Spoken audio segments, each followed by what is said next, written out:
Are we expecting all of these people?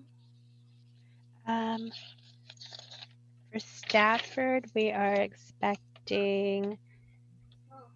Well, it's it says a little confusing because it's David Marks, petitioner, Michael Connors, the attorney. They're going to share the 20 minutes, Right. and then Roger from Metro, Clackamas County. We said 5 minutes, but they also said they were currently not planning to say anything, but they might, or 5 minutes. I that wasn't clear to me. And Okay. then the three cities will do one presentation, but I don't know who that one, um, if they have allotted it to one speaker. Okay. I figured if I see their name on the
Yeah, I'm live. So, okay, great.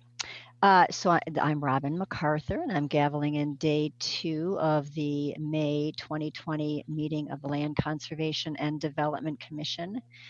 I want to start by asking my fellow commissioners to introduce themselves because for the virtual audience. So we'll start with Stuart, Commissioner Warren. Yeah, good morning, everybody, and thanks for tuning in. My name is Stuart Warren. I am the newest commissioner to the LCDC, and I'm looking forward to serving for hopefully a number of years. Thanks.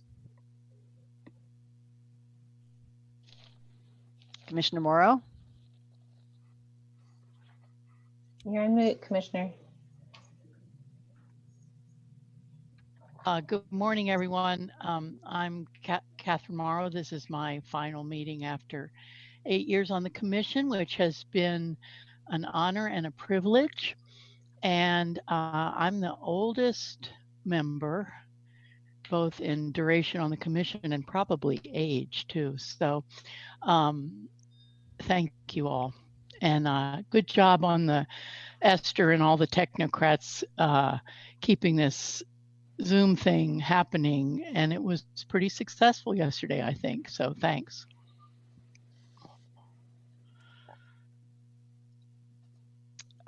Commissioner Pearmine, Vice Chair Pearmine. Good morning, everybody. I'm Katie Pearmine. I live in Foster Powell in Southeast Portland. I grew up in rural Oregon. I'm 3/4 away of my first term here on the commission. And again, lots of gratitude to the staff for their pivot to this technological experience. You're doing great. Thank you. Commissioner Halava. Hi, good morning. My name is Aniela Halova, and I live in the King neighborhood in Northeast Portland, and I've been 2 years on the commission. Thank you. Thank you. Commissioner Sandoval.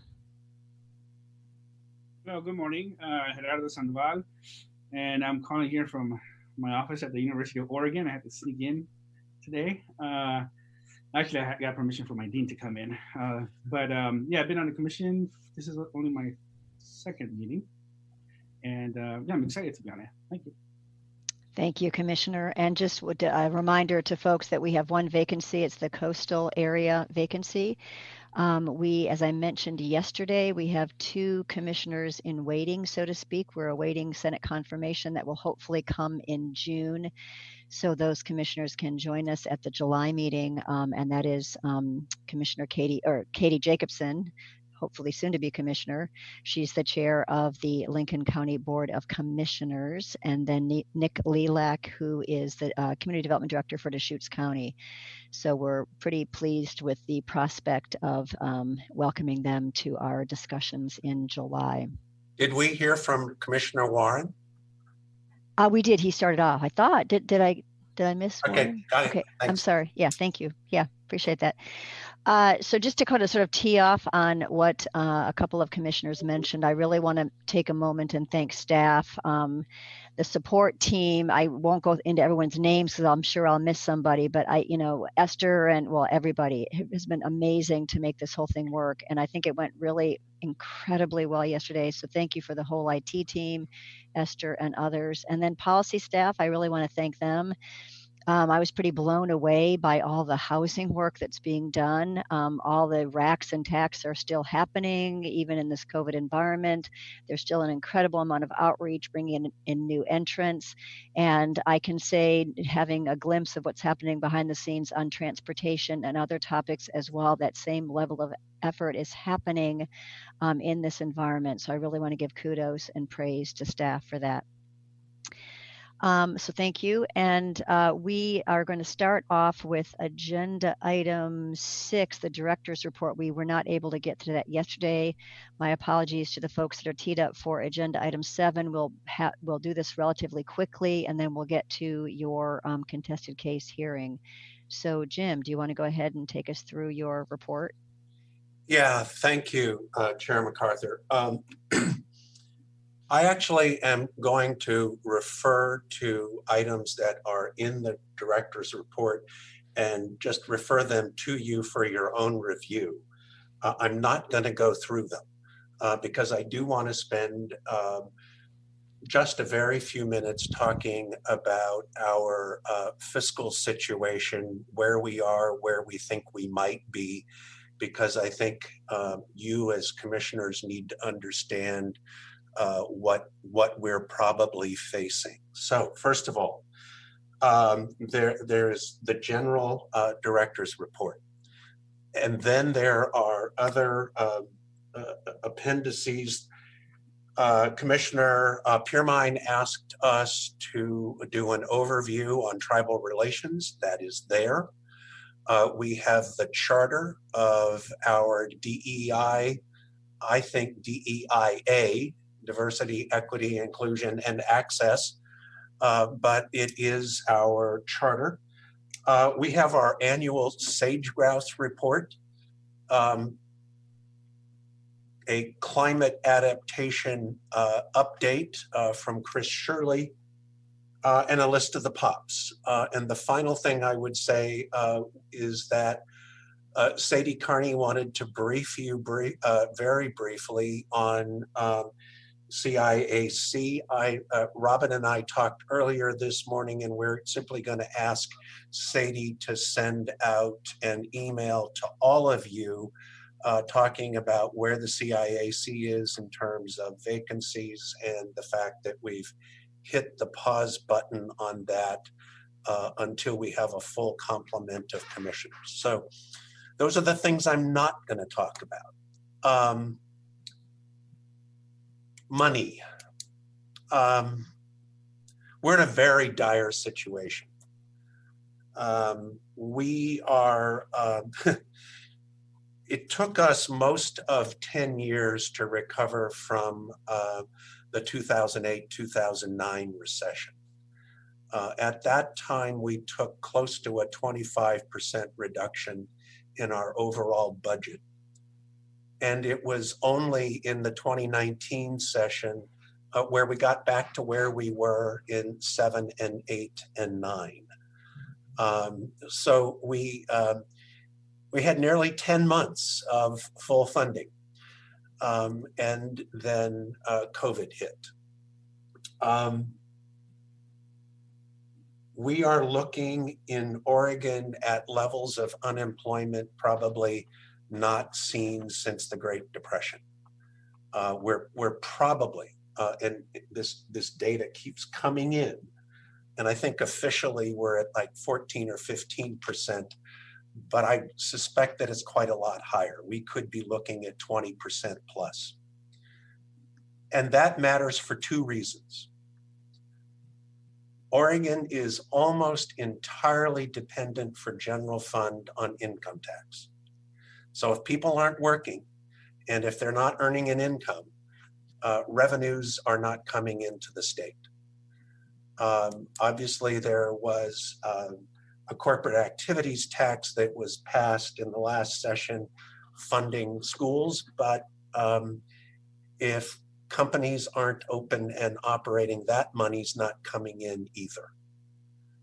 So the governor took the only course that she had available to her, and that was to ask for an 8.5% reduction on our legislatively adopted budget, thinking that that would cover most of a $3 billion hole.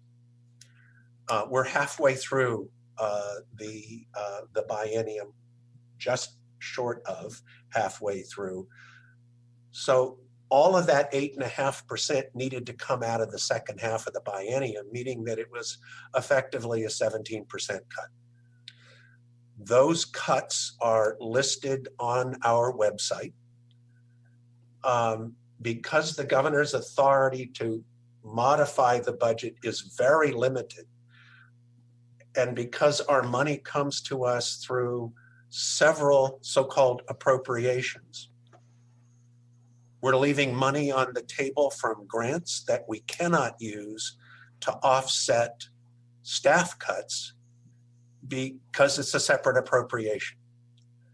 So our staff cuts right now are listed at 9 positions that we stand to lose.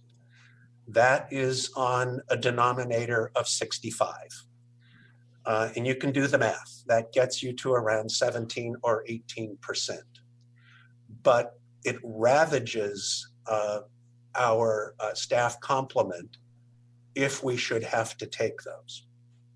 The if is because of some levels of uncertainty.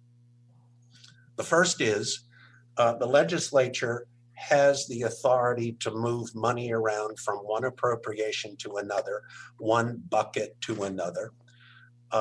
They may be coming into special session toward the end of June to begin to deal with some of those issues. There's also the issue of federal money, which may be coming to the state, but that's still uncertain. There are some reserves, but the legislature is usually reluctant to spend all of that because of the big unknown, and that is what is yet to come. The longer we go without full employment, the deeper the hole. Right now, the state economist is projecting that it will be 5 years before we get back to levels of employment and levels of economic health that we saw as recently as January. So this drop has been precipitous. We don't know how much further it's going to go. And so we are preparing for a very painful few years ahead. I guess one other point, all of those cuts needed to come out of general fund. So the federal funds that we get in coastal were untouched. The federal funds that we get from FEMA in our natural hazards group were untouched. And our TGM program, which comes to us indirectly as federal funds, but through ODOT and in state parlance is other funds, was largely untouched. But everything else was hit pretty hard, and there may be more to come. So I think I will stop there because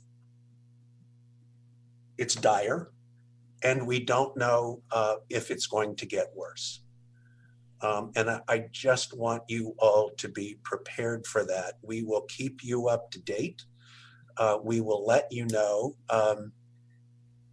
When we went through this in my first year here was late 2009 and 2010.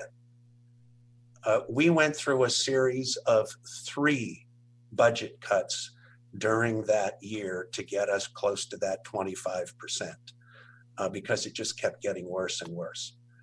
We've tried to anticipate that, but we just don't know. So questions, thoughts? Commissioners? Anjali. Trying to find my hand raised button. I just wanted a clarification just because I was trying to understand. Were you saying that the staff cuts, the percentage must happen unless the legislature allows moving money from one appropriation to another?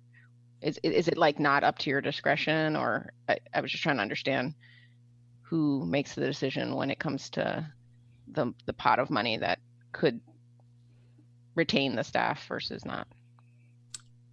Because of the limitation on the governor's authority, you are essentially correct, Commissioner. We've been told that we should prepare both staff and what we call supplies and services, and we've done that. But it is now up to the governor's office to tell us how much, but in terms of the balance between staff, supplies and services, and other funds, you're correct. The list that we have up on the website is the list that is liable for a cut. So, Jim, can you clarify the role of the governor and relative to the legislature in this decision-making process? Sure. So to go through the whole cycle, the governor prepares a draft budget. It's called the governor's recommended budget. We are in the early stages of that right now for the 21-23 biennium. There are a bunch of steps, but suffice to say that in the even numbered year, so odd numbered years are long sessions for the legislature. So late in the even numbered year, the governor presents her recommended budget, which she will in early December-ish of this year. That pretty much ends her authority. The legislature takes that draft budget and then works it internally to come up with our legislatively adopted budget, which is the one that we work off of. Because her authority is only to propose, you know, the old cliche is the executive proposes, the legislature disposes. That's where we have the most flexibility, is in the conversation with the legislature. The governor is very limited, and hence the sort of crude approach to budget cuts that we've now prepared. Thank you. It looks like Commissioner Warren has his hand up. Thank you, Commissioner Warren. Yes, thank you, Chair MacArthur. So hearing, you know, Jim's report, and I've actually had a good opportunity to speak to a number of staff about this issue. You know, what I heard Jim just say is basically the federal funds are going to be there to continue, you know, the coastal management programs, hazard mitigation programs. But it sounds to me, and I just want to kind of point this out to fellow commissioners, that we're going to be losing a lot of the funding in areas of climate and housing, which I think this commission, from my understanding, is really marked as kind of top priorities, as has the governor and many other community members. And through different conversations here, I just want to re-emphasize that it is a priority of mine as a commissioner to continue that work in those two areas, because I do feel like those two areas are incredibly important to Oregonians right now. And regardless of the negative impacts we're seeing with COVID, climate change and housing continue to impact our community and will continue for years until we are able to make really great progress in those two areas. So as hard as this is, and as difficult as it's going to be on the department and staff, we have to find a way to continue that great work that you all are doing. Yeah, thank you, Commissioner. I will close this out because we're approaching 10 minutes before the hour. People are getting a little tired of hearing me say that a good crisis is a terrible thing to waste. But I believe that we have opportunities in front of us. We have learned how to conduct business without getting in our cars and driving to work. We have learned how over-resourced we are in terms of retail space and to some extent commercial space in our cities. I think there's an opportunity in front of us to think in a pretty progressive way about the form of our cities in particular. And that's the conversation that I hope we can have, because as we said yesterday, housing and transportation are basically the same issue. The costs to the household are not just your rent and mortgage, but also the costs of what it is for you to get from that house to all the other things you need to do in your life. And we've seen a fairly dramatic change because of COVID. What we need to do, I think, is to look at the opportunities to lock into place some of the gains and some of the positive changes that we have seen out of this. And so That's what we're going to try to do, Commissioner, particularly to support your point about hanging, excuse me, hanging on to housing and climate, because that's what's going to benefit us going forward. And I think I'm at, yep, it's 8:50, so I'm going to stop. Thank you all. Chair MacArthur, Yes. I had my hand up, and then Deputy Director Green did as well. So huge gratitude, Jim, for everything you're doing in the agency and for all staff as we manage this as a culture, these difficult times. I would be curious if there would be interest in any sort of press release that our commission could put together to advocate for this important work. So I would just be somebody who would be signed on to a letter or be a part of some sort of press release to just encourage our legislators to think about this important work that you all are doing. So I just wanted to put that out there. And then Chair MacArthur, Deputy Director Green had her hand up too. Okay, I'm sorry, I was looking at something else. Deputy Director Green, do you have some final remarks? Just quickly, Chair MacArthur, thank you. And because probably half our agency is listening right now, I wanted to just make sure that everyone understood that we are, because of the complexity of the allocations, I just want to clarify perhaps something that Commissioner Warren said, that the cuts would be to climate and housing, and that's not entirely a one-to-one, just in the way in particular that the housing is appropriated right now. It's actually a separate fund, but we could talk a little bit more about that in the budget and management report later today. Thank you. Thank you, I appreciate that. And I think we do need to move on to the next agenda item, although this warrants more conversation. I think we need to move on to the folks that are here today for the good cause hearing, or the, good cause hearing, I guess. So thank you, everybody. We are moving on to agenda item number 7, the Stafford Area Enforcement Order Good Cause Hearing. And a couple of things, because this is a good cause hearing, there's legal protocols in who can testify and who cannot. And Dennis Derby, there's a letter from Dennis Derby in your packet. It's exhibit number 1 for agenda item 7.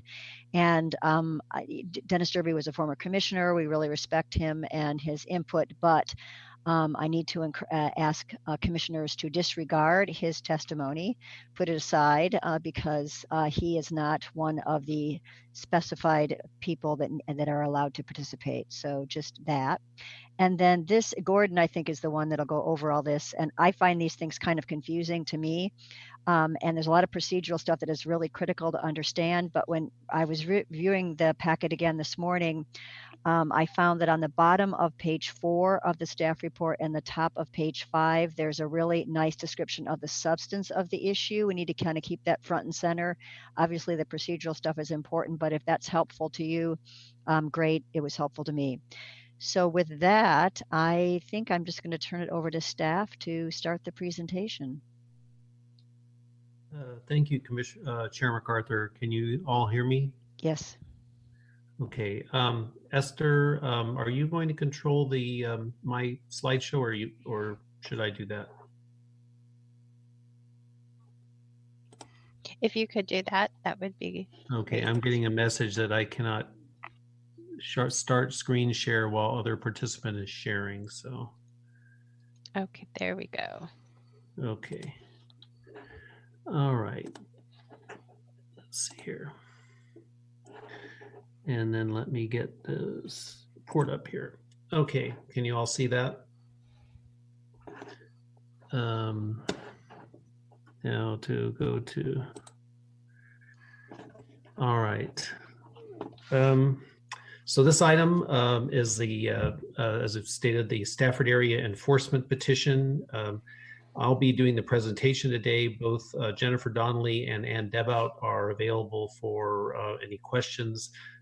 Jennifer is the regional representative for most of the parties involved here, but Ann is for the city of Tualatin, so she's involved as well. The question before you, the purpose is whether good cause exists in this case to proceed with a contested case hearing to determine whether an enforcement order is warranted against the three cities in Clackamas County and Metro regarding their intergovernmental agreements, which I may refer to going forward as IGAs, but that's what that stands for. The parties in this case are, first of all, the petitioner, who is David Marks, a property owner in the area, who's represented by his attorney, Michael Connors. The petition is filed against, it requests enforcement against, first of all, the three cities, the cities of Lake Oswego, Tualatin, and West Linn, Metro, and then Clackamas County, because the Stafford area currently is unincorporated county area. Some background first. In addition to the staff report that Chair MacArthur mentioned, the section, I wanted to go over, well, hopefully briefly, the factual basis or the background of this whole situation. Metro is required to adopt a 20-year urban growth boundary land for the next 20 years of urban development for the Portland metro area. The map shows you the extent of that urban growth boundary. The map also shows in blue areas that are called urban reserves, and although they're not involved in this, the green areas are areas called rural reserves. Metro has been working on adopting and then amending this urban growth boundary since 1980, and every time Metro takes any action to amend its urban growth boundary, the issue is always controversial in some way. I believe just about every significant urban growth boundary or urban reserve decision by Metro has ended up in court being litigated. It's an inherently controversial process. As I stated, in addition to the urban growth boundary, Metro also prepared and adopted an urban reserve. The urban reserve is designed to provide, in addition to the 20-year supply in the urban growth boundary, an additional 30 years of land for future growth in the urban growth boundary. Essentially, the urban reserve is intended to allow for the next 50 years of urban growth for the Portland metro area. The Metro's urban reserve was originally adopted in 2010 and was finally, after a couple back and forths, validated by the Oregon Court of Appeals in 2019. Although, as you're aware, the recent action in federal court for which you all were served involves the Metro Urban Reserve as well. So that the story may not be completely over. Metro, when they adopted the urban reserve, also adopted the rural reserve, which is the area shown in green, which is a unique situation for the metro area. Other cities in the state do not have rural reserves. In the Stafford area, going to our next slide, in this map, the large blue area in the lower center of the map is the Stafford area for the most part. This is a close-up of that area. We're talking about the areas labeled Rosemont, Stafford, Borland, and Norwood on this map. This has been one of the flashpoints, a long-term battle over urban growth boundaries and urban reserves in the Portland metro area. And the issue has always been whether this area should be urbanized, planned for urbanization or not. To say this battle has been a long one, to give you a personal example, I began employment with the city of West Linn in 1997.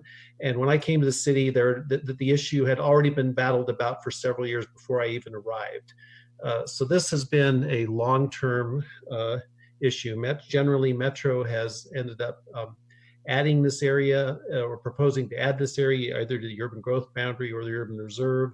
The cities have challenged that decision both in the Metro process and then legally afterwards, and it has battled back and forth. Finally, in 2017, though, Metro did add this area to the urban reserve, and the cities did not appeal that decision.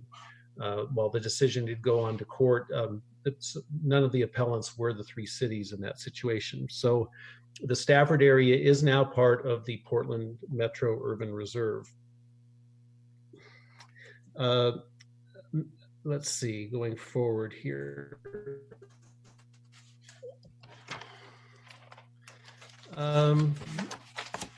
In terms of just now we're up to the present day and the process where we are now. First of all, as I stated, Metro did adopt the urban reserve for the Stafford area.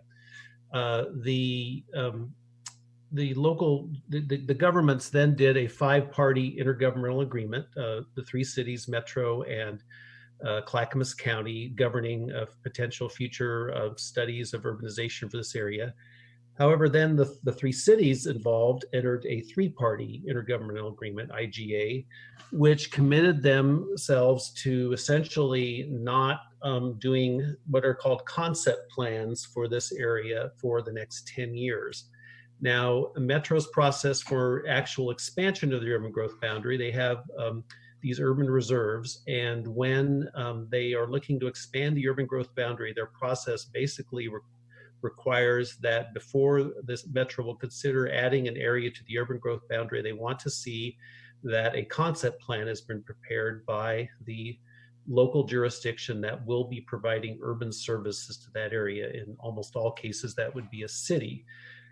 They want to ensure that that provision of urban services has been planned for by that city, that there is essentially buy-in to adding that area to the urban growth boundary. Metro's and our agency's experience with the Damascus area, which we won't get into today, I think is a good cautionary tale when that is not done, and Metro is understandably wary about going forward without, in terms of actual UGB expansion, without the buy-in, if you will, from the local government that will be providing services to that area. So then after the 3-party agreement was filed, the petitioner, who was not happy with that decision by the 3 cities to adopt that, filed a 60-day notice as required by the enforcement statutes, decided to look into an enforcement order against the cities, filed the 60-day notice that's in your background material, which is required, and the governmental parties involved are given 60 days to respond or not respond to that notice of an intent to file a petition for enforcement. The 5 governments involved all did respond within the 60 days to the petitioner's letter, and all declined the petitioner's request to, which was basically if you either rescind, if you will, the 3-party IGA or modify it, or I will file a petition. They all declined the petitioner's request to take those actions and defended their actions as being appropriate. After receiving those notices, the petitioner filed with the department the proposed petition for enforcement. The process now is that the department looked at that petition and found it was procedurally correct and accepted it.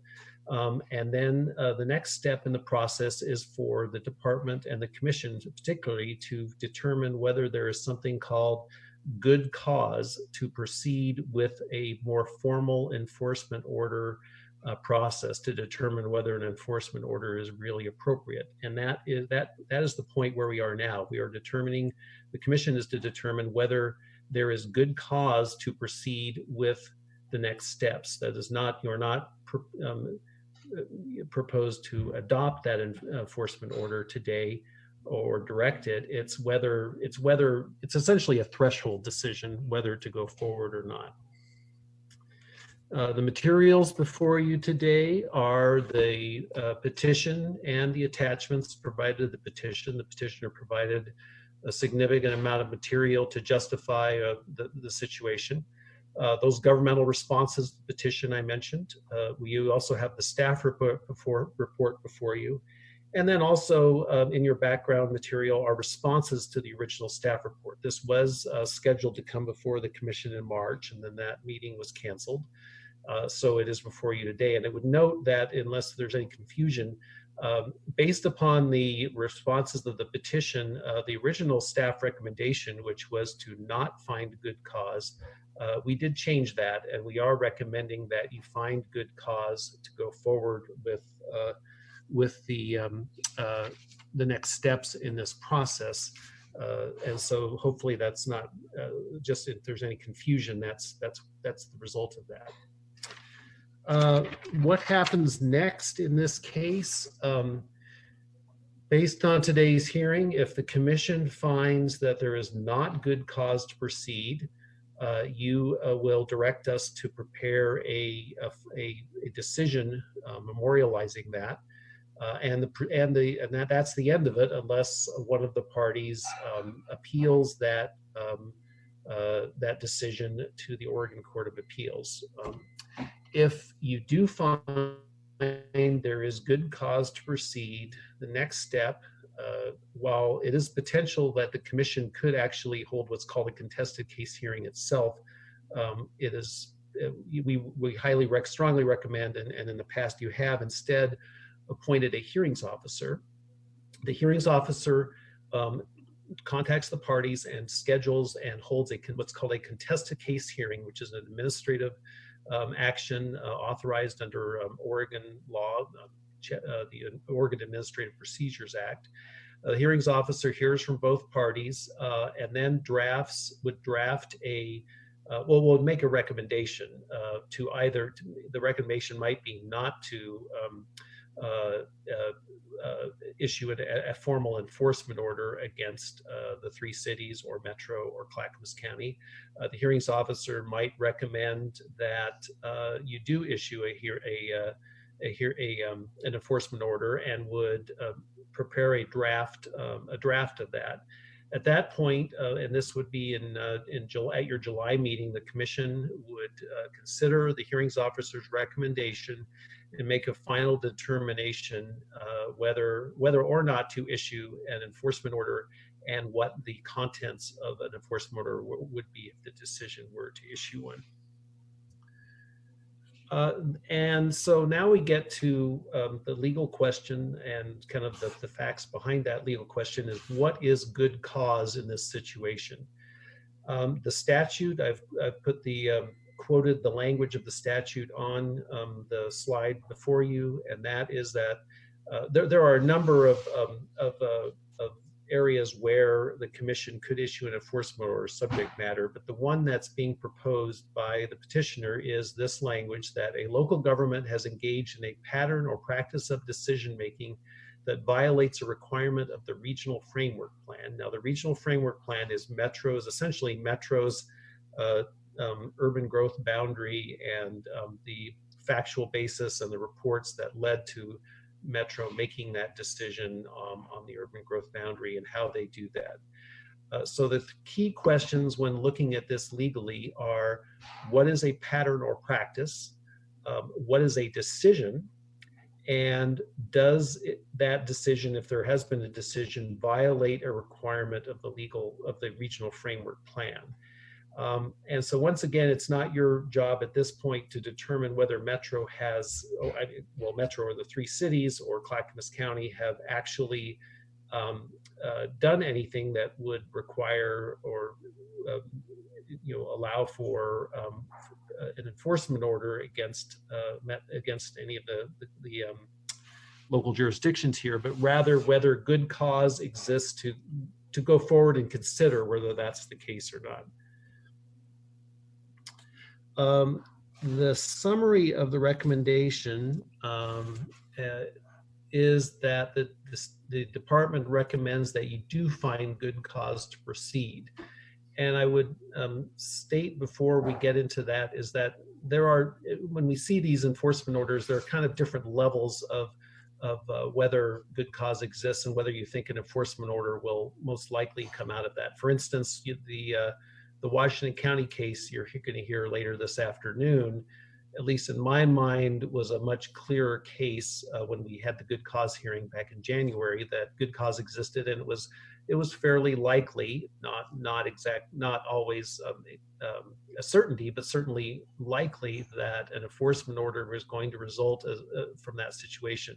I think there's a much greater amount of uncertainty in this case as to whether once the hearings officer, if you do find good cause, once the hearings officer delves into the details of this, looks at the legal questions raised by the attorneys for all the parties involved. And the substance of the matter determines that there is good cause to pursue, or there is should be an enforcement order issued in this case. But there is enough uncertainty and ambiguity and questions of policy here, as well as law, that would indicate that that is a possibility. And that's why we are recommending as the department that you do find good cause to proceed. We do recommend that your action would be to, first of all, appoint a hearings officer to hold a contested case hearing, to charge the hearings officer with answering 3 questions. First of all, and you'll hear from the parties on these questions in more detail, are these intergovernmental agreements actually decisions in terms of the enforcement statute? There is some question about whether a decision is actually a formal land use decision, such as a legislative or quasi-judicial land use decision from a local government, which these may not be. So that's a legal question. Secondly, when you're looking at a pattern or practice, that involves a decision that there's more than one land use decision involved. Metro and Clackamas County are only parties to one of the 2 intergovernmental agreements, so are they appropriate targets, if you will, of an enforcement order in this situation, because they have not arguably engaged in a pattern of practice, because they've only made one decision, one intergovernmental agreement, whereas the cities have entered into 2. And finally, and this is kind of the substance of the matter, do the intergovernmental agreements violate requirements of the Metro Regional Framework Plan? And this is getting more into a policy question, and I'm sure you will hear from the participants on that. The staff's thoughts on this are found in your staff report. I'm not going to go into a lot more detail at this point. If you do have questions, though, I'm available obviously for that, as well as Jennifer and Ann. Once again, public comment on this matter when you get to this point is limited to the parties, who are the petitioner, David Marks and Michael Connors, the 3 cities who have a combined presentation. Metro, Roger Alfred, their attorney will be representing Metro, and Clackamas County has indicated they do not plan to provide testimony this morning, but are available for questions if you need them.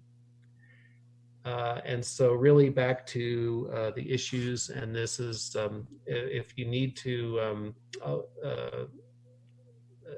we can go back to this particular slide if you have any questions about going forward about what you're going to be dealing with today. And so with that, I will stop sharing the screen, and we can go to any questions you may have for me before you go into the hearing from the parties involved. Thank you, Gordon. I appreciate it. Questions from commissioners?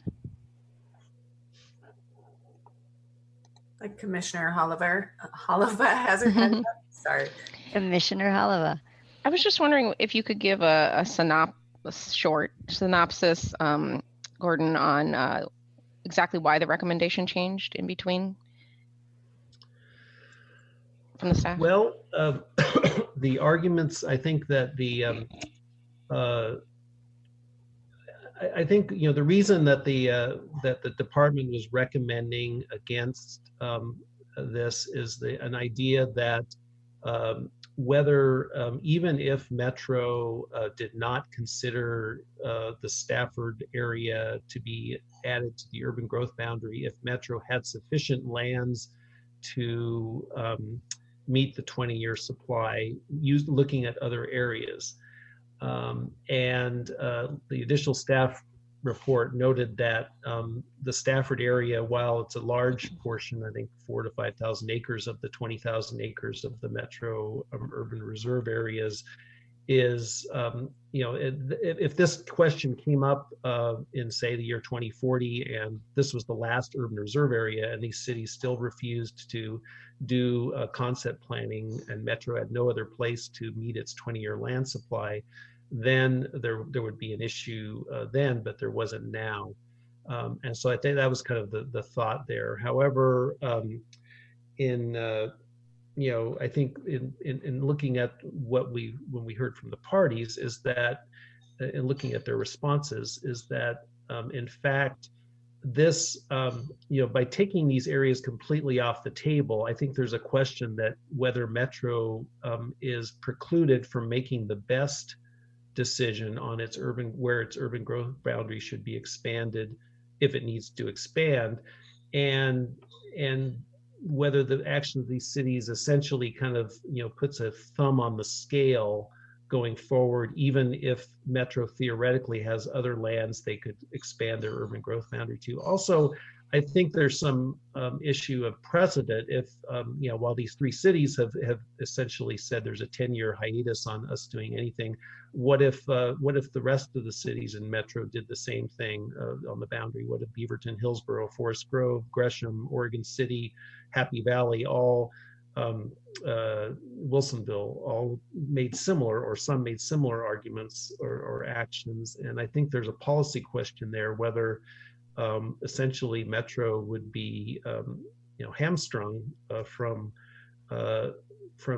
meeting its requirements under state law, and therefore this would be a problem with the violation of the Metro Regional Framework Plan. And so I think that's a complicated policy issue, and I think that we decided that it would be best resolved by a hearings officer looking into the details, getting more complicated arguments or complex arguments from the parties, and making a recommendation back to your commission.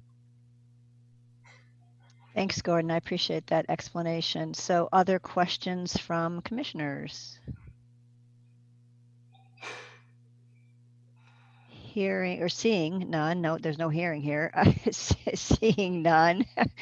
I will, so why don't you proceed with calling up the petitioners.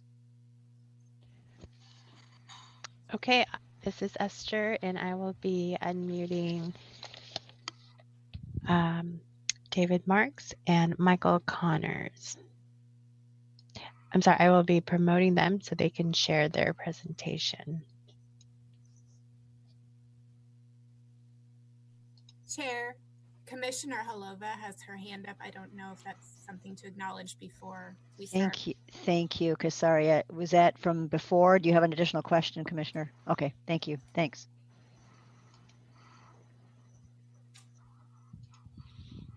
Thank you, Chair MacArthur and commissioners. My name is Mike Connors with Hathaway Larson. I want to make sure, can you hear me? Yes. Okay, perfect. I have a PowerPoint presentation. I'm going to go ahead and pull that up on the screen.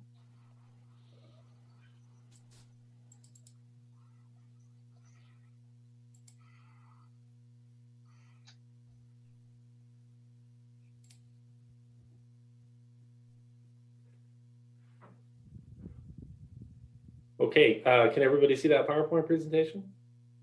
Yes, the second slide looks pretty small, so I don't know if you can advance it so it's as large as the first slide.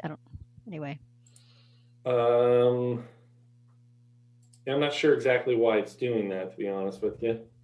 Hopefully if you can just see that first slide. Yes. I just want to point out, it looks like it says next slide above it. So if you can't see it now, you'll be seeing it as soon as he forwards it. Correct. Thank you, Gordon. Perfect. I apologize. When I practiced this earlier, it didn't show it this way. So I'm not really sure why it's doing it. But again, for the record, my name is Mike Connors with the law firm Hathaway Larson. I'm here on behalf of the petitioner, David Marks. Mr. Marks is on the line as well, and is prepared to contribute any comments or answer any questions that the commission may have. Although for purposes of efficiency, we thought it'd be better if I just handled the presentation so we have one person, especially given the virtual world that we're all learning to deal with. So first thing I want to address is the scope of this particular hearing. It's a good cause hearing, and as Mr. Gordon explained, I think did a really good job. This is a preliminary determination for the commission. You're determining whether there's good cause to proceed to a contested case hearing where the legal evidentiary issues can be dealt with in a more detailed manner. And the standard is whether there's substantial evidence of compliance in which to proceed to a contested case process. And as Mr. Howard indicated, staff is recommending that you proceed The main thing that I wanted to point out here is really sort of the two options that you have. If you find good cause, it's important to understand you're not determining whether the enforcement order should be issued or not. You'll still have an opportunity to do that after we have the contested case, after we have the hearings officer's recommendations. And so you're not making a final decision by determining that there is good cause. If, however, you determine there is not good cause, your decision today will be final. There's no further process. And in effect, you'll be advising the cities, Metro, the county, and other cities that may be monitoring this case that what the cities have done here with the IGA and Metro and county's reaction to it is proper. And so other cities will be, not only the cities involved in this particular matter, but other cities around the region will also view this as a green light of the authority to take a similar approach.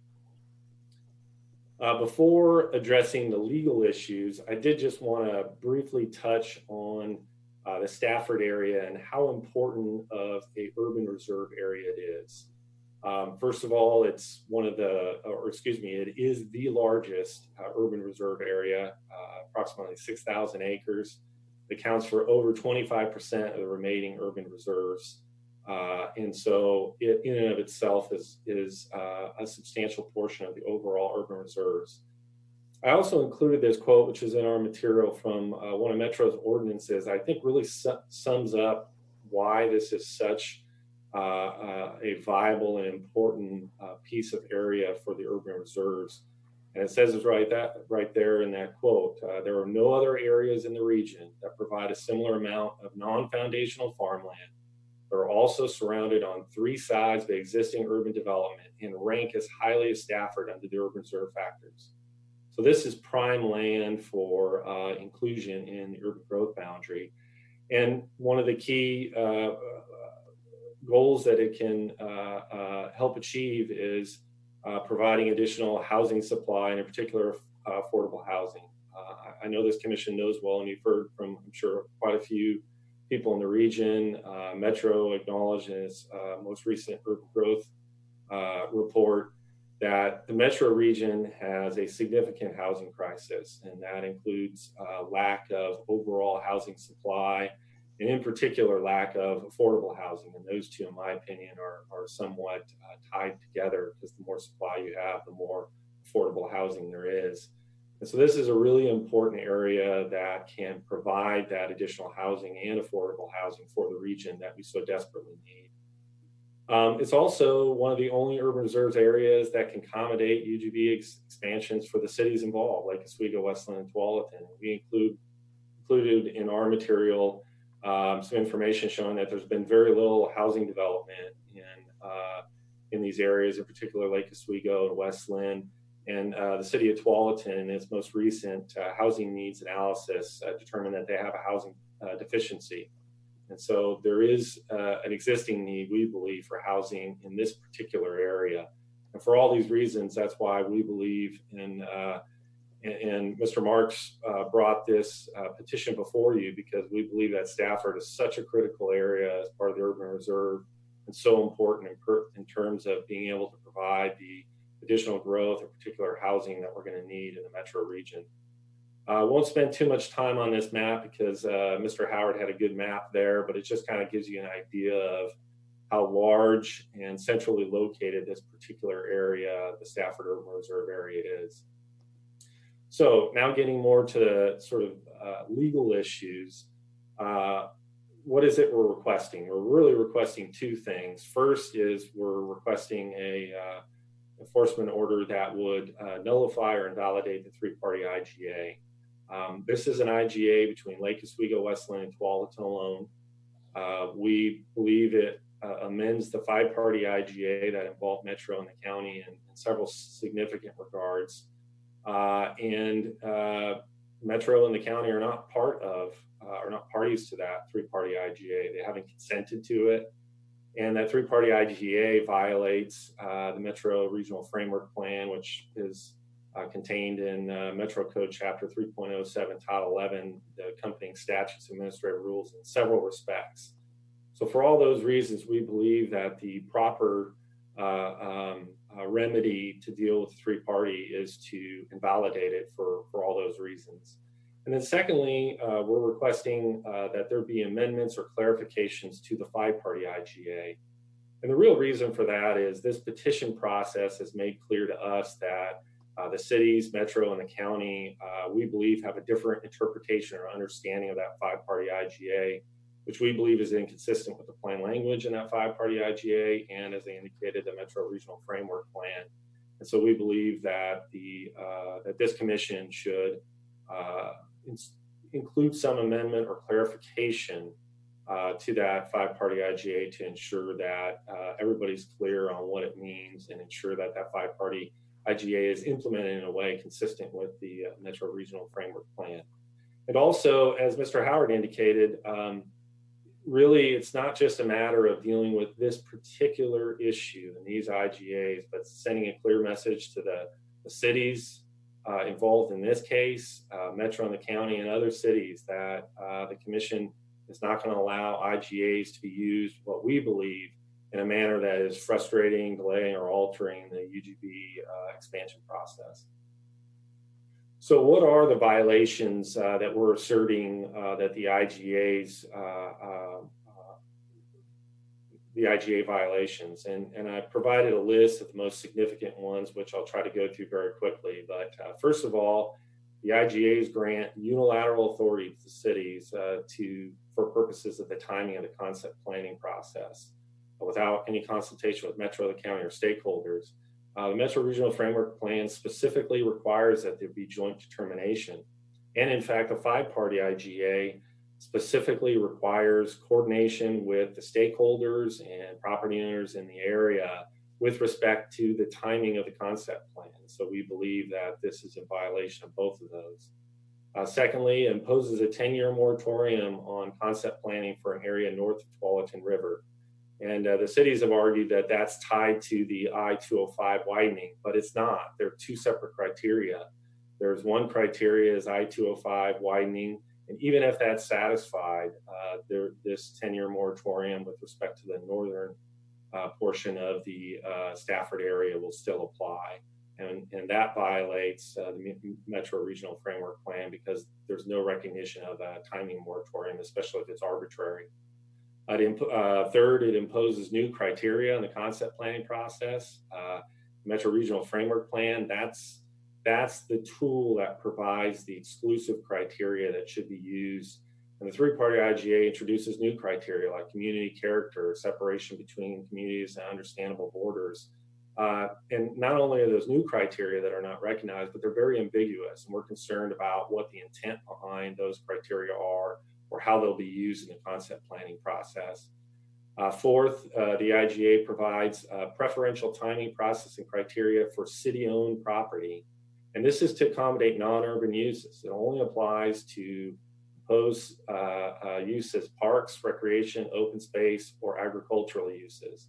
And in fact, the city of Lake Oswego is moving forward today with a plan to include Lusher Farm property within it. It's not subject to the concept planning process. It's not subject to the moratorium. It's a separate, different process that we believe violates the Metro Framework Plan and really is inconsistent with the whole idea of using urban reserves for urbanization because it's accommodating what we believe to be predominantly non-urban uses. And then lastly, the three-party IGA amends the five-party IGA without Metro or Clackamas County's written consent. And from petitioners' perspective, it seems to us that Metro and the county have sort of taken a passive role in this. It doesn't appear as though there's a full-throated endorsement of what the cities are doing, but maybe more it has to do with fatigue of battling over these issues. And we believe that the commission needs to step in and make sure that that five-party IGA and the Metro Regional Framework Plan are in fact enforced. And that's an issue that is one of the bases for our petition. Mr. Gordon kind of addressed this issue on the question about why staff changed its staff report. And I think part of it was in the original staff report, there was this idea that even if our allegations are true, it doesn't really matter because we're early in the process and Metro has other land to use to incorporate into the UGB. And these are a list of some reasons as to why we believe staff correctly revised this report, and the commission shouldn't consider that as a basis for denying good cause. First one is if the IGA violates the Metro Regional Framework Plan, it doesn't matter if Metro has other land to choose from, the commission should act, because if you don't, we believe you're essentially sanctioning the city's efforts here and would set precedent for other cities to take a similar approach. And what's important to understand is that this particular basis that we're serving the petition under is pattern or practice under subsection 12 is a limitation to a 3-year period. So the cities literally could adopt this 10-year moratorium and then 10 years from now adopt another 10-year moratorium, and then each time take the position. It's not a pattern or practice because it's an individual decision. And we're concerned about that potential, and that's why we brought the petition today. Second reason, Stafford is the largest, most viable, uniquely situated urban area. I kind of addressed that earlier. But we believe that it is uniquely qualified to provide the necessary housing and affordable housing, not only in the metro region, but this particular area. And then there are some other constraints that the commission needs to think about. And these are constraints that Metro is having to deal with, and that is there's uncertainty with other urban reserve areas. It's not as if all these other urban reserve areas have concept plans or are ready to be brought in. We've got some complications with the disincorporation of Damascus and as to the eligibility of another large section of urban reserves. And then we know that the housing crisis, affordable housing crisis, that's only going to get worse as we go along. So we feel that there's going to be an increasing need for more housing that's even greater than what we're assuming today. And then lastly, lost opportunities. The I-205 widening project, it's not accounting for urban development in the Stafford area because the cities aren't asking ODOT to do so and to include it as part of its planning. There's also other funding opportunities that Clackamas County has offered specifically to fund the transportation analysis to make sure that there can be sufficient infrastructure to accommodate housing and urban development in this area. And the cities aren't acting on that because I think they feel that this is a long ways away from them even moving forward with any kind of urbanization. So now quickly wanting to address just some of the responses that it's really the cities have made. And in my title here, I talk about the technical arguments because I believe that their response to the petition is predominantly technical because their position is not so much a defense or justification of the IGAs and the substance of them, but more an argument as to why this commission doesn't have jurisdiction, doesn't have authority to review it. They're really looking to avoid review as opposed to defending their decisions. And so some of the key issues that have been raised, and I think Mr. Howard addressed these, first of all, are the IGA's decisions or actions for purposes of 197-32012, which is the basis for our petition. If you look at that statute, it refers to land use decisions or actions, and specifically subsection 12 refers to pattern or practices of decision making. There's no limitation that it only applies to land use decisions, and we believe that the cities have failed to provide any authority to that effect. And even if it was limited, the IGAs in here do qualify as land use decisions. They required interpretation, application of the Metro Code, County Code, City Codes, and they would also qualify under what's called a significant impacts test, a test that is recognized by the Oregon Supreme Court that if a decision of a significant impacts on land uses in the area, it qualifies as a land use decision. Next issue is a question of whether the IGAs constitute a pattern or practice of decision making. First of all, it's important to let you know, neither the statute nor administrative rule establish a minimum number of decisions or actions. In the one case that the cities rely heavily on, this Land Watch Lane County case, it's really not applicable. It deals with a different section of the statute, involves very different circumstances there where the petitioner was challenging 34 decisions that were made out of a total of 757 decisions. And courts in that case decided that the decisions were insignificant in comparison to the overall decisions that were made. Here, you've got decisions that have both significant and long-term impacts. And it's more than one decision. And in fact, each individual IGA involved individual decisions themselves. Each city had to evaluate, make a determination as to whether they were going to sign on to the IGA, and each city council had to go through that process. So we believe, based on all of that information, that it does qualify as a pattern of practice. And there is a question about whether Metro and the county are parties to this, or they're a pattern of practice because they're not a signatory to the three-party IGA. But the fact that they are failing to enforce the five-party IGA, failing to take action, even though the five-party IGA expressly requires their consent for any amendments, we believe that that qualifies as a decision or action. And so therefore they are party to this as well as part of the pattern of practice. And again, in terms of the final argument about violations of the Metro Regional Framework Plan, I think I addressed that earlier, so I'll just rely on that. We've also detailed in our petition material how the three-party IGA is inconsistent with the five-party IGA. And a lot of the other technical arguments that the city raised are really trying to take away any authority for this commission under ORS 197320, merely because it's an IGA or relying on the home rule authority. We don't believe that any of those legal arguments are valid, and that you shouldn't allow a city to just simply do something under the umbrella of an IGA and say we're excluded from any kind of review from this commission, or quite frankly, under their position, from even an appeal to the Land Use Board of Appeals. Because they're saying IGAs aren't land use decisions, they're not subject to this commission's jurisdiction or review, and therefore they're looking for an opportunity to be able to avoid any kind of review. We think that not only is this inconsistent with the law, and it would set that policy because it would allow for the continued frustration and delay of the incorporation of the Stafford area, but it's going to set precedent. There are other cities out there, not all of whom support the idea of expanding their urban reserve areas, and they're going to see this as a green light to be able to take a similar approach.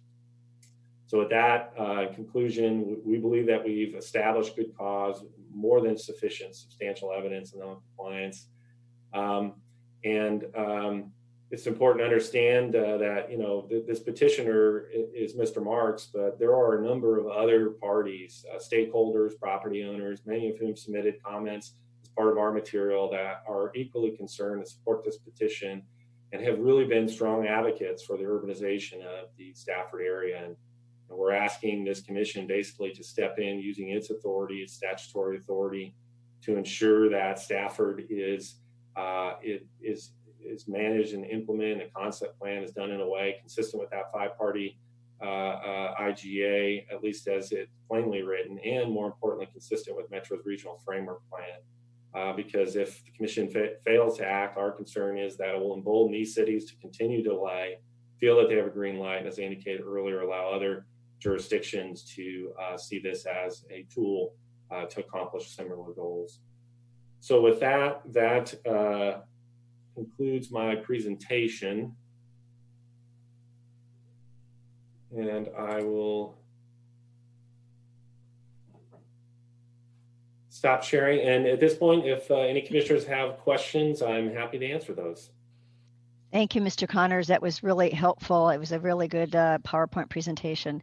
I do have a question. I'll start. And I'm looking at, I don't know if you have it in front of you, but for reference for the commissioners, on the bottom of page 15 and the top of page 16 of the staff report, there are three questions that staff articulated that if we were to decide that it was important to go to a good cause hearing, there's three questions down there, and I wanted to ask input from you, from your angle. Are these the right questions? The first question, I'll just go ahead and read them in case folks can't find it quickly. The first question is the three-party intergovernmental agreement a decision that is subject to enforcement under ORS 197.320 sub 12? second question, are Metro and Clackamas County considered parties to a series of decisions that constitute a pattern or practice of decision-making pursuant to ORS 197.320 sub 12? And the final question at the top of page 16, does the three-party intergovernmental agreement violate a provision of Metro's functional plan? So does that encompass the questions you would want to have answered if, in fact, this commission decides to proceed with the good cause hearing?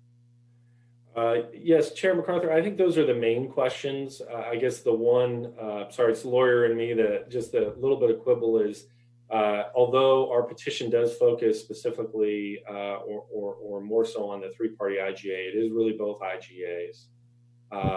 Because again, the three-party IGA, we think clearly on its face violates a number of the framework provisions. But there's this ambiguity and question about how are the five parties interpreting the five-party IGA? Because if they're interpreting in a way that's reflected in the three-party IGA, we're concerned that that just means they're going to move forward even if the three-party IGA was invalidated. So I guess the main addition there is really its incorporation of both IGAs. But these three questions, I think, get at the heart of the three primary issues that need to be decided as part of the enforcement order. Thank you. I appreciate that. Other questions from commissioners?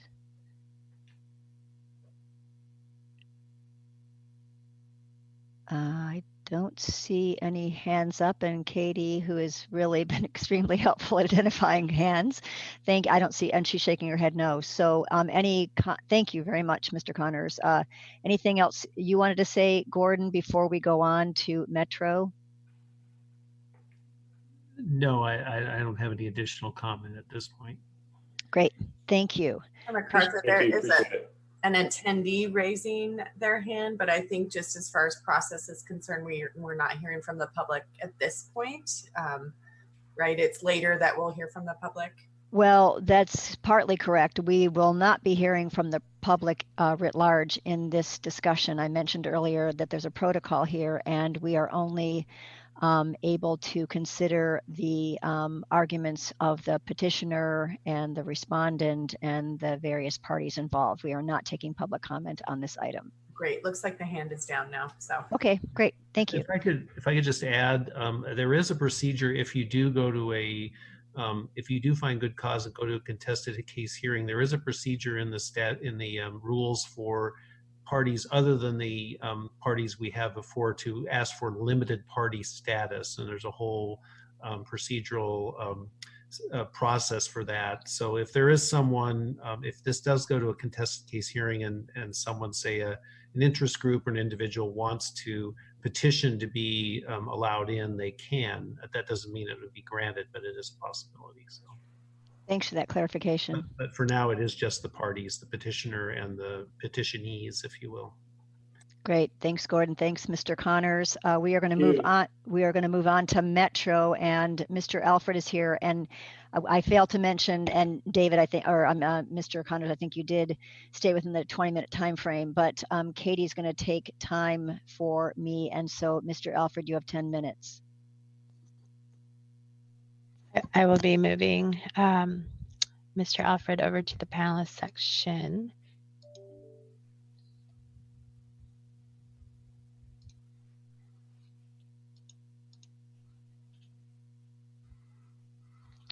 Okay. Hey, good morning, everyone. Can you hear me?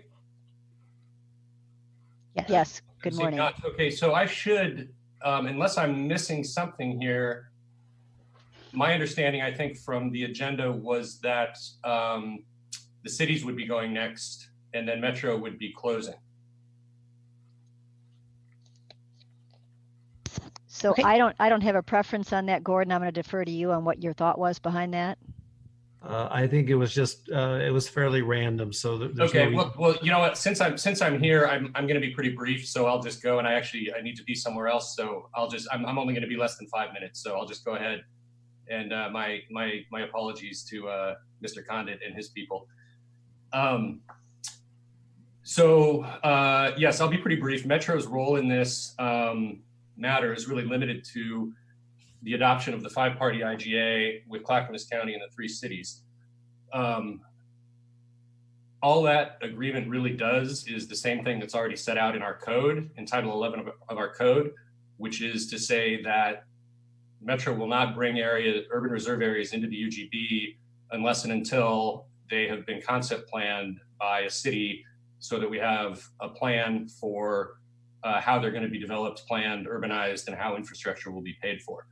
And so we added those provisions to Title 11 of our functional plan back in 2010 when the urban reserves were first adopted.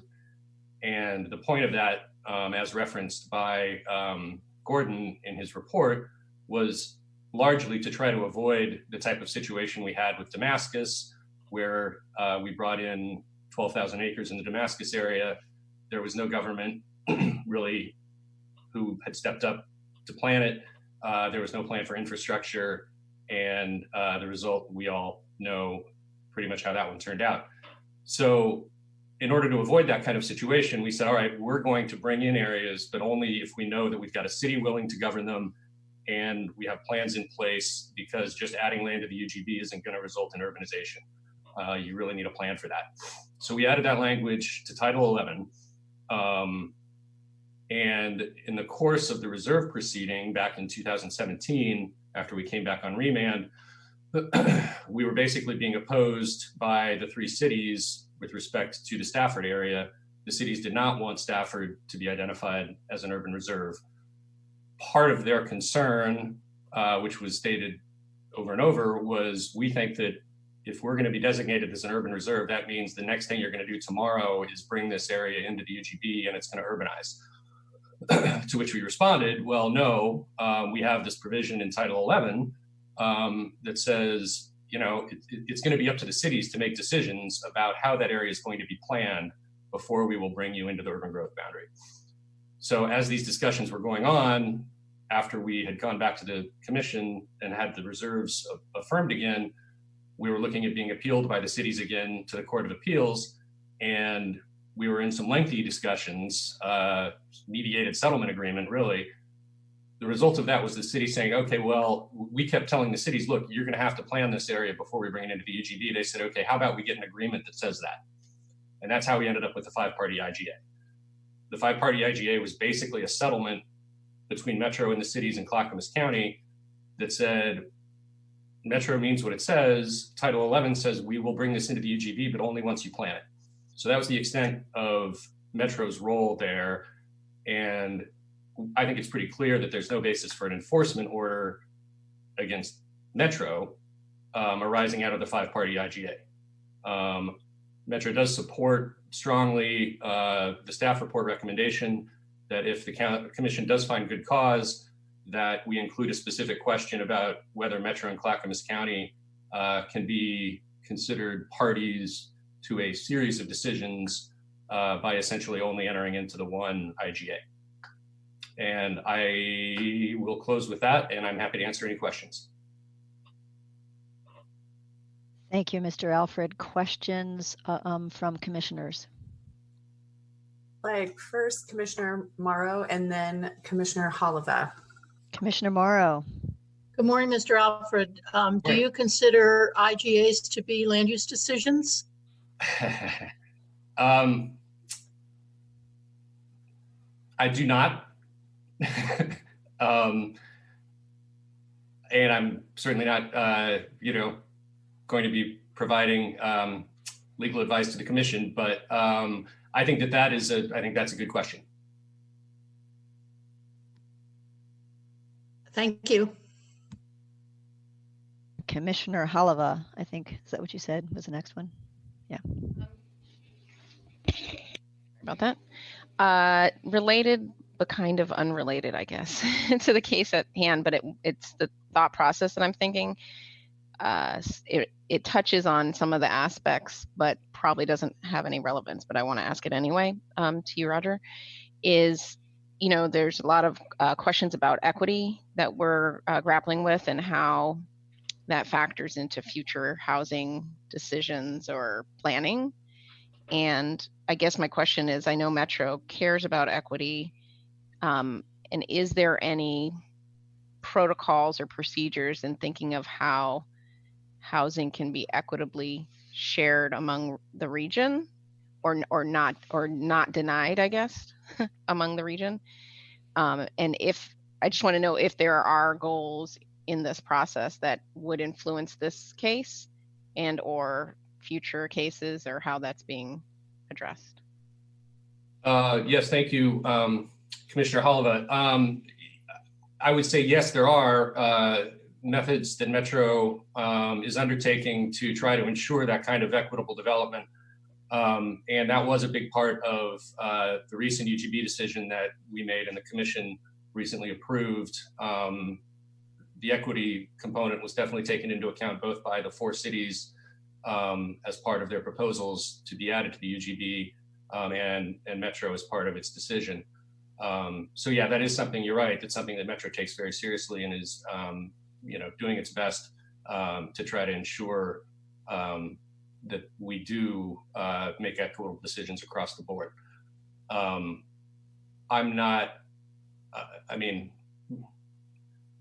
It's a harder question for me to answer as to whether there is a role there in this specific case, in this decision. I'm not sure that that's necessarily part of what the commission or a hearings officer will be looking at when it makes a decision as to whether an enforcement order is appropriate. But I would, I guess, again, defer to your able counsel on that question. Because it seems like location, what's allowed and what's not allowed in distribution and location is coming up in different forums. And it almost wonders whether, and I know this came up when we were listening to the cities that were expanding their urban growth boundary areas. They were seen as role models for what they were doing, but it didn't really address the places that were choosing to not participate in that. I understand. Other commissioners? I guess what I will do is ask you, Roger, if you also, if I know you're saying it shouldn't go to a good cause hearing, or at least Metro should not be a party to this. If this commission decides today to proceed to a good cause hearing, are the questions articulated in the staff report the right questions to query? Yes, I believe they are. Thank you. Anyone else? Thank you very much. I appreciate that. Let me go back to my script now. So then I think we're going to hear from the 3 cities. Is that correct, Gordon? And the 3 cities have a total of 20 minutes. So why don't we tee up whomever the spokesperson or people are to make that happen?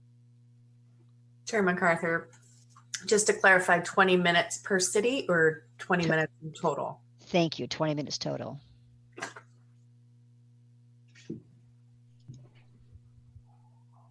We should also have Jeff Condit.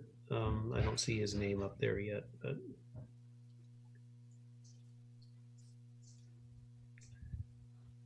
let's see, David Powell, Sean Brady. Oh, now Jeffrey Condit. Okay, I think, and Kate Harbor. I'm not sure who that is, but looks like we have everyone. And Mr. Condit, if you could let me know if that's not correct. And perhaps one of the folks that is someone from the group that is speaking from the cities could let me know sort of who is managing this or who's the lead off or whatever. So we're going to give you 20 minutes total, but we want to kind of make sure that we can get the full breadth of your testimony within that time frame. So who's the one sort of leading this? Chair MacArthur, this is Jeff Condit, representing the city of West Linn. I'm going to do the presentation on behalf of the 3 cities, and then Dave and Sean will simply get onto the record and say that we agree with that presentation. Thank you.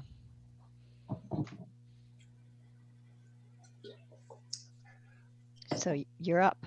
Thank you, Madam Chair, members of the Commission. Again, for the record, my name is Jeff Condit. I'm an attorney at Miller Nash Graham & Dunn, and I'm representing the city of West Linn in this matter, and I'll be presenting on behalf of the 3 cities.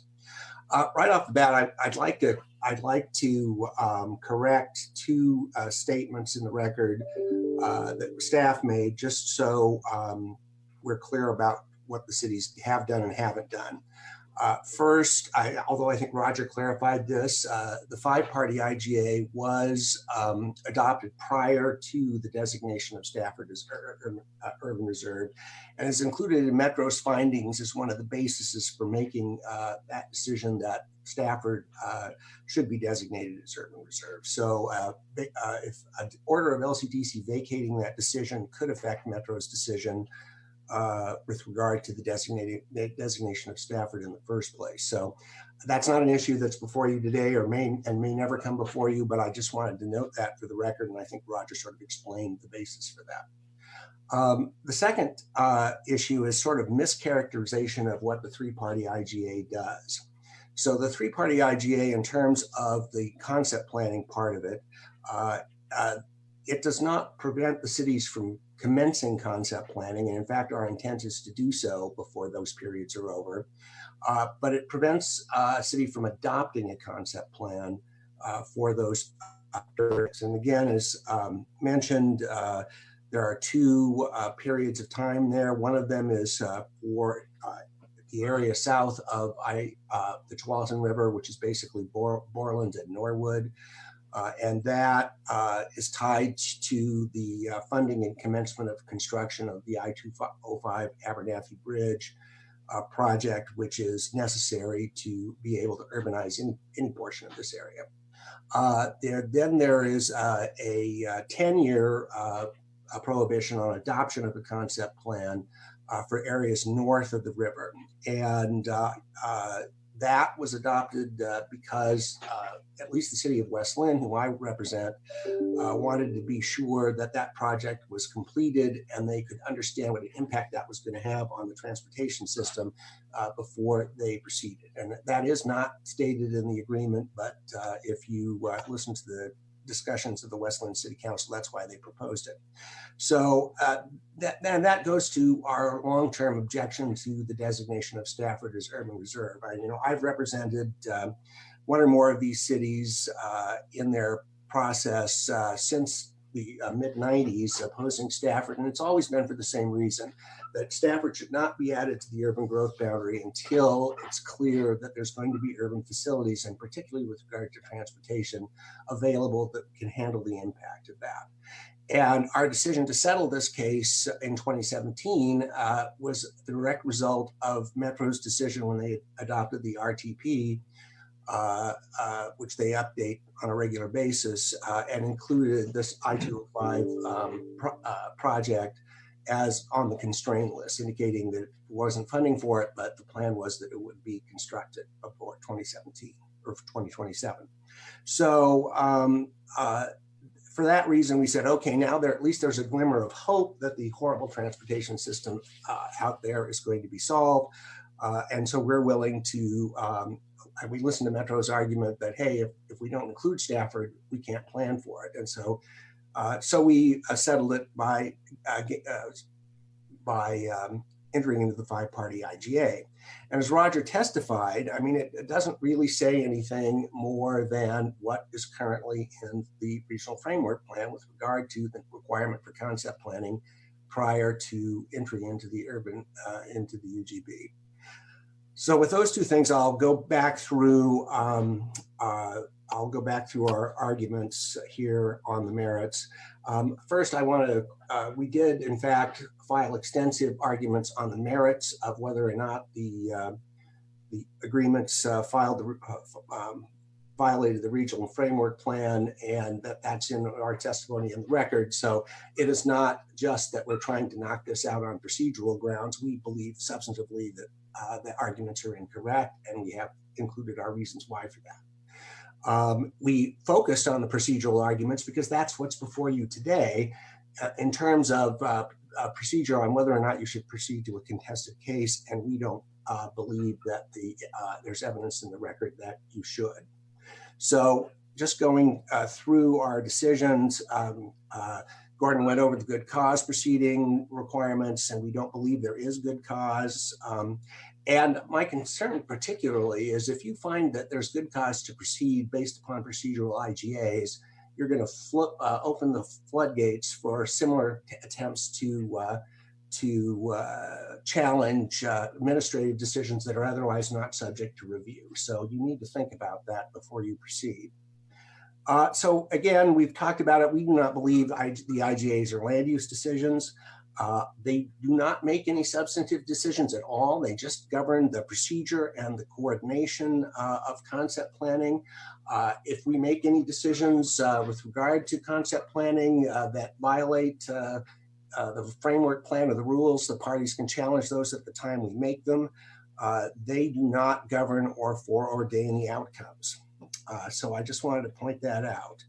I do believe that a review of an IGA intrudes on our city's home rule authority.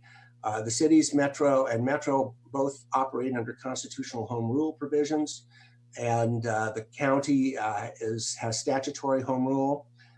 And that means that we could make any decisions on matters that we consider to be of local concern unless they are expressly preempted by Metro Code or state law or some higher authority. And that's important in terms of the arguments on the merits. We do not believe that 2 decisions are enough to establish a pattern or practice under LCDC, a rule or precedent. What the rule requires is a series or succession of similar decisions. That's the exact phrasing. And you can't plausibly interpret that language to mean just 2. And that's contrary to the interpretation of LCDC and Court of Appeals in the Land Watch case. Petitioners argue that the Land Watch case isn't apropos, but in fact, it uses the very same language in the section regarding the regional framework plan in terms of the pattern or practice of the decision, and from a statutory interpretation viewpoint, if a statute uses the same phrasing in the same context, it's supposed to be interpreted the same way. So we believe, from a legal standpoint, that 2 IGAs cannot be a pattern of practice. We also note that there are different parties, and that's sort of the conundrum that Metro raised. The 5-party IGA is between all of the governments, and the 3-party IGA is between the cities. And if the 5-party IGA is in fact not subject to review because Metro or the county did not have a pattern or practice, then there's only a single decision. Then the 3-party IGA only represents a single decision, and it can't be a succession. So the whole issue surrounding that reveals why we think that 2 is not enough. So the petitioner, we do not believe, for the reasons we've stated in our prior testimony, has established the 2 IGAs violate any provision of the regional framework plan. Rogers already testified that he does not believe the 5-party IGA violates it, in fact implements it. And so we think that if the 5-party IGA again is compliant with the regional framework plan, there is no pattern or practice because there's only one decision before you. The chief objection to the petitioner is the timing of concept planning in the 3-party IGA.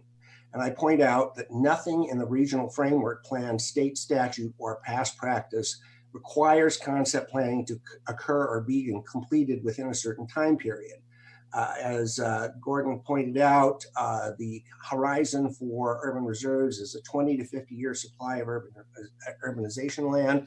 The planning period for the current reserve ends in 2060. So it's highly possible that urban reserve may not come in until 2059.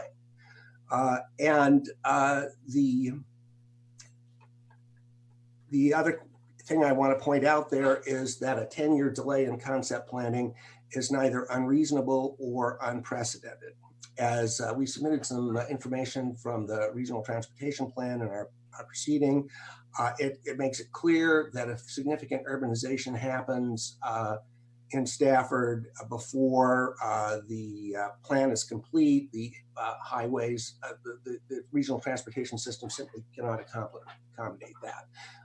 The plan finds that if the I-205 Abernathy Bridge project is not completed, that whole section will be failing by 2027. So that's a pretty stark evidence of why the cities, at least, are concerned about urbanization of Stafford before that project is done, and why we think that project has to be designed and at least underway before we can reasonably concept plan for transportation and the rest of the facilities. So, and I note that the former staff report had noted that several cities in Washington County have not completed concept planning, even though those portions have been in since the Grand Bargain in 2014. So that's 6 years. And the city of Tualatin and Wilsonville didn't complete concept planning for the Basalt Creek area, which was actually added to the urban growth boundary in 2004 until last year. These decisions are complicated, they take a lot of time, and they involve a lot of parties, and it's going to be particularly complicated in the Stafford area with 3 cities providing services and the potential negative impacts if one sort of goes off by itself. That is the whole reason for the coordination agreement, to make sure that does not happen. So I want to talk about the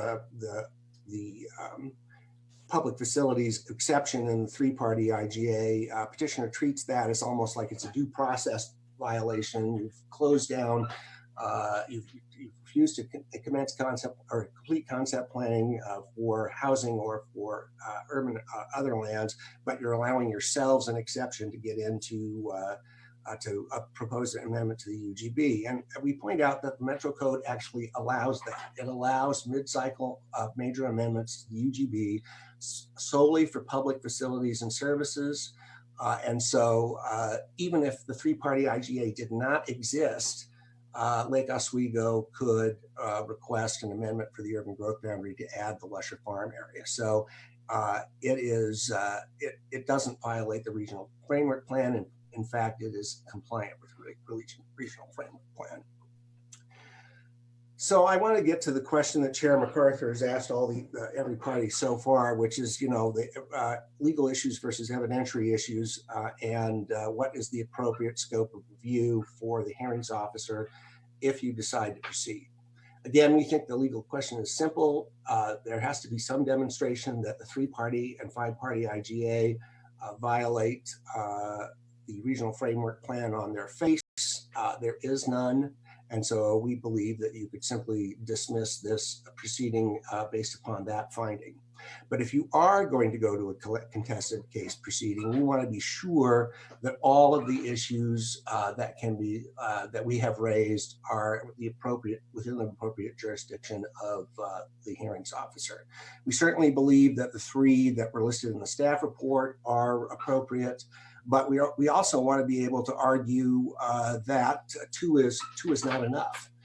The sort of the interpretational and jurisdictional question, that is the threshold for making a decision about whether this qualifies for an enforcement order. And the other jurisdictional questions about whether this is the appropriate proceeding. Otherwise, we're going to be looking at perhaps having to challenge your decision, if we can even do that, to refer this to a hearings officer as an order in other than contested case in the circuit court, which is the alternative process for reviewing one of these decisions. And that would be a waste of everybody's time and money to litigate this in 2 forums. So what our suggestion would be, if you decide to proceed to a contested case, is don't adopt the staff report, but simply conclude that all of the issues are there's a colorable question on the issues, and we want to refer this on all of the points to a hearings officer for them to sort it out and then bring a recommendation back to the commission. Otherwise, I'm afraid perhaps even both parties might have to litigate this in 2 forums, and that would be a waste of our time and money. So I guess, our concern, just to conclude, our concern is that if you authorize an enforcement order is issued in this case, you're turning what ought to be an extraordinary remedy that's only applied in extreme cases where bad actors are consistently making land use decisions that clearly violate the law. If you apply it as a result of 2 IGAs among parties that were trying to reasonably resolve a years-long dispute in order to accomplish their mutual goals and ensure that urbanization occurs consistently and concurrently with critical infrastructure, you're going to open up the floodgates on your enforcement order proceedings, and you'll be considering many more of these than you have in the past. I note again that the IGAs are purely procedural. If the petitioner gets his wish and these are both vacated, it's not urbanization of Stafford is not going to happen any faster, and because the Metro Code still requires concept plan before it's considered for addition to the UGB, and so that sort of supports our decision that these are not land use decisions that should or can be reviewed as part of this kind of proceeding.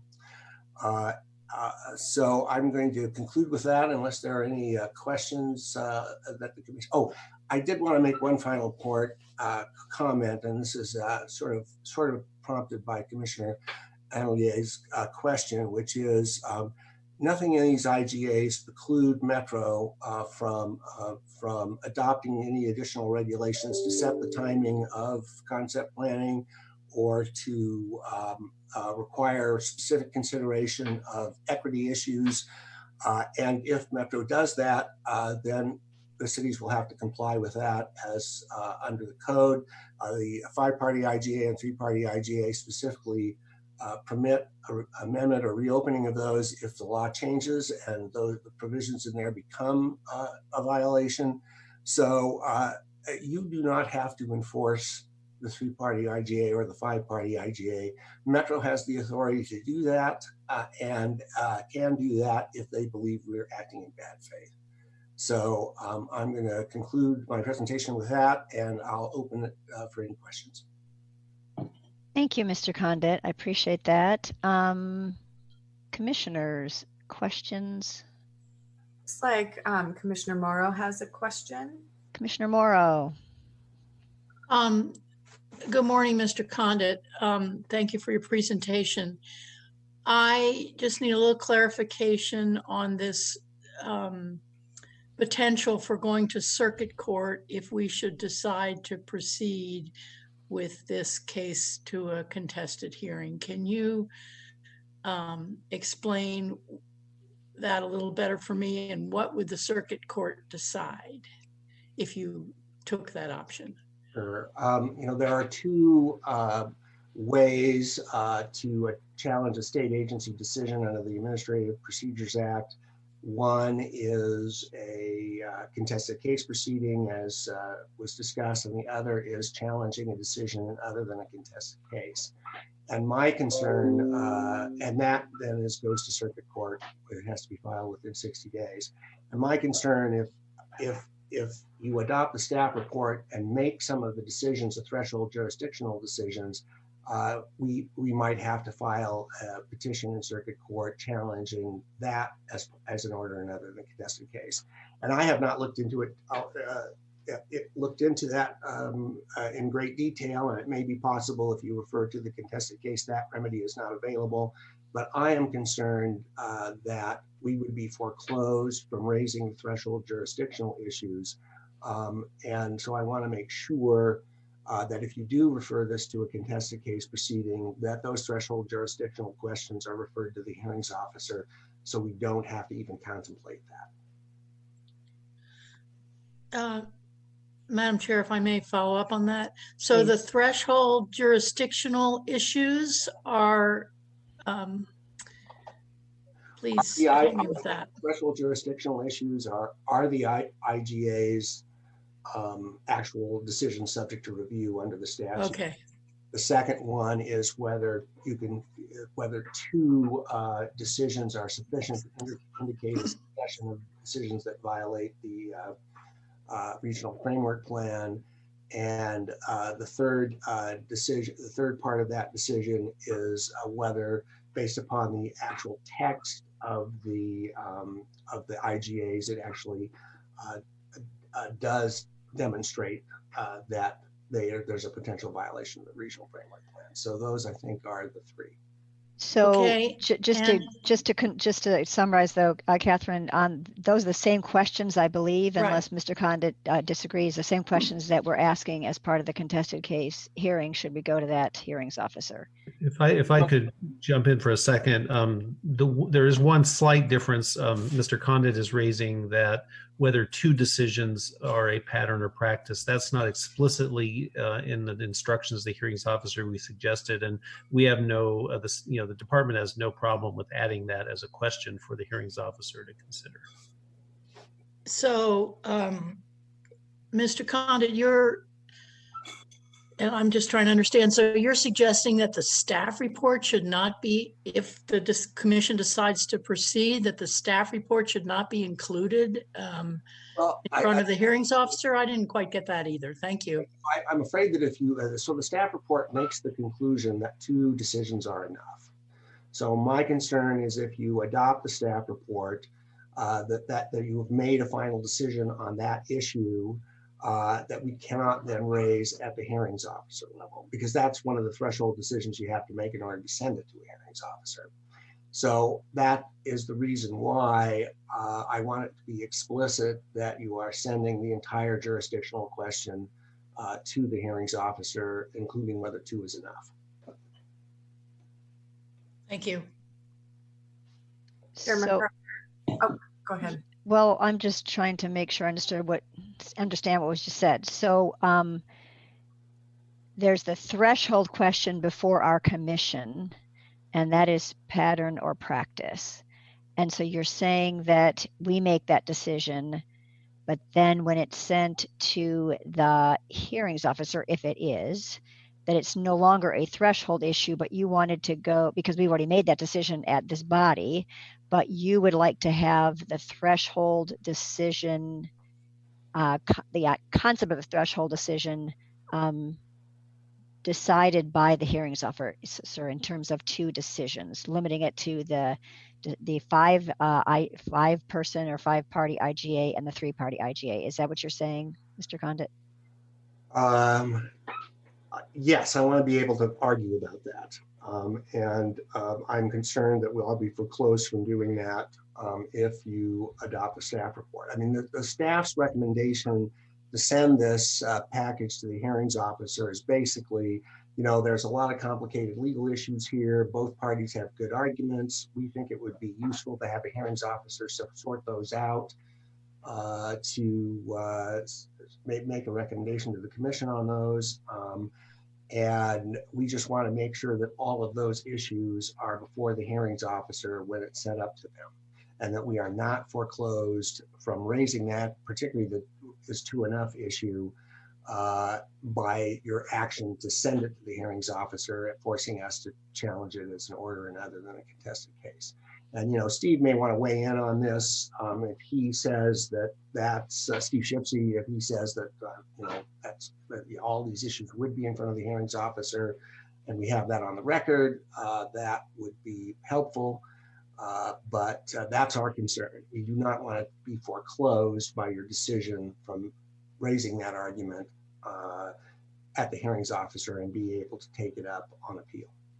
So thank you. We've heard your viewpoint. And so Gordon, can you just flag that? I think we should talk about that and give Steve a chance to think about it, but we won't take it up right now. I think we'll kind of conclude the rest of the testimony and then have the commission discussion, but I appreciate you raising the point, Jeff. Other questions, comments from commissioners? So Chair MacArthur, this is, I just had a thought related to, I'm really appreciating the nuance here and everyone's time and thoughtfulness. So Mr. Condit, this has been really beneficial for me. So thank you. I'm hoping that Gordon could sort of amend our recommended motion based on this discussion, and that we could see that and make adjustments in the future. I know we're mid-process, but that's just something I'm thinking about, how that would be beneficial for me. Yeah, I tend to agree with you, Katie, and Vice Chair Piermine. And so I think what we'll do is we'll hear the rest of the testimony, if there is even anything from Clackamas County, and then we'll have that discussion. So really first of all, there's the discussion, and Gordon will take us through that. Is there a pattern in practice? And then we'll go on the substantive things. And then if we agree as a commission, there is need for a good cause hearing, there is good cause for a contested case hearing, then we would ask Steve and Gordon to go through what might be in that submittal, including articulating the questions and then the documents that might be supportive of that. That's kind of what I was thinking, so I'm kind of teeing up Gordon and Steve to discuss that with us after we finish testimony. Does that work for folks? Chair MacArthur, is Mike Connors. Can you hear me? Yes. Okay, I just want to make sure. Sorry, still getting used to the virtual world. It was my understanding that we had a 5-minute rebuttal opportunity. Oh, so okay. I just wanted to clarify on that, and I did want to address the kind of procedural issue that Mr. Condit had raised as well, and I was going to do that part of my rebuttal, but I just wanted to point that rebuttal. Thank you. Thank you, Mr. Connors. I didn't see that on my script, but that is probably my eyeballs more than anything else. So let's go ahead. So if we don't have any more questions for the 3 cities, we'll go on to Clackamas County, and I'm not seeing any commissioners' hands raised. I think my agenda shows that Clackamas County is not going to say anything today. Is that right, Gordon?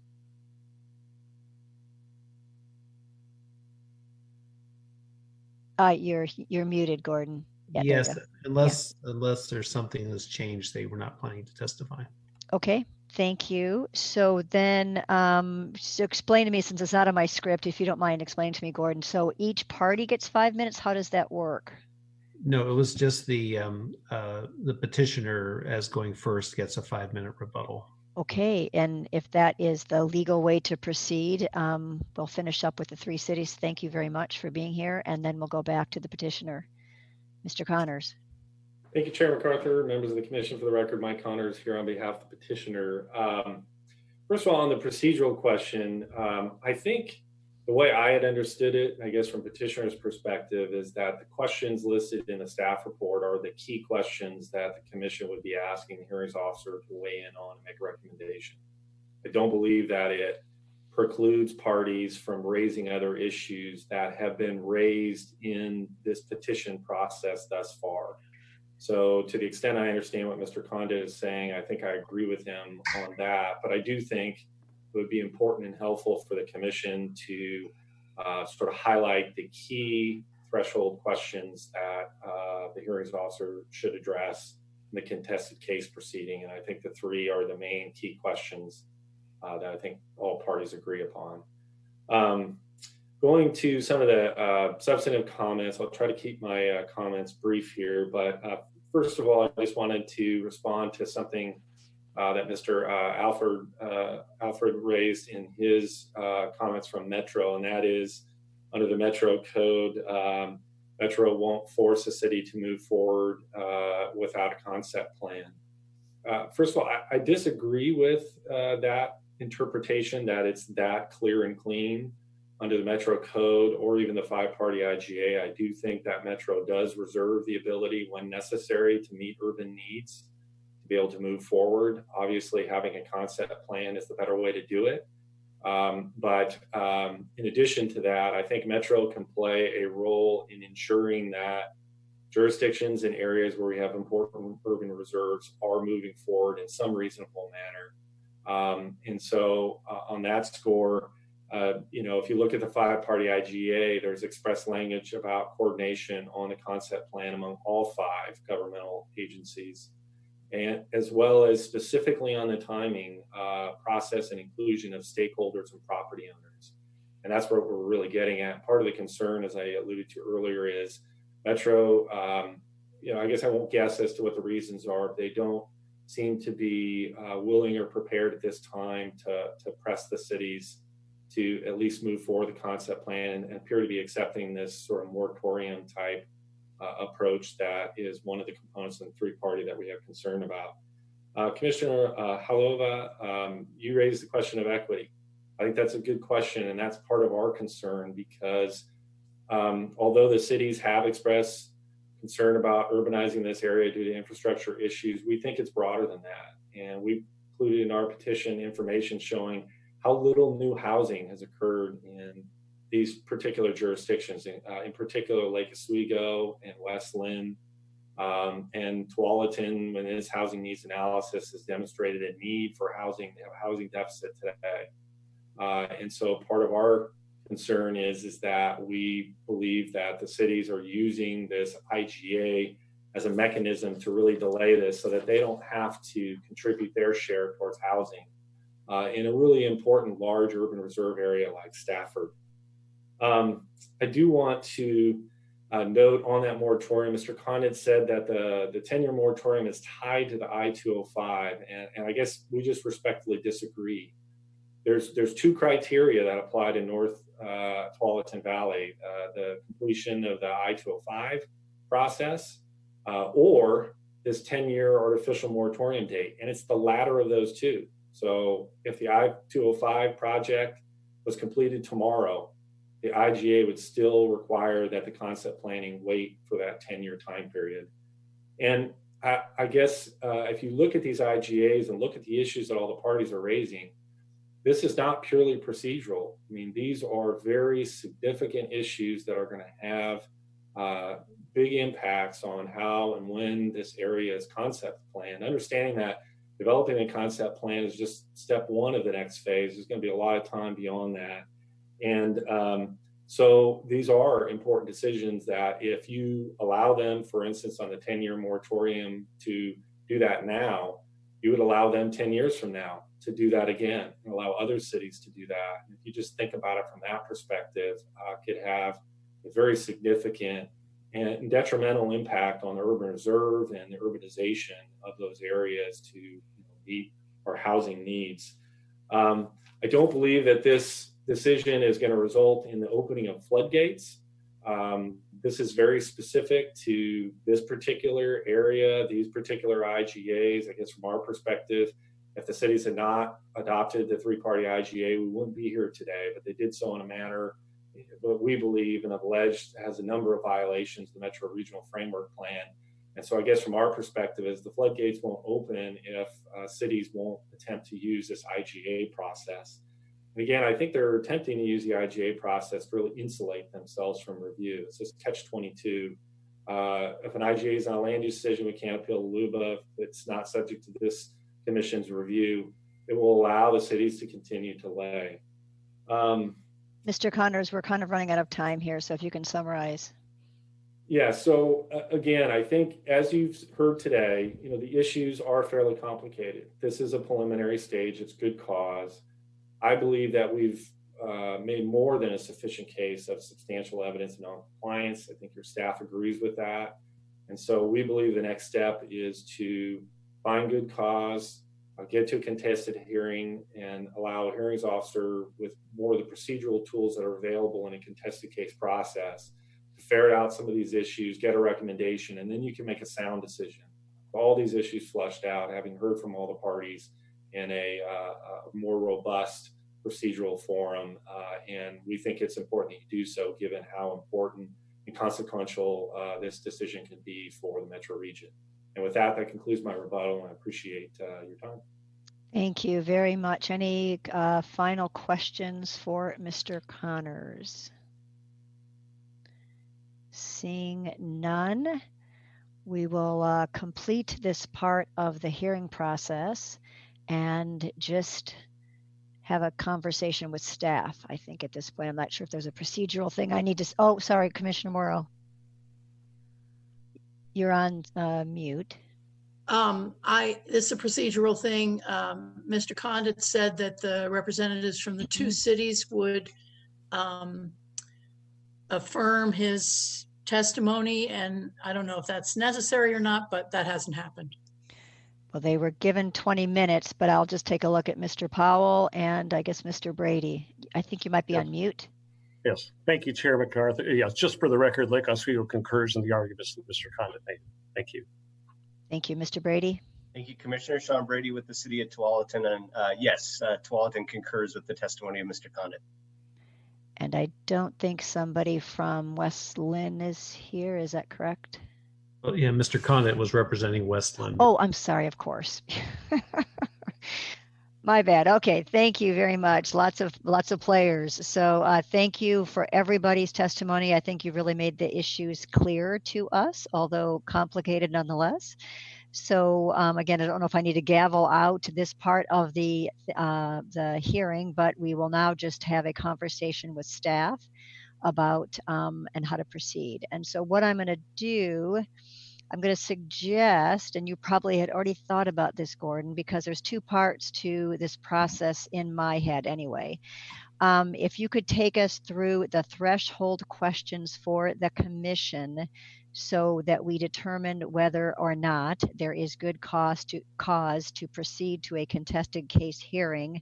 And then if the answer is yes to that, we will then work on articulating the questions you have listed on the staff report, but there might be additional information we need to request. If the answer is no, we don't need to do that part of our agenda. So if that makes sense to you, could you take it away, you and Steve, as needed? Okay, thank you, Chair MacArthur. Going back to the questions before you, and these threshold issues are not necessarily, as I've stated, that I think I need to share screen actually too. Let's see, let me do that. And back to that. Okay. Let's see. There we go. In terms of the issues, it really, we don't have definitive answers to these at this point. It's whether there is enough evidence in the record that these questions are sufficiently unclear, if you will, or clear that they exist, or unclear to justify going to the next stage, which is a contested case hearing before a hearings officer who would then flesh out the legal issues and return to you with a recommendation as to whether to issue an enforcement order is appropriate, and if so, what the contents of that would be. Your role, if you do find, so that's kind of a some judgment on your part, and I'll let maybe Steve Shipsey will further go here. Some judgment on your part as to whether these rise to that level. And really, I think the issues, the two of the issues are really kind of really very almost legal, if you will, in terms of, and in that sense, they are threshold issues. The first is, do these IGAs constitute a pattern and practice of decision making? And certainly the department has no objection to making explicit the question Mr. Condit has raised as to whether two of these decisions constitute enough of a pattern or practice in terms of the plural versus the singular. And really, the hearings officer would look at these issues first, because they are legal questions, before getting into the third question, and decide whether, this could be a, if you will, to be, to use strong, colorful language, a blatant violation of Metro's regional framework plan. But if they are not decisions, land use decisions, you don't have the legal authority to issue an enforcement order. So and they don't constitute a pattern of practice. The hearings officer would decide that, or make a determination on that first. And then the next question is whether Metro and Clackamas County are part of this whole process, because they're not parties to one of the two decisions. And then the third question is, even if they are land use decisions, do these violate a requirement of Metro's regional framework plan? And that's where you get into the substantive policy issues that we've talked about to some extent as well. We would recommend that if you do send this to a hearings officer and the hearings officer finds that the threshold question about whether you have the legal authority in this issue doesn't exist, that these aren't land use decisions, or that this doesn't constitute a pattern or practice, that the hearings officer not stop there and also develop some findings regarding the final question in case when it got back to you, you disagreed with the hearings officer and you decided that they were land use decisions, and then you didn't have any findings regarding the final question. So we would want the hearings officer to develop those as well if this went forward. And so that's where we are. And like I said, I have, if you do get to that point, I have a revised version of the questions that you would be sending to the hearings officer that explicitly includes the question Mr. Condit has raised. And I would, at this point, unless Mr. Shipsey has any comments, I would turn it over to him. But hopefully that's not, I haven't confused you further and clarified a bit. So Mr. Shipsey, do you, because I'm getting a little confused on the questions for consideration by a hearings officer versus the questions we have in front of us to even get to that point. And so it seemed, in my head anyway, a little muddled now how this commission gets to a point of determining to answering those threshold questions. So maybe I'm the only one and somebody else can help me out here, but perhaps I'll give it a try.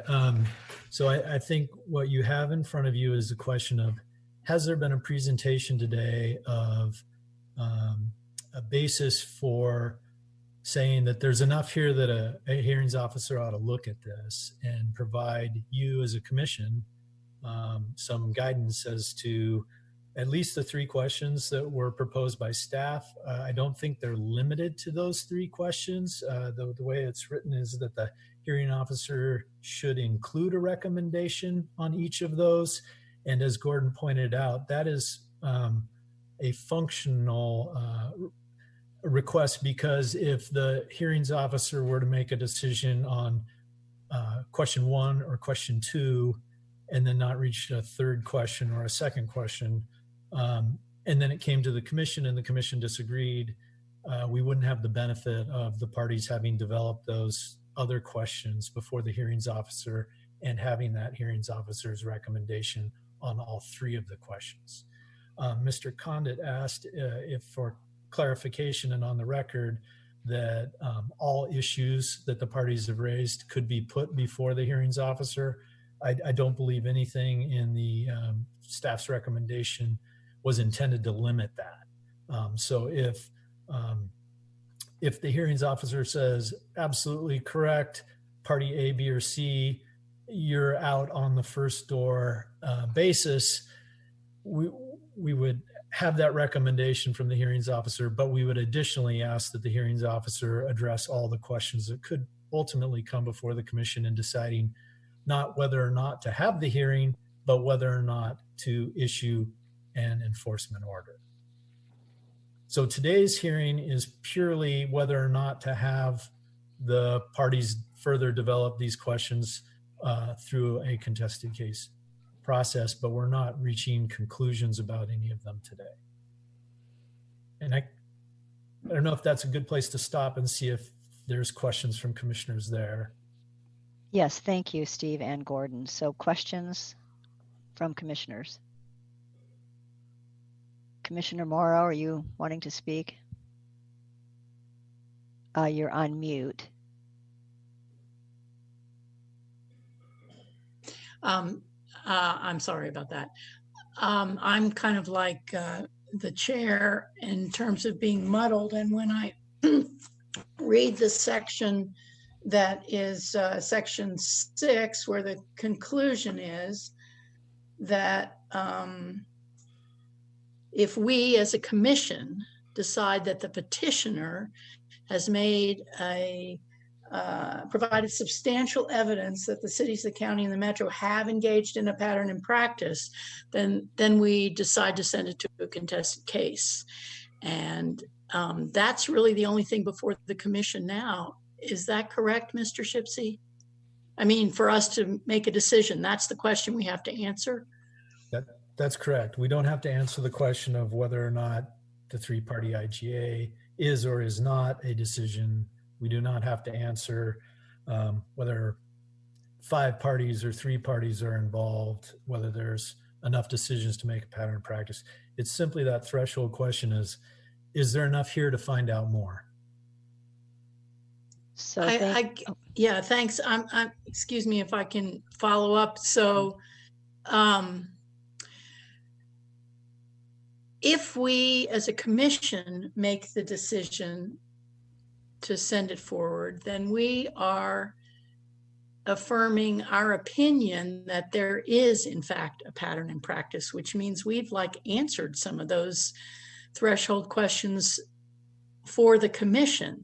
And that's kind of what worries me a little bit. So I just want to make sure I understand it. Thank you.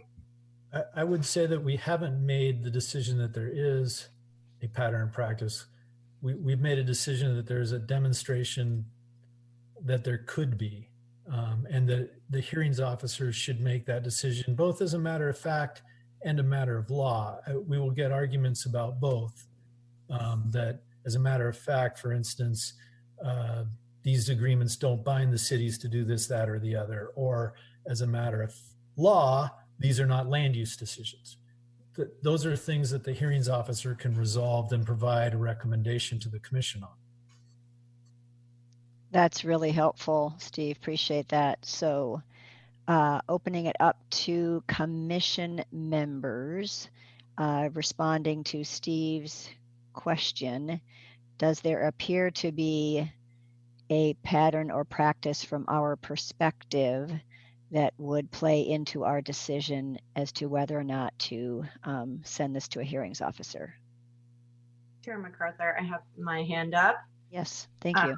Yeah, I'm appreciating the language clarification, and Commissioner Morrow, your question whether or not we're making decisions, and I think the language says they may have engaged, so it doesn't say they have engaged. The question is, have they?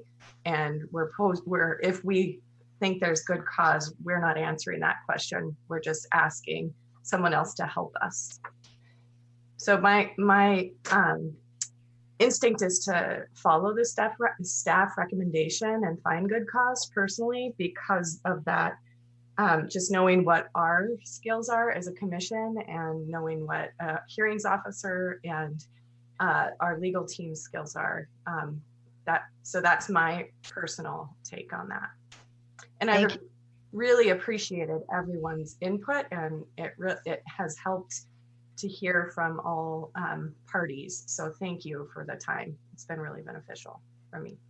Thank you, Vice Chair Pearman. I'm going to kind of poll all the commissioners. I'm going to go to Commissioner Warren. What is your sense of where you are? Yeah, just I guess make a comment first about the way I'm understanding this is that if we were to move forward with good cause, it would basically be saying, we as a commission are going to, in essence, punt the decision to a hearings officer to make the decisions on all these questions. And if that is the case, then yeah, I would be willing to find that there's good cause. Thank you. And let me just clarify, I'm not an attorney, but you could think of it as punting. We have other options. We could actually have the actual hearing, the contested case hearing in front of this commission. I think we're recognizing there's expertise elsewhere in the way of a hearings officer. So one of our options, if we do determine that there is good cause, we could have the hearing in front of this body. And I'm thinking that's probably not the way to go, that we really need to have some legal minds on this to answer those questions. So we're not really punting, we're suggesting that there's expertise elsewhere to help us answer those questions. Other commissioners, Commissioner Halava. I think we should go with the staff's recommendation. I think there's enough here to warrant more exploration. And, regarding the practice or pattern, I'm sure because that's a part of the material submitted, that will be addressed in some way, but it also just makes me think of the sample size, how many of these go through at any given time over a period, and the difficulty, I'm sure, in general with showing a practice or a pattern with a small sample size. But I don't think that's something, I think there's enough cause to have a hearings officer look at it. Thank you, Commissioner Sandoval. Yeah, thank you. So maybe I'm simplifying this too much, but I guess I don't understand how this is not considered a land use decision, unless there's some sort of legal definition of what a land use decision is. That's my question. Is like, to me, this seems obviously that it is a land use decision. But like I said, maybe I'm simplifying that, and so since I don't know the answer to that question, then and whether there are specific legal definitions of that, then I would say, okay, yeah, let's move it to a hearings officer who can provide that information. Gordon and or Steve, it's a really good question, and the term land use decision is a term of art, and it has a big significance in land use law. So it's a bigger question than just this issue. So Gordon, do you want to try to take that? Yeah, I mean, I think, yeah, obviously a lot of decisions have impacts on land use, and arguably this three-party decision, as the petitioner has stated, has that. But there is a legal issue, question that the Land Use Board of Appeals has often dealt with as to what constitutes a formal land use decision, and that's the language, and whether our enforcement order statute, when it says decisions, is referring to land use decisions. There has been some case law to indicate that that is the case. At this point, though, I would turn it over to Steve to give a probably more nuanced legal description of that distinction. So, back up. There is a statutory definition of land use decision. It's in ORS chapter 197.015. It's 10 or 11. But it basically tries to encompass the universe of things where a local government is making a decision where they have to apply either their regional framework plan in this case, or for the cities, their comprehensive plans, or land use statutes or land use rules, land use regulations that they've adopted. There's also something that was alluded to called a significant impacts land use decision, and that's a creature of case law and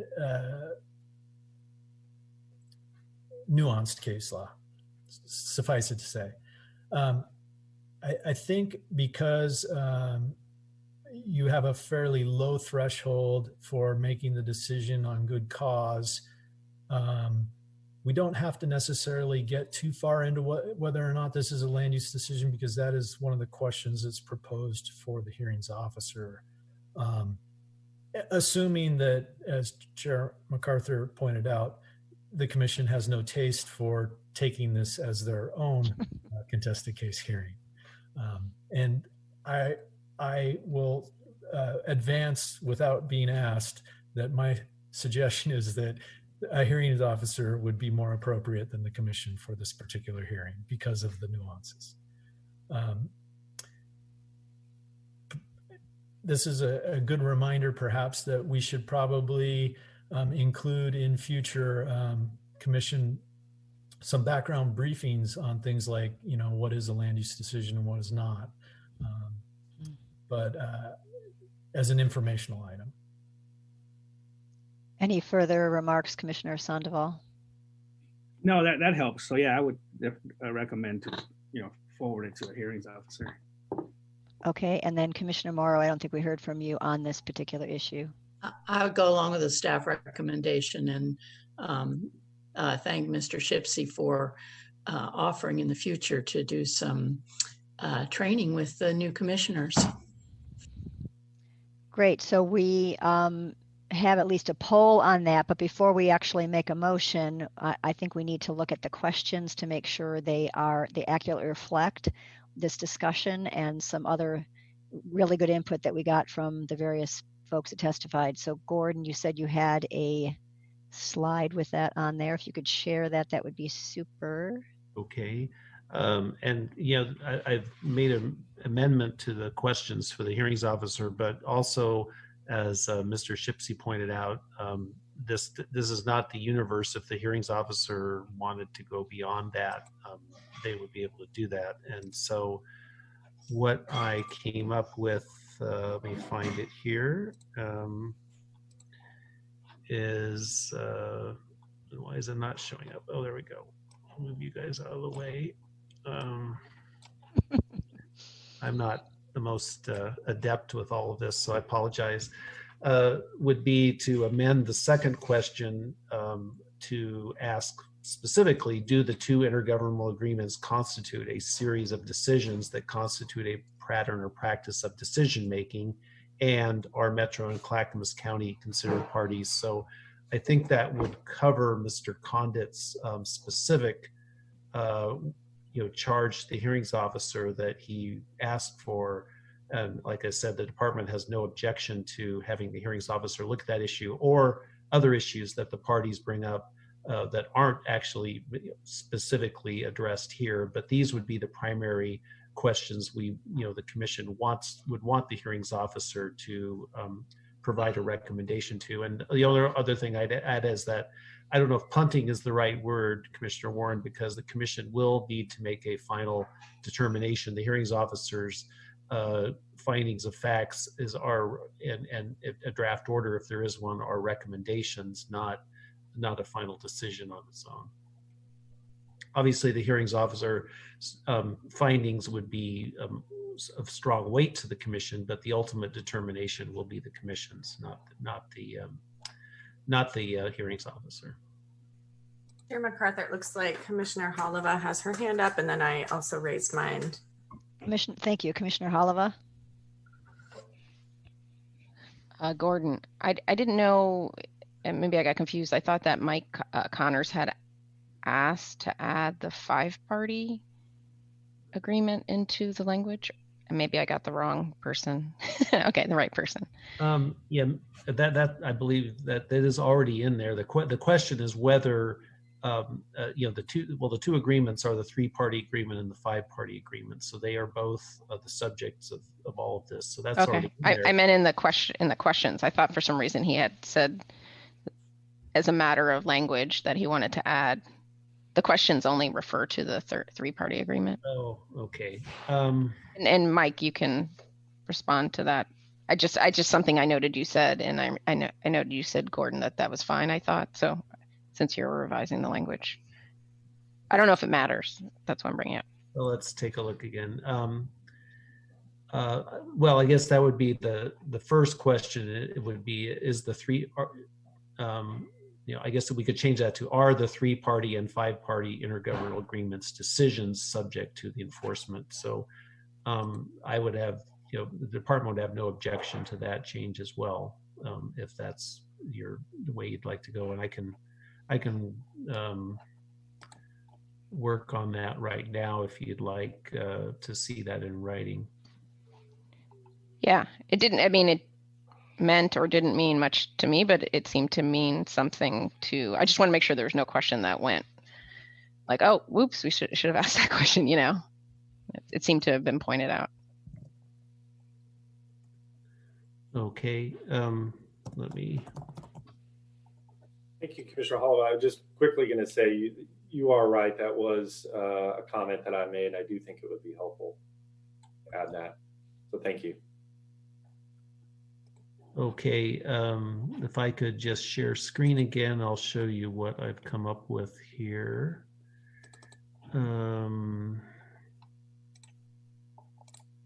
That would be the first question. I don't know if you can all see that, hopefully, would be to make that a plural, are the 3-party and 5-party intergovernmental agreements decisions that are subject to an enforcement order.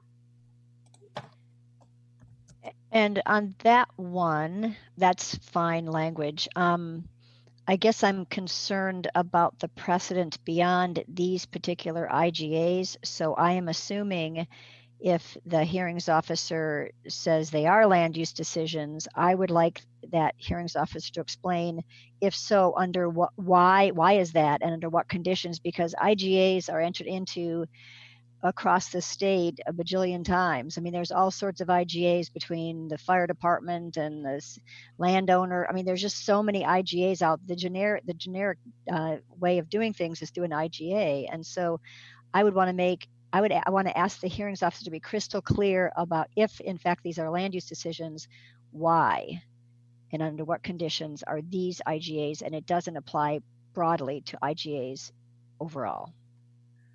Yeah, thank you, Chair MacArthur. We certainly can do that. I think the question here is whether these two particular ones are, and then in that question will be, first of all, do those arguments apply to all IGAs or just to these two? So we can have the hearings officer ask the hearings officer to develop that certainly that line of reasoning or argument and the potential for if this applies to all IGAs or just these two particular ones because of the content matter of them. I think that if the hearings officer were to find that these IGAs were land use decisions, obviously that wouldn't be possible if IGAs were categorically never land use decisions. So there would be an assumption that at least some of them were, but we would certainly look to potentially limit the applicability of that so that you raise a good point. Great, and I'm assuming you'll cover that in your order that comes out from this commission, so thank you. Do other commissioners have questions or edits to these questions that we would forward to the hearings officer? Commissioner Morrow.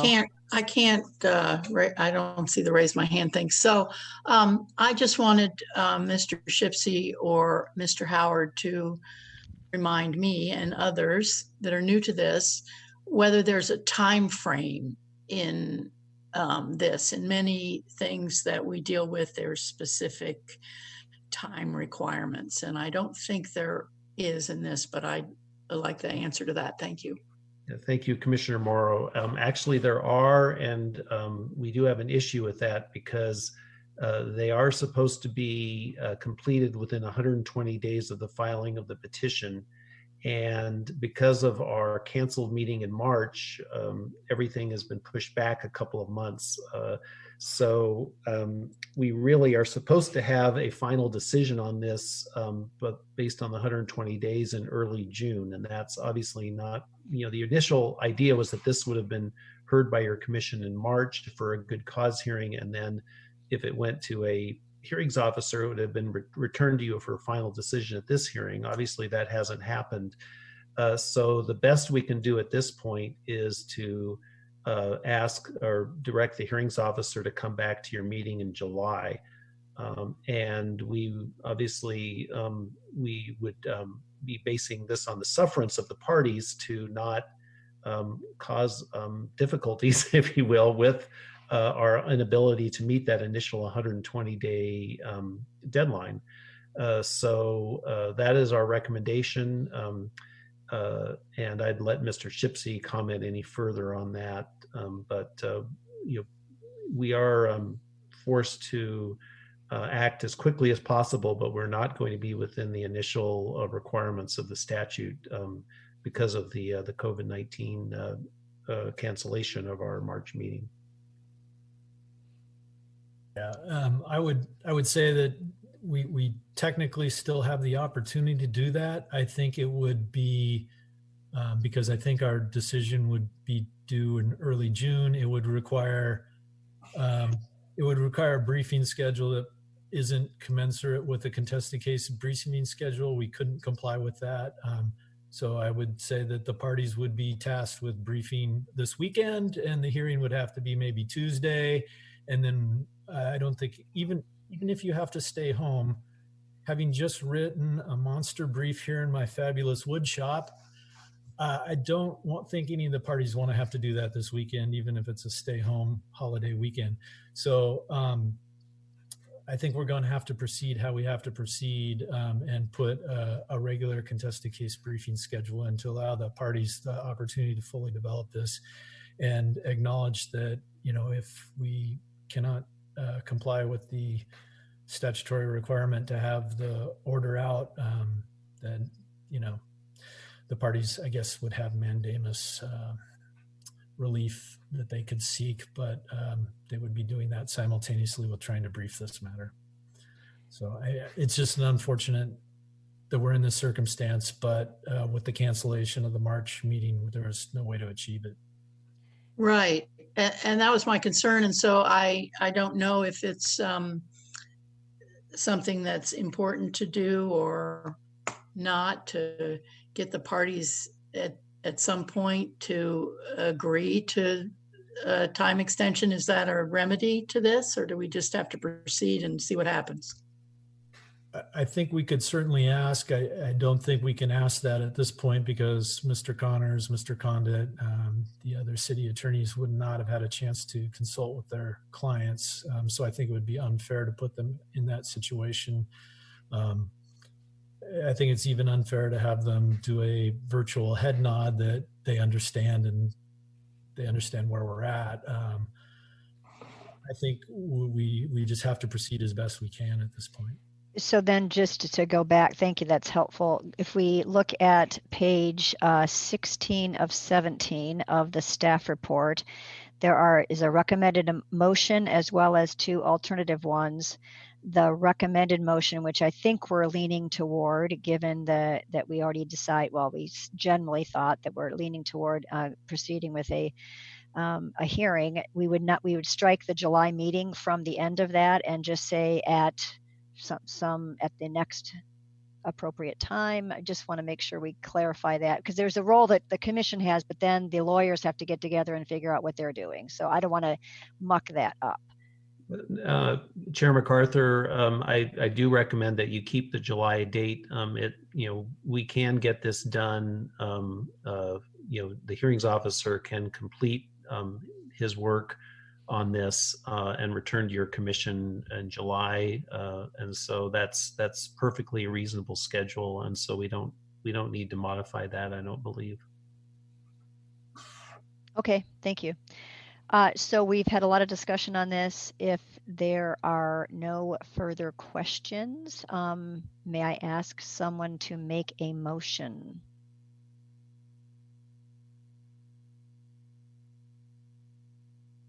Looks like Commissioner Morrow has her hand up. Oh, Commissioner Morrow.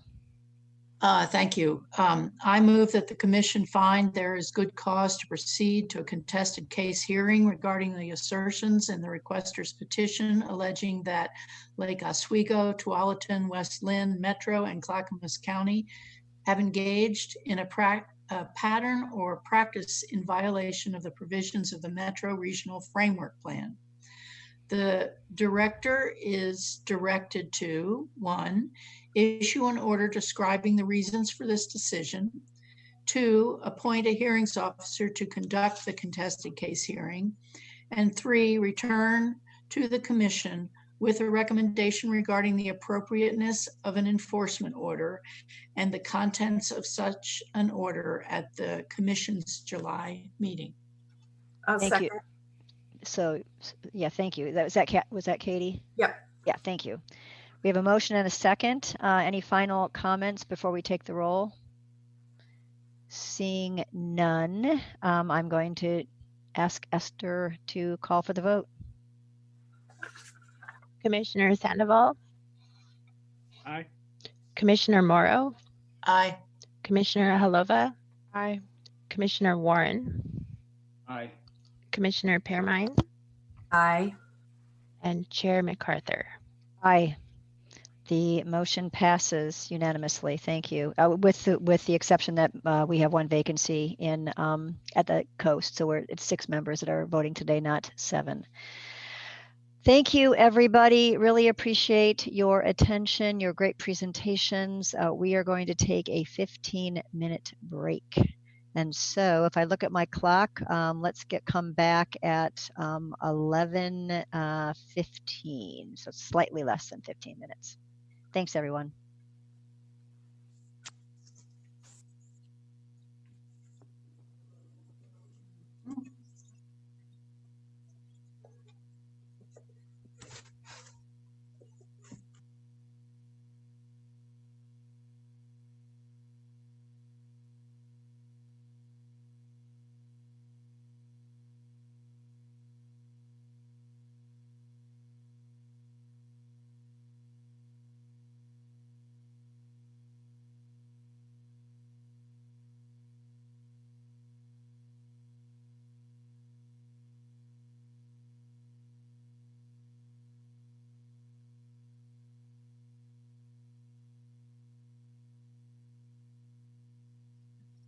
Esther, can you hear me? I'm find the headphones uncomfortable, and I just am wondering if this working without the headphones is okay. All right. It is. It's very clear. Okay, thank you. I've always wanted to be an air traffic controller, so I'm quite comfortable with my headphones. I'm comfortable because I put a pillow under my butt today, so that helps. Okay, Chair MacArthur. Let's see, Commissioner Morrow, Vice Chair Permine, Commissioner Warren, and it looks like here's Commissioner Sandoval and Commissioner Halova will be joining us shortly. Let's see. Okay, there I'm we here. go. I'm in here. I might have to drop my video for a little bit, but I'm here. Great. Thanks, everybody. We're reconvening after our break. We are running about a half an hour behind. So I don't want to rush any agenda items, but we may want to skimp up on our, I think we had 60 minutes planned for lunch. So we'll kind of see if we can maybe shorten that a tad. So we're now on agenda item number 8, the River Grove enforcement order, good cause hearing. Again, just like the previous topic, we are not taking public testimony. There's a prescription as who can testify. We will be taking, measuring the time that people have to speak. And with that, I'm just going to go ahead and turn it over to Jennifer Donnelly and Gordon Howard to make the presentation. Yeah, this is Gordon, and I'm just going to briefly introduce Jennifer, who will be giving the primary presentation. And once again, this is a good cause hearing similar to, to the one you just heard, except a different matter involving the city of River Grove. So Jennifer, if you could take over at this point. Sure, thank you. I'm going to share my screen.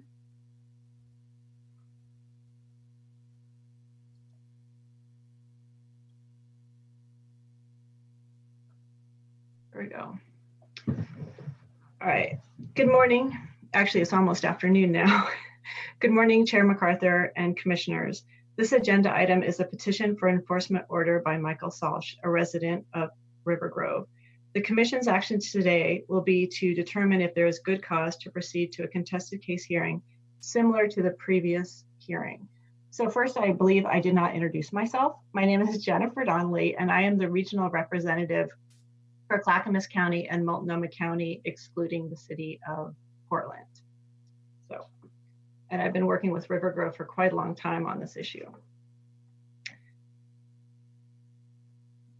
The parties are Michael Salch, who is a resident of River Grove, and the city of River Grove. You will hear from Bill Kabizman first, the city attorney. He will frame up the allegations. Then you will hear from the mayor, Williams, followed by City Councilor Pierce, who was involved in the adoption of the tree ordinance, which is kind of the heart of the issue here. And then you will hear from Matt Straight, who is the planner. And then again, Bill Kabizman, the attorney, will come back and summarize what you have heard. So just for reference, this is where the city of River Grove is. It's south of Lake Oswego, east of Tualatin. And so I'm sorry, Jennifer, to interrupt, but you didn't mention, does Michael Salch come first before the respondents? You didn't mention him. Oh, I'm sorry. I thought I mentioned him first. Yeah, so the petitioner will speak first, okay. Michael Salch. He'll give a presentation just after I present, and then the cities will present. Yeah, thank you. So to give context, this is a very small community just north of the Stafford Basin that you were all talking about. It's a community of 505 people per current PSU population. You will find in the staff report, it does say that the population is under 400, and that was from the last US Census. But the current population is now 505. As you all heard in the last hearing, the process for a citizen-initiated enforcement action is as provided on this slide. And I'm not going to go through it. It's fairly technical. There's a letter back and forth, and there's a lot of timing involved. and this was followed in the correct fashion. What you're not seeing here is there was a great deal of communication with the city and the petitioner to try to work out the issues in an alternative manner than coming before the commission. And I would say that we exhausted all of our options. The materials you have before you is the staff report, which goes into great detail, and then the petitioner's petition for enforcement, and then the exhibits, which include the city's responses to the enforcement, the tree ordinances, plural, and the minutes from the Planning Commission, the City Council, plus other meeting materials. And then there is an additional submittal attachment by the requester. So the petitioner has 6 matters and 15 violations. And he is going to go through those in quite a bit of detail. I'm going to try to give you an overview of what happened to give you context. So when you start to hear the great detail, you can fit it into the process. The city of River Grove adopted a tree ordinance in 2018, I believe. I'm going to try to give you an overview and fit in the matters, and I'm not going to go into each violation in detail unless you have some questions about those. So in 2018, the city adopted the tree ordinance, and while this may not have been a perfect process, the department found that the city did not violate their comprehensive plan or land use codes by doing so. Prior to adoption, the city amended their ordinance number from 93-2018 to 89-2018. The city amended their post-acknowledgement plan to reflect this change. The Planning Commission had recommended denial of the ordinance, and this is not a violation. The City Council is the deciding maker for legislative action. The Planning Commission and the City Council are not required to reach the same conclusion. Several public meetings were held. There was opportunities to give testimony. This action was further appealable, and it was not. And I say this all to address the matters number 1 and number 2. Matter number 3 is in regards to the legislative hearings without public notice. The city demonstrated that they did provide adequate notice of the hearings. The department found that there was no violation. The city does not have a city hall. They do have a designated location for citizens to review the documents and a place that they regularly hold their meetings. Because of the small size of the city and the makeup being primarily, if not all, residential, there are few public places available. The city often holds meetings outside of the city boundaries, and this is not a violation. Cities are not required to have a city hall, and this I say to address matters 4 and 5. The city is small. As I said before, the current population is 505 people. Matter number 6 alleges that the city's planning commission had not been fully kept, did not have a full membership of 7 people. And this was not on purpose. Many small towns have a hard time recruiting planning commission members and committee members to serve. The city has stated they actively advertise to recruit. This is not a violation. The city operates by necessity without a full contingent of members. The other part of this matter, matter number 6, relates to allegation of Goal 1 and the Planning Commission acting as a citizen involvement committee. This is not a violation of Goal 1 and is common practice in the state of Oregon. Sometimes even the City Council is a citizen involvement committee, for example, West Lynn. The city has an adopted Goal 1 program that has been acknowledged by the state. There has been numerous turnover by the city. Maybe not numerous, maybe I'm being over exaggerating. There has been a lot of turnover in the city since the beginning of the tree ordinance process. A new mayor, new city managers, and a new planner. The process may not have been as smooth as it could have been or as organized as it could have been, but staff found that there was no violation. The city is currently working with their planner on a new land use code. The department has offered to help assist with this effort, and we are working out the best way that we can help while the city is in mid-process. The adoption of the tree ordinance, again, may not have been perfect. However, we, the department, that it did not violate the city's comprehensive plan or land use codes. And with that, unless there's any questions about these specific issues, I'm going to keep going into the process. It is the commissioner's job to determine if there is good cause to proceed to a contested case hearing. So, is there good cause? The department found that there was not good cause to proceed to a contested case hearing. The city did not violate their land use code or comp plan, their Goal 1 program, or ORS or OARs that were cited in the petition. A staff summary, staff recommends that the commission find the petitioner has not provided substantial evidence, and the city has not engaged in a pattern and practice of decision making that violates an acknowledged comprehensive plan or land use code. Thank you. And are there any questions?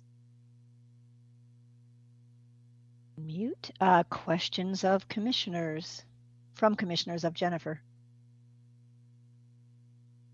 No, I don't see any. Thank you very much. Great. Chair MacArthur, I just had a very minor question. Just for context, Jennifer, you mentioned that you've been working with the city for quite some time. Can you say how long? On this particular issue? Just overall. I've been working with the city for 12 years. And I'll say we've had a very active engagement given the size of their city. Great, thank you. Yep. Other questions? Great. Now, is Gordon going to say something, or should I move to the petitioner?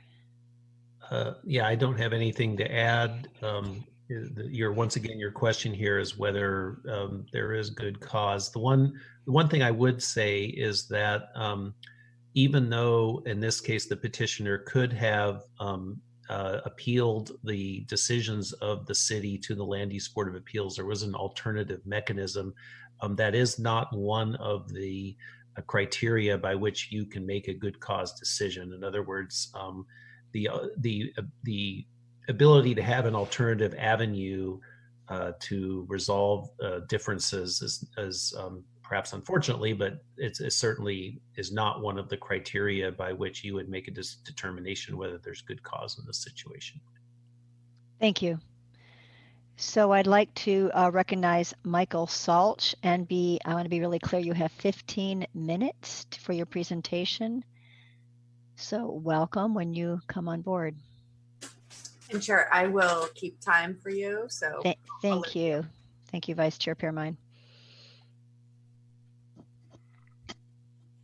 Okay, Mr. Salch, you are unmuted.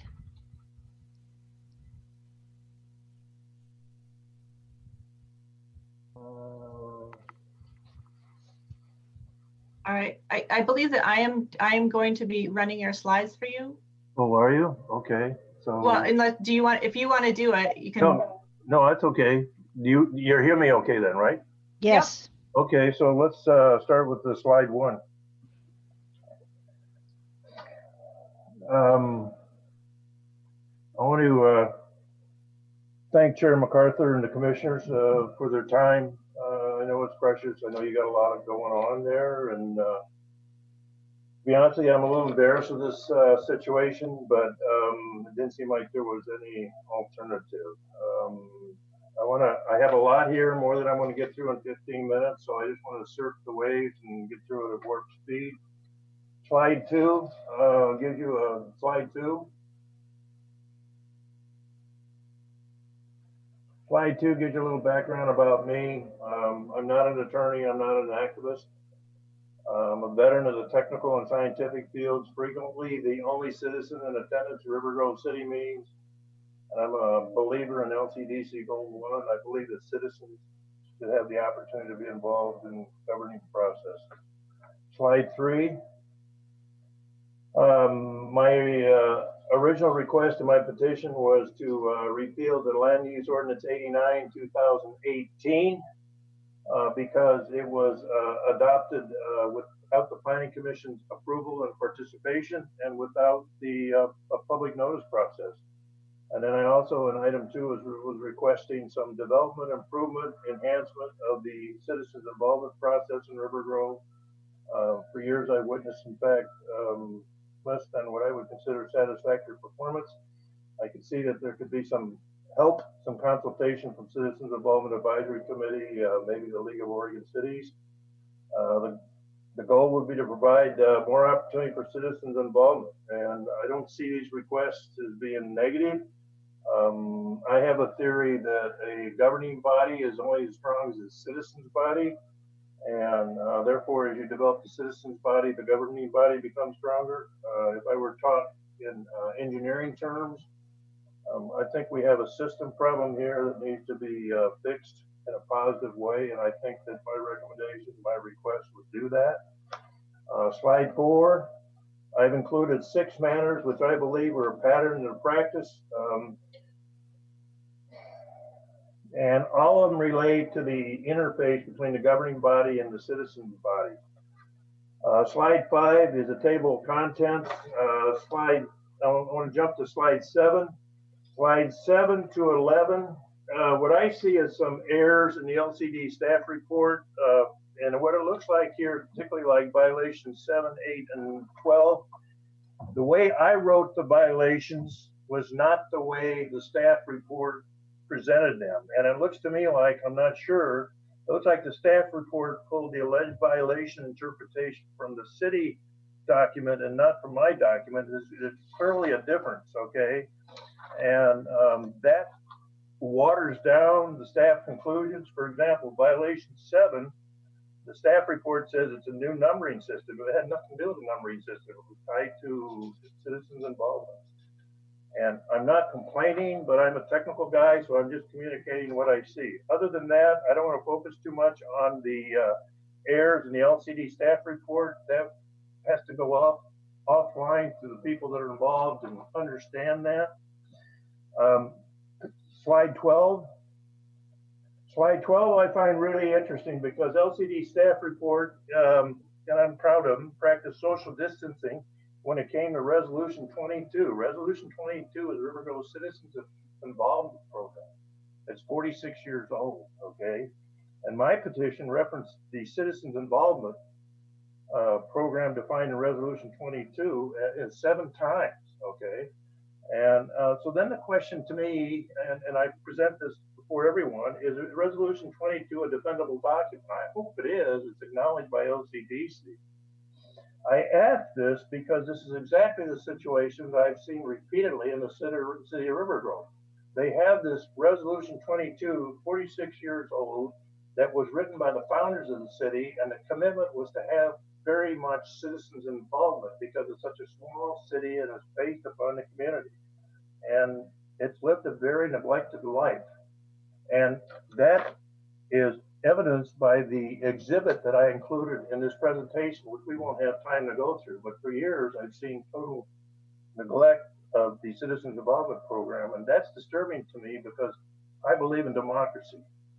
Okay, and to me, the single most invaluable commodity you can have is a citizen. Okay, slide 12. Okay, let's go to slide 13. Slide 13 to 12 explains the process that the city used to adopt the new land use ordinance. Okay, and on slide 14, what happened was the Planning Commission reviewed a proposed ordinance 93/2018 3 times on 9/10. 2018, 10/10, and 11/5. Let's go to slide 15. On slide 15, the Planning Commission recommended that the City Council not adopt the proposed new ordinance 93/2018. This was the only public input by the Planning Commission. They made no other input to this whole process. Okay, that's according to the record. Slide 16. On 11/14/2018, Dave Pierce, the chair of the Tree Ordinance Committee, went around the Planning Commission, as a little diagram shows on the left. Okay, so basically this is a Citizens Advisory Committee going to the City Council, okay? And the minutes to the meeting evidence Mr. Pierce saying, draft ordinance is work in progress. The Ordinance Committee will take additional revisions and final draft can be prepared for the council review and approval. At this point, the Planning Commission, the Committee for Citizens Involvement, was totally out of the picture. Slide 17. On slide 17, I point out that on 12/7, the city manager uploaded new ordinance now, new content, new number, 89/2018 into the DLCD folder. 3 days later, the city council adopted it, and the whole process was without the Planning Commission. Slide 18, to me, there's a flaw in the process. If you go to slide 19, section 4.120 of River Grove Land Development Ordinance 5489 says in B, upon favorable recommendation from the commission for proposals that have not been terminated, the city council shall conduct a public hearing. My point is that this applies, that the city council never had a favorable recommendation from the Planning Commission, because when they went, and the city council's argument is, well, it was the same original ordinance, but the only thing was that the ordinance number changed from 93/2018 to 89/2018. Well, given that logic, I'm saying that they still never had the favorable recommendation from the commission. LCDC staff's position is, it would be unusual practice among Oregon cities to grant a planning commission broad authority to be the final decision maker or for a legislative change to a development or zoning code. But, folks, LCDC did not consider the policies in Resolution 22. They didn't consider it all. And if you take the policies in Resolution 22 and you integrate it into the information on slide 19, let's go to slide 20. The policies in Resolution 22 are on the right side, and in the 5th policy is all recommendations resulting from citizens involvement programs shall be brought before the Citizens Involvement Committee for action.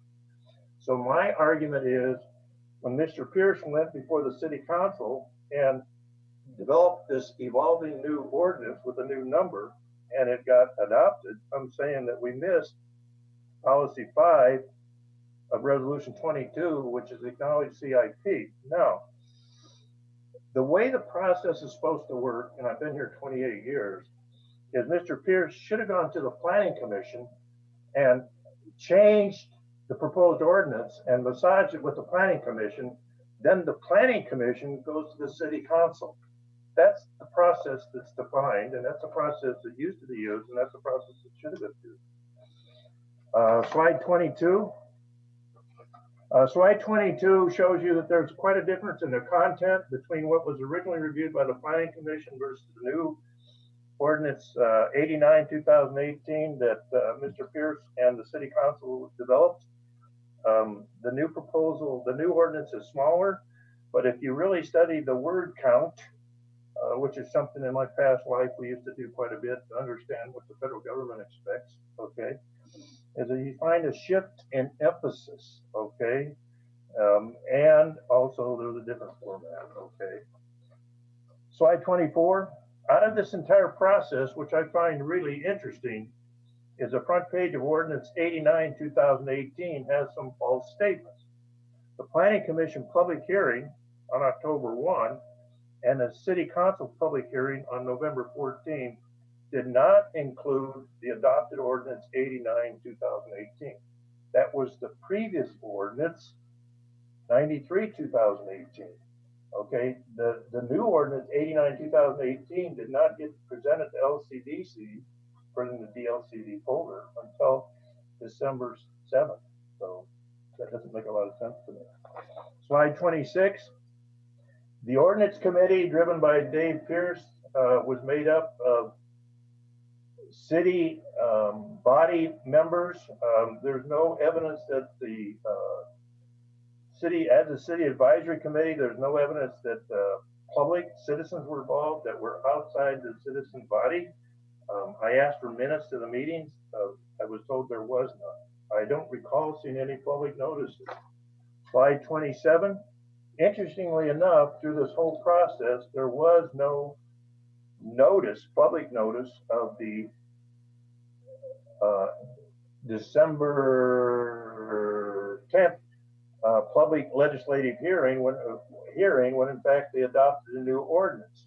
Okay, it turned out that if you go to slide 28, when I asked the city manager, her argument was it was a continued hearing, therefore there was no public notice required. Well, except the difference is that they were two different ordinances with two different content. So that kind of, I would challenge that. Okay, and if you go to slide 29, there's quite a bit of information in the River Grove codes that in fact published and posted notices are required, and there's no conditional statement in there that if it's a continued hearing, you don't need to provide public and posted notice. My point is that people weren't informed of the legislative hearing that which the new ordinance was adopted.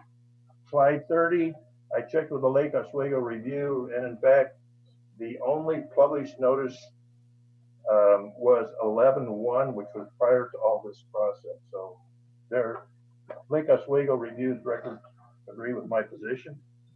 Slide 31, interestingly, there's another situation that occurred where in fact the city of River Grove has had hearings without published notice. In slide 32, the Planning Commission on 9/5/2019 had a type 3 land use hearing in the Coles Grill and Bar in City of Tualatin. And in fact, they did not have, well, the whole public notice process got pretty messed up based upon my notes in there because I had a discussion with them before they held the hearing.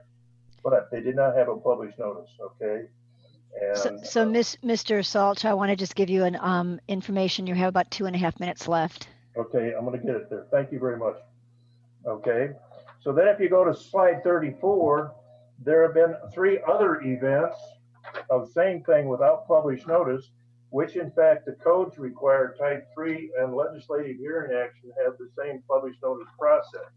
And slide 36 and slide 36, 3 examples that there were type 3 hearings without published notice.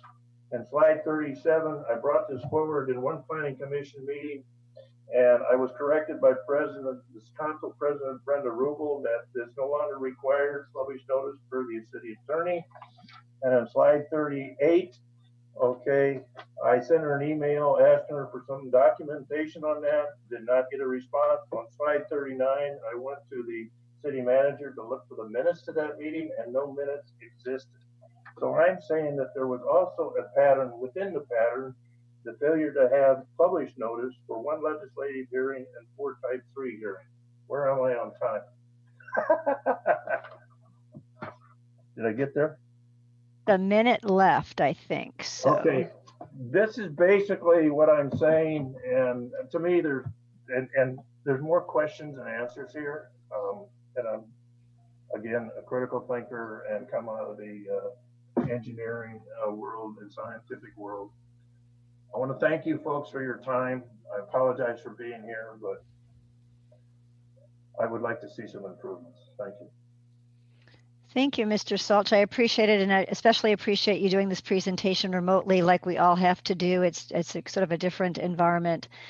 Are there any questions from commissioners for Mr. Salch?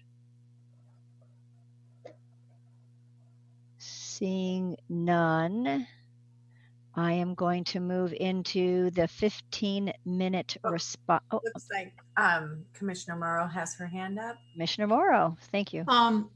Saltz, I just wanted to thank you for coming before the commission and raising these issues about public involvement.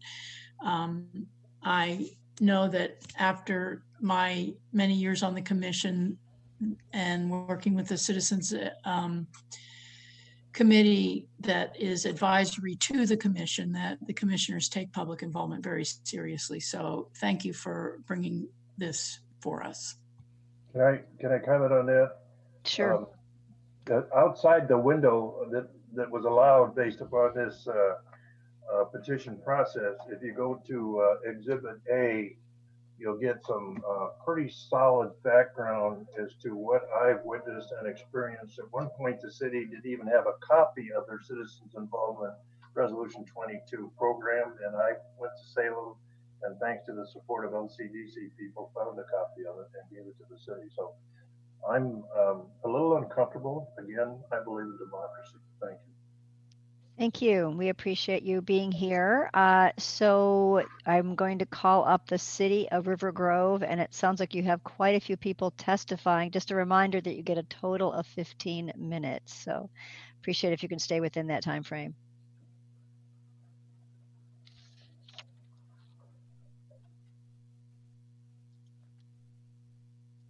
Okay, I just need a pause while I add the Mayor Williams and Bill.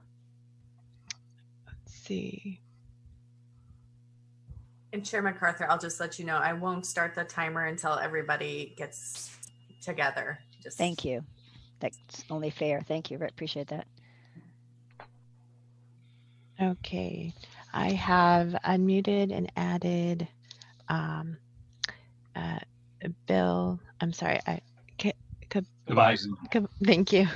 And Mayor Walt Williams, Dave Pierce, and Matt Straight. Welcome, Mayor and staff. Thank you. Thank you, Chair MacArthur. I'm Bill Kbeisman. I'm the city attorney, and I'm going to act sort of as a MC.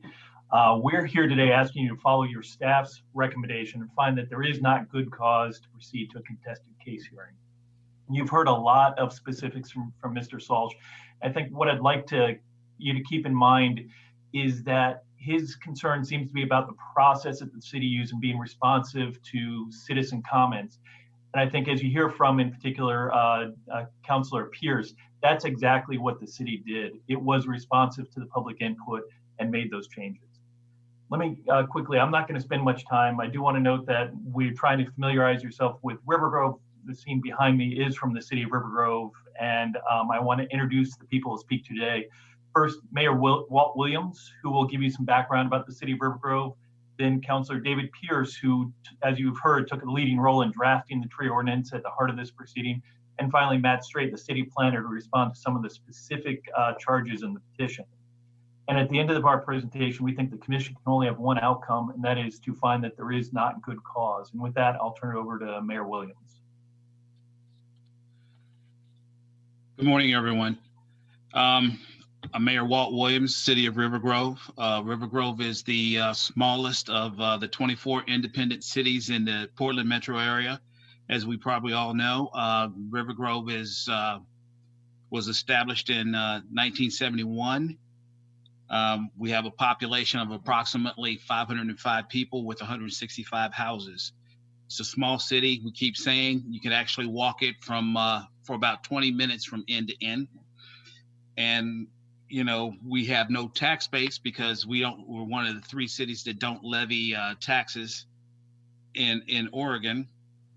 So we depend on our volunteers. We depend on state funds and donations, citizen donations as well. And we have a heavy citizen involvement as far as the things that go on. We've had some challenges during the cities, and citizens have gotten involved and done surveys and petitions and different things that are going on. So the citizens of the city are involved. And when I took office, I did one of the first town hall meetings at the school, invited people to come out, did a listening session, not an answer session, to find out what actually we should actually go after. And during all of this, we're still going through this challenge that we have right here today. We have 2 tremendous parks. One is has a boat ramp that allows public access. Another one's 4 acres, and it's a nature, I guess, reserve type of thing. It's well maintained. It's a splendid city, and we really count on our citizens and our council over the last 45 years to do the best we can. And since it's all volunteer and we only have 1 paid person, and that's part-time, we have to have that citizen involvement. And Mr. Stouts has been involved and has helped us tremendously in a lot of things. And, you know, we support him in a lot of ways, but, you know, unfortunately, we agree to disagree on just this one. With that, I'd like to turn it over to Commissioner Pierce, who is very, very active in the tree ordinance and the committee. Commissioner Pierce. Thank you. Greetings, commissioners. My name is Dave Pierce. Currently, I'm a counselor for the city of River Grove.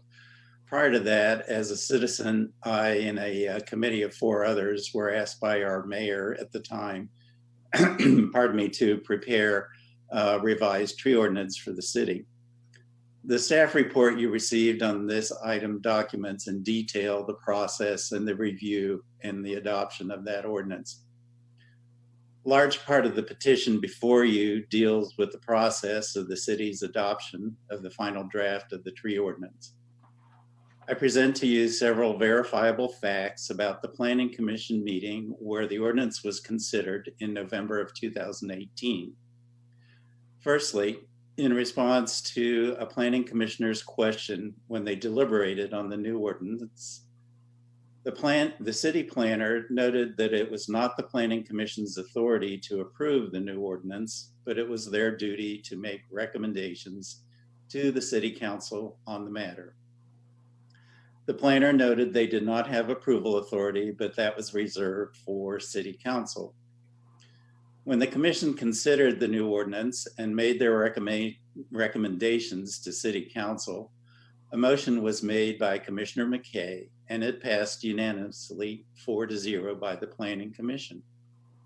I'll go through each of those 3 motions recommendations individually.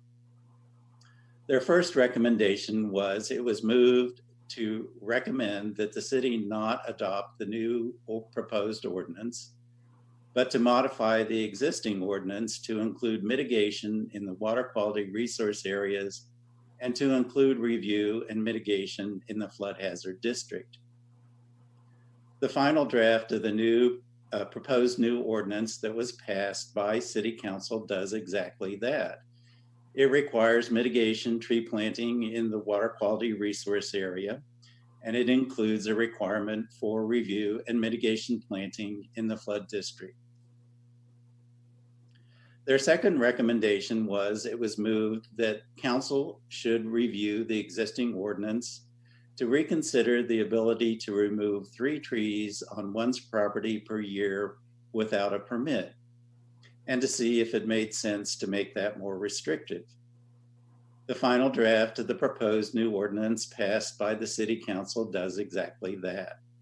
It allows only 1 tree on a property to be removed per year without a permit. Their third recommendation was it was moved that if it was deemed necessary, that council should propose a new ordinance that addresses public trees, Tree City USA requirements, and state requirements for heritage and significant trees. The final draft of the proposed new ordinance passed by City Council does exactly that. The council deemed it was not necessary to approve a new ordinance that would address public trees, Tree City USA requirements, and state requirements for heritage and significant trees, as those were not part of the existing ordinance, which the Planning Commission asked council to use as the basis for the new ordinance. Regarding citizen involvement in the ordinance, the city's response to the petition contains nearly 4 pages of listing notices and meetings that were held where public comment was accepted on the new ordinance. Additionally, citizens were afforded the opportunity to provide written comment on the ordinance during the entire 8-month period where the ordinance was developed and drafts of it were published. Also of note is the fact that the petitioner provided City Council with a copy of a proposed tree ordinance that he had authored in March of 2017, shortly before the Tree Ordinance Committee began deliberations for formulating a new ordinance. He offered it as a model for what he thought to be a good ordinance. His ordinance contained very much the format and content of the new ordinance that the City Council adopted in 2018. Thank you. And Matt, are you ready to go? Sure, you bet. Thank you, Bill. Thank you, Chairman, fellow commissioners, Matt Street, for staff today. I want to turn to the allegations in the petition. First, we are glad to see that the DLCD staff agreed with the city and that no violations of the city's comprehensive plan or land use regulations occurred. One potential issue that the DLCD staff did note, and the city agrees, is that there is some ambiguity in the city's land use ordinance, which was originally adopted in 1989 and amended several times since then. We understand that, and so over the last few years, as Jennifer noted, we've been trying to go through and make an entire brand new land use ordinance that is being built on the model code from the DLCD for small communities. And that's going to help remove some of the ambiguities that we have. And it's also going to help us assure that our code is rooted in all the state's requirements. I also want to clarify that the citizen committee that we have is the Planning Commission, as Mr. Salch pointed out. And over the 18 months that it took to process this tree ordinance from start to finish, there were several Planning Commission hearings where the public could weigh in. And then even after it went to City Council, we had opportunities yet again for the citizens to approach the City Council to address any changes that they might want to see to that ordinance. Now, we'll turn to the alleged violations, which we feel are largely the result of misunderstandings. The city complied with its legislative hearing process. As was pointed out before, the Planning Commission has the authority to make a recommendation to City Council. They do not have the authority to terminate a consideration that is legislative. And matter of fact, Mr. Salch's letter on page 7 clearly indicated that the motion from the Planning Commission was to recommend that the City Council not adopt the proposed ordinance. And that's exactly what came to Council, a recommendation. And the City Council simply chose a different path than was recommended by the Planning Commission, which is not a violation. Matter of fact, that's a very healthy process working the way it should. The city also did not falsify any public records. This again was based on a misunderstanding of the issue that was driven by the fact that the ordinance number was changed partway through the process. The changing of the ordinance number does not require a full restart of the process. It doesn't require you to go back to the beginning and reprocess it again. The content of the tree ordinance and the name of the tree cutting ordinance stayed generally the same throughout and was only tweaked to accommodate recommendations from the Planning Commission and the public. On a similar note, the city gave all the required notices for the public hearings as well. And again, this matter relates to the previous issue where the ordinance number was changed. The change in the number did not affect the previously issued hearing notices for the tree cutting ordinance as it was moving forward. The city's records are available for public inspection. It's true that we don't have a city hall, which certainly does make it a little bit more difficult, but our city documents are available for public request or at the public's request for inspection. And that does change locations a little bit. As was noted, we've got a new city manager and we have a new mayor, but we can always make those documents available when the public requests to see them. The city's hearings were also consistent with all the locational requirements that we had. You can imagine without a city hall, hearings can sometimes be a little bit difficult to schedule. And typically the city uses an elementary school, which is located outside the city limits nearby. And we even sometimes hold them in our city park right there under the sun because it's located in the heart of the city. For various reasons, neither of those locations weren't available on August 5th, 2019, where the city did hold a meeting at a restaurant in a conference room inside that restaurant nearby. And the petitioner didn't identify any provisions of the city's plan or regulations that were violated because our plans and ordinances allow us to have meetings outside the city as long as they're properly noticed. And lastly, the city's planning commission, regarding the number of planning commission members we have, has trouble operating at its full 5-member capacity. The number 7 was thrown out there, and I just wanted to clarify that 2 of the members of our planning commission are the mayor and the city manager, and they don't vote, but we consider them part of the 7. But even our 5 members, we've always had a challenge to keep all 5 seated members on our planning commission, again, because the size of our city is so small. However, we don't require that all 5 people be there in order to operate the matters of the city, as long as there is a quorum and the seated members can represent a quorum, then we can make matters move forward through that process. So, Mr. Straight, you have about a minute left for the full 15. I just finished and was about to hand it back over to Bill. Thank you. Appreciate that. Yeah, thank you, Chair MacArthur. And unless there are any questions, I just want to reiterate, as you've heard several times, it's a small city, but it is one that cares deeply about its land use process and keeping the city appearing the way that it does. It's largely volunteer run, and they do a good job, but they are volunteers. Ultimately, as we've argued and as your staff found, there weren't any volunteers, and we'd ask you to agree with the staff report and find that there is not good cause to move forward to a public contested case hearing. Thank you very much. Thanks to the mayor, the council member, and staff. And I feel bad that we're meeting under these circumstances for the very first time to connect with your city, but you've gotten me kind of excited to make a visit. So you'll have to do that soon.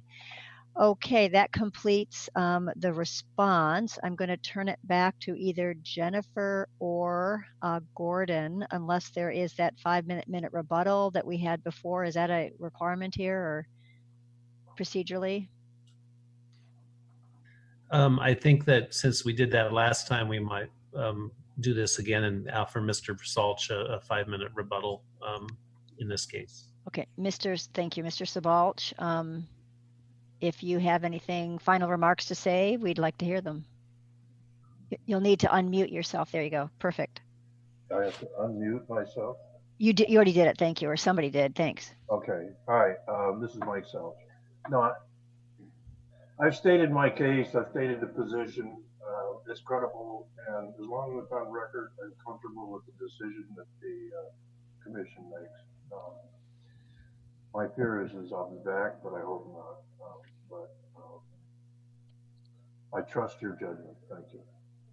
Thank you very much. So I'm going to close this part of the hearing and just have a conversation between commissioners and staff. The analysis, the department analysis is section 5 on page 6 and 7. If you haven't had a chance to read that or refresh your memories. And then Jennifer or Gordon, do you have any kind of concluding remarks to focus us on the question of pattern and practice or the potential violation of a comprehensive plan or land use regulation? I think maybe if Jennifer, if you have any remarks, and then I might have a couple. I will let you make those remarks. Okay.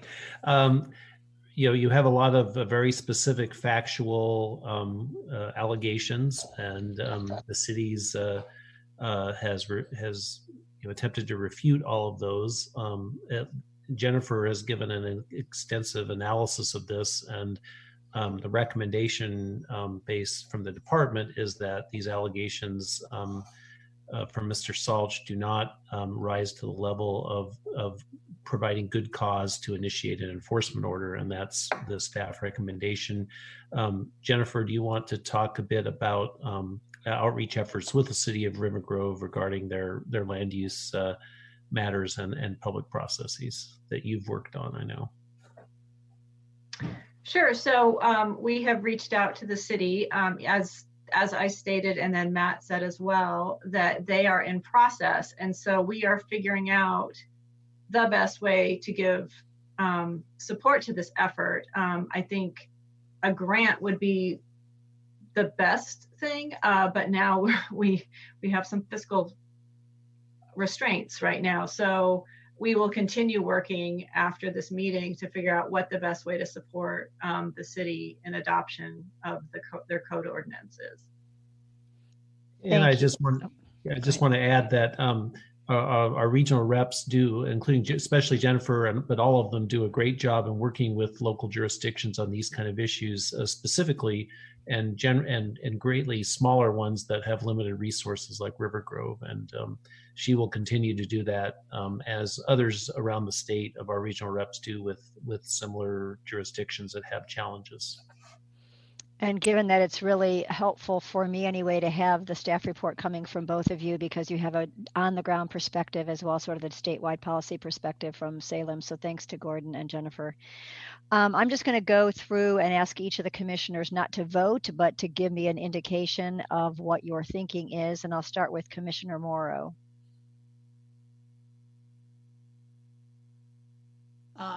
Thank you, Chair. I just want everyone to know that I am very empathetic about small cities. I represent Eastern Oregon, where there are many, many small cities that lack the capacity of even having a single staff member. And I know that the regional reps do an outstanding job of assisting the cities. And I wish there was grant money, but I know for a fact that Jennifer will hold your hand as best she can as you work with the model code for small cities, which I'm glad we have. And so I'm inclined to go with the staff recommendation, though I want to understand if, and I don't know if anybody can answer this other than Jennifer or Gordon, if you think the city could do a better job with noticing. I get it that there's not any legal fault here, or that's what I understand, but is some support going to help the city provide the community with adequate notice of public opportunities to participate?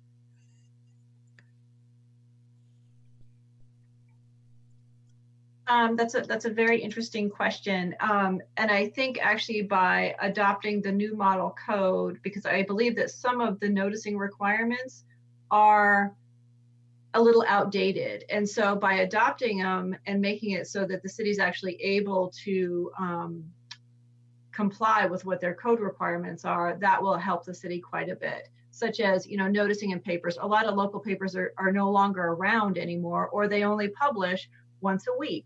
And so when you have, it creates a noticing conflict. So modernizing the code to today's standard and having notice more current on their websites or possibly like a Facebook page or something like that, I think will help a lot. Okay, so then I will call on Commissioner Haleva.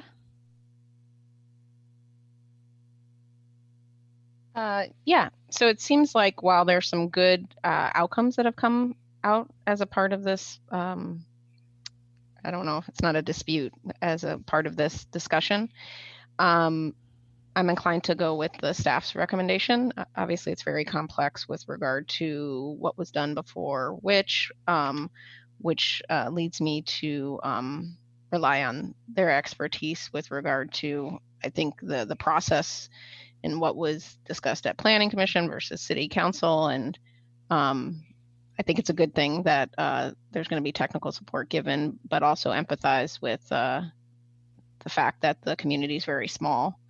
And it seems like everybody is working in good faith to meet this, the letter of this law. So I'm inclined to go with the staff recommendation. Thank you. Vice Chair Pearmine.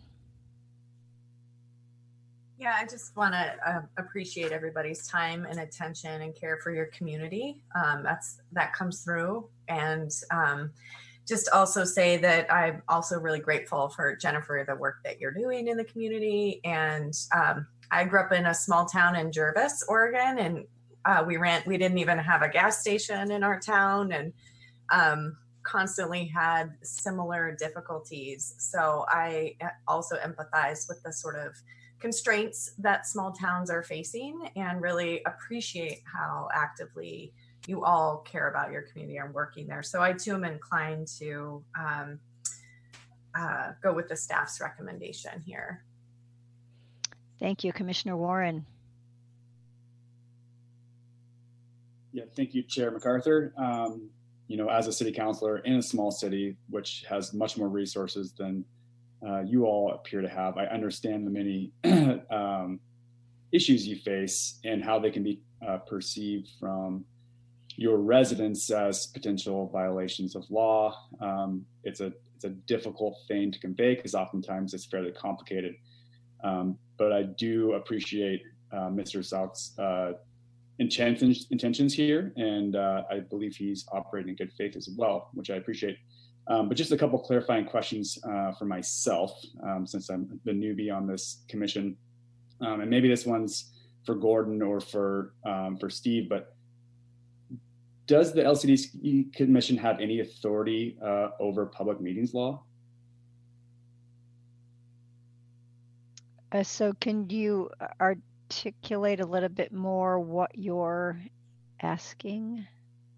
I guess just, a lot of these legislative priorities are, mandated by public meetings law to follow certain paths. So, does the LCDC have the authority to enforce those sort of things? So Gordon or Steve?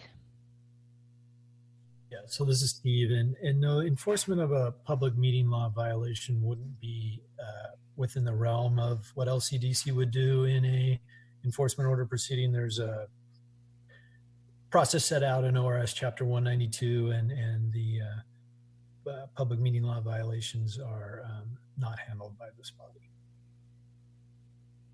Thank you. That's kind of what I thought. And then just a follow-up question. So typically, in the city of Phoenix, at least, when we adopt a new ordinance, we, are required to hold a public hearing. And so my question is, was a proper public hearing held prior to the city council's adoption of the new ordinance?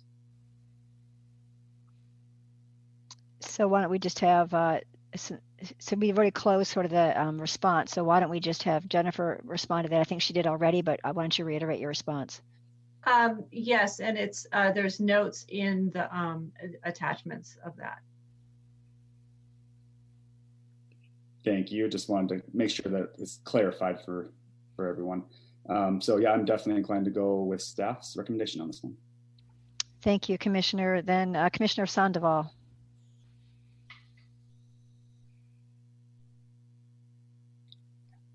Okay, can you hear me okay? Yes. Okay, sorry, I got booted out, so I'm using my iPhone again. But first, I want to thank Mr. Sauk for his service to our country and for his view of democracy being so important.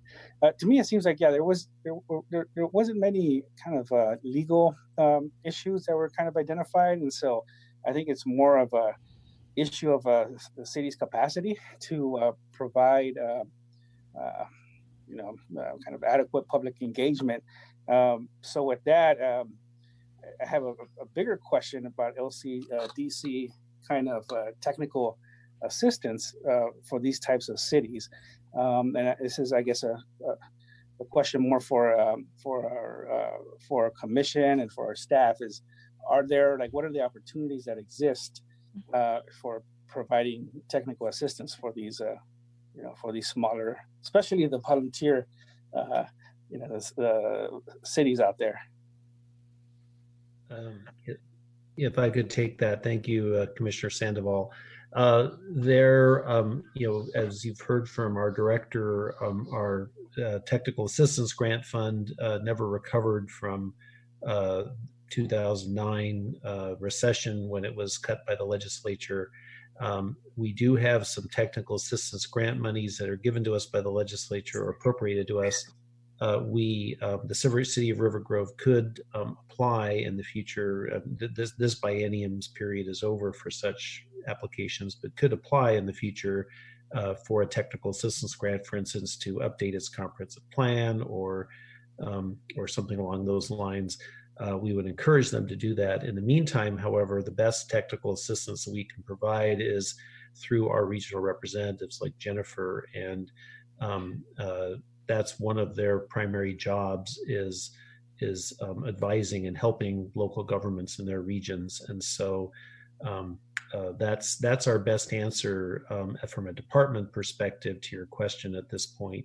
There are some, for large, on a small level, we are able to help local governments through our regional representatives. There is some limited technical assistance grant money, and Jennifer and the city could work to make such application for a upcoming biennium for a project that would perhaps help the city with its public involvement process or its comprehensive plan provisions. Yeah, okay, thank you. Yeah, I would encourage them to do that, especially with, I think there was a mention of 3 cities in Oregon being sole kind of volunteer. And so, yeah, with those 3, I think it would be good just to explore what, what kind of resources we actually have to support their civic engagement process. But yeah, I'm leaning towards supporting the staff's recommendation.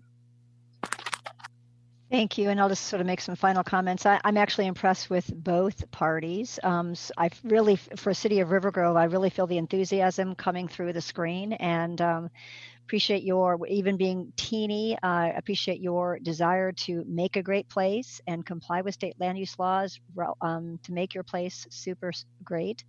And especially the tree ordinance, that's an important part of what you're trying to do to make sure that we have livable communities. So thank you for that. I feel your enthusiasm, and I really do want to visit sometime. I also really appreciate Mr. Salch. I think citizen involvement is really critical. Up until recently, I was the liaison from this body, the commission, to the Citizen Involvement Advisory Committee, the state committee that is advisory to our commission. I was pretty active on that because I'm really interested in making sure that we improve the interface between the public entity, whether it's our body or a local level, and citizens, the public in general. I think it's really important. I'm tending to lean as well, though, toward the staff recommendation as articulated in the report. And so given that my fellow commissioners feel the same way, I'd like to entertain a motion if someone is so inclined.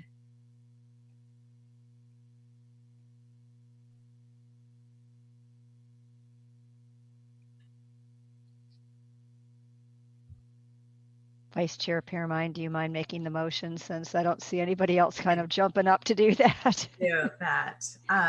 So I move the commission find there's not good cause to proceed to a contested case hearing regarding requester's petition alleging the City of River Grove has engaged in a pattern or practice of non-compliant decision-making regarding the matters violations raised by the requester. The director is directed to issue an order dismissing the petition and describing the reasons for this decision. I second the motion. Thank you. We have a motion and a second. And when Esther is ready, I'd like you to take the roll call. Commissioner Morrow? Aye. Commissioner Halova? Aye. Commissioner Piermine? Aye. Commissioner Warren? Aye. Commissioner Sandoval? Aye. Chair MacArthur? Aye. The motion has passed unanimously, and just a note for the record, we have 1 vacant position on the commission at the coast. So it's a unanimous decision of the 6 that are present. Thank you, everybody. Thanks to all the people that spoke today. And we are going to take a lunch recess. If we return by 1, we can get back on schedule miraculously. So I am going to suggest that we do that. So go and do jumping jacks or whatever you need to do to get your energy up for the afternoon. Thank you. Thank you. Thank you all for your time. Thank you. Thank you.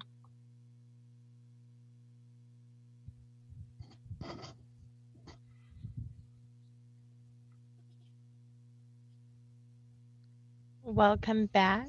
It is 1 o'clock. And before we begin, I'd like to check with John to see that our equipment is ready to record after our lunch break. Yep, we're good. Thank you. And it also looks like, okay, Chair MacArthur, Commissioner Sandoval, and Commissioner Halova. I believe we are waiting for, there is Commissioner Halova and Commissioner Sandoval. There he is. Okay, Chair MacArthur. Thank you, Esther, excuse me.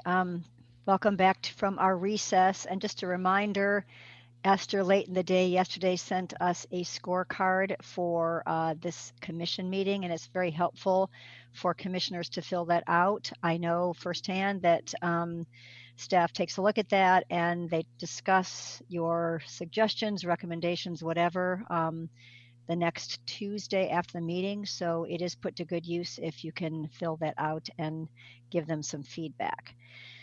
So we're back on schedule. Agenda item 9 is our next agenda item, initiation of enforcement proceedings, Washington County. And just a quick background, this is an action item. This is sort of similar to what we discussed before lunch, although that we're further along in the process on this one.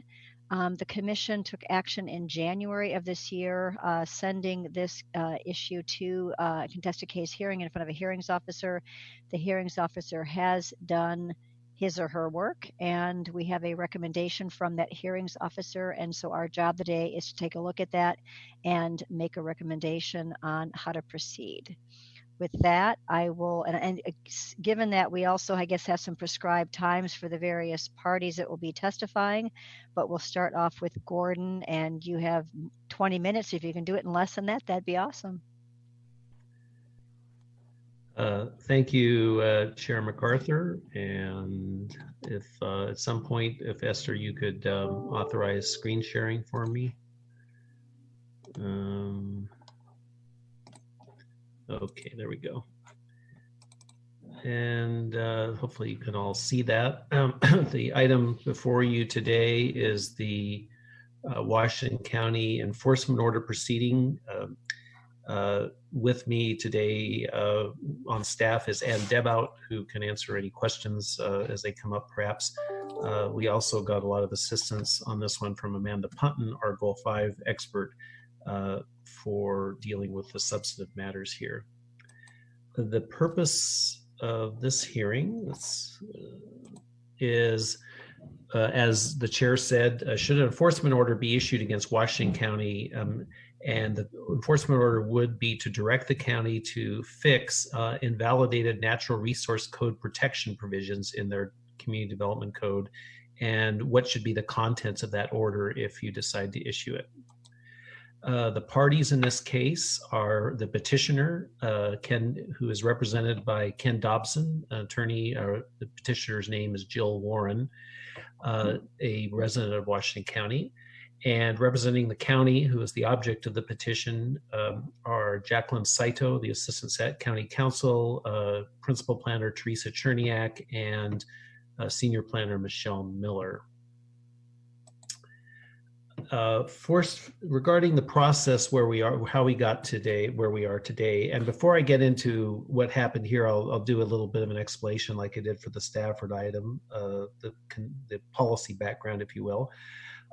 Oregon Revised Statute RS 197.307 is a statute that requires local governments, when dealing with applications involving residential development, to apply only clear and objective standards in their community development codes for the review of those projects involving housing. The statute prior to 2017 read that clear and objective standards were required for applications involving needed housing on buildable land. And buildable lands did not include, pursuant to our own rules, Administrative Rules Divisions 7 and 8, did not include lands that, among other things, were constrained by environmental resources under statewide planning Goal 5.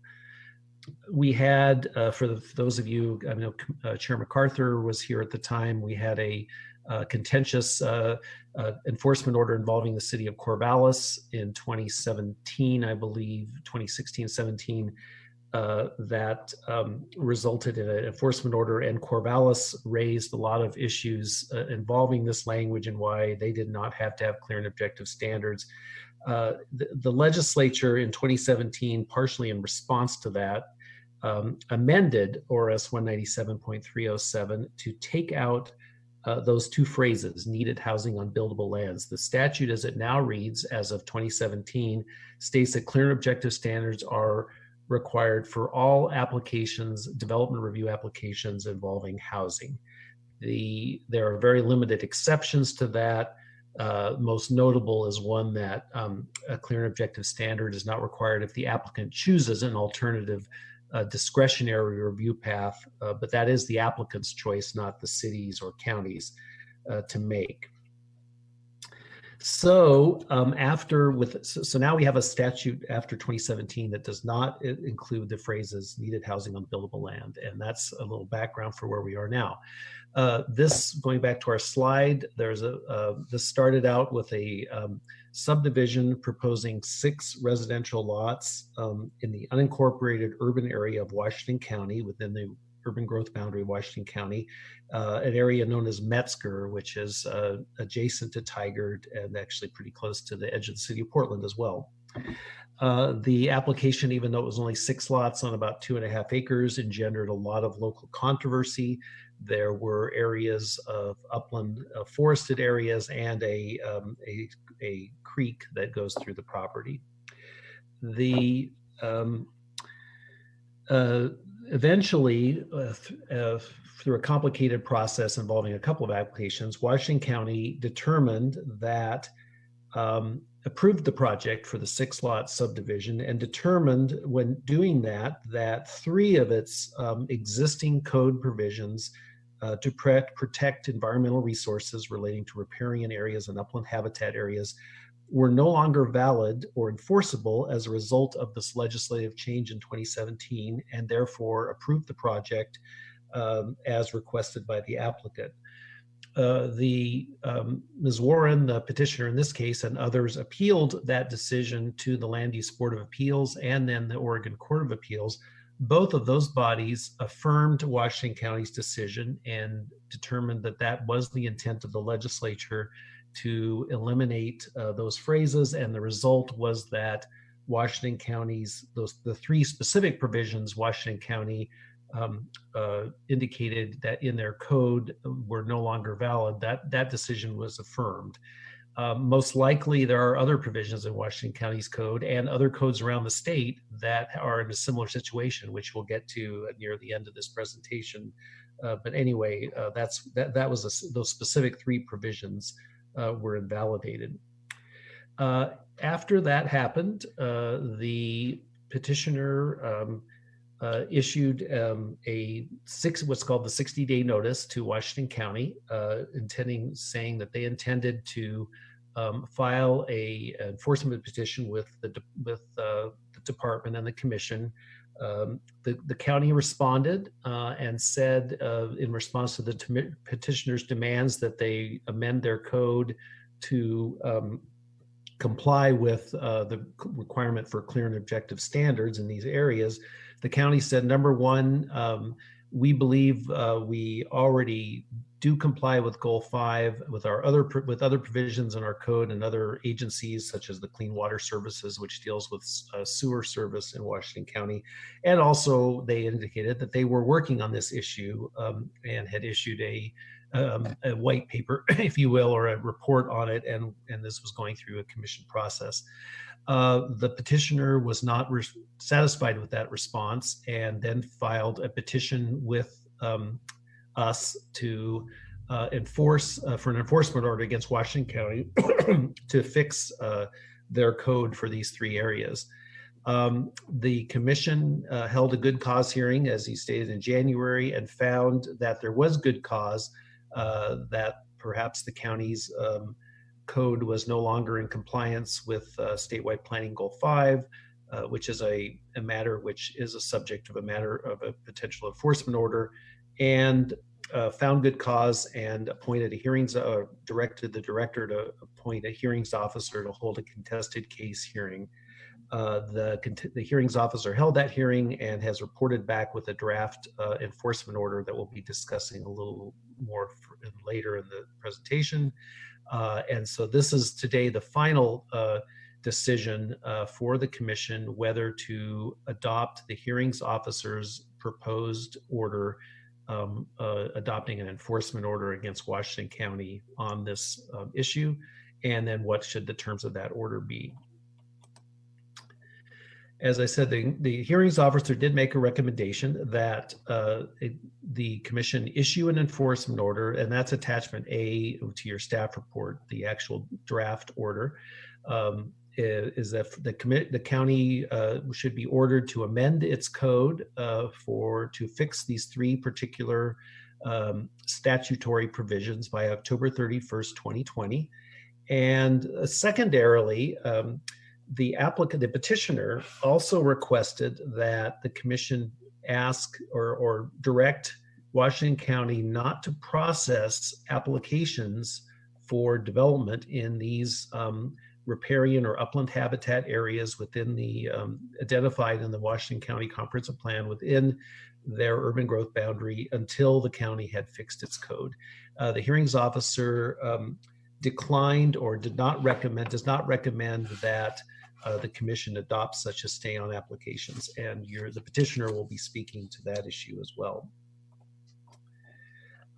This was scheduled to come before the commission in March. However, with the postponement or the cancellation of that hearing, we did reschedule it for the meeting today. And as we discussed earlier, we are beyond the statutory 120-day limit to make that decision, but all the parties were understanding of that issue and at least appear to accept it. And hope if the commission, obviously, if the commission makes a decision on this today, that will eliminate any potential issues there, most likely.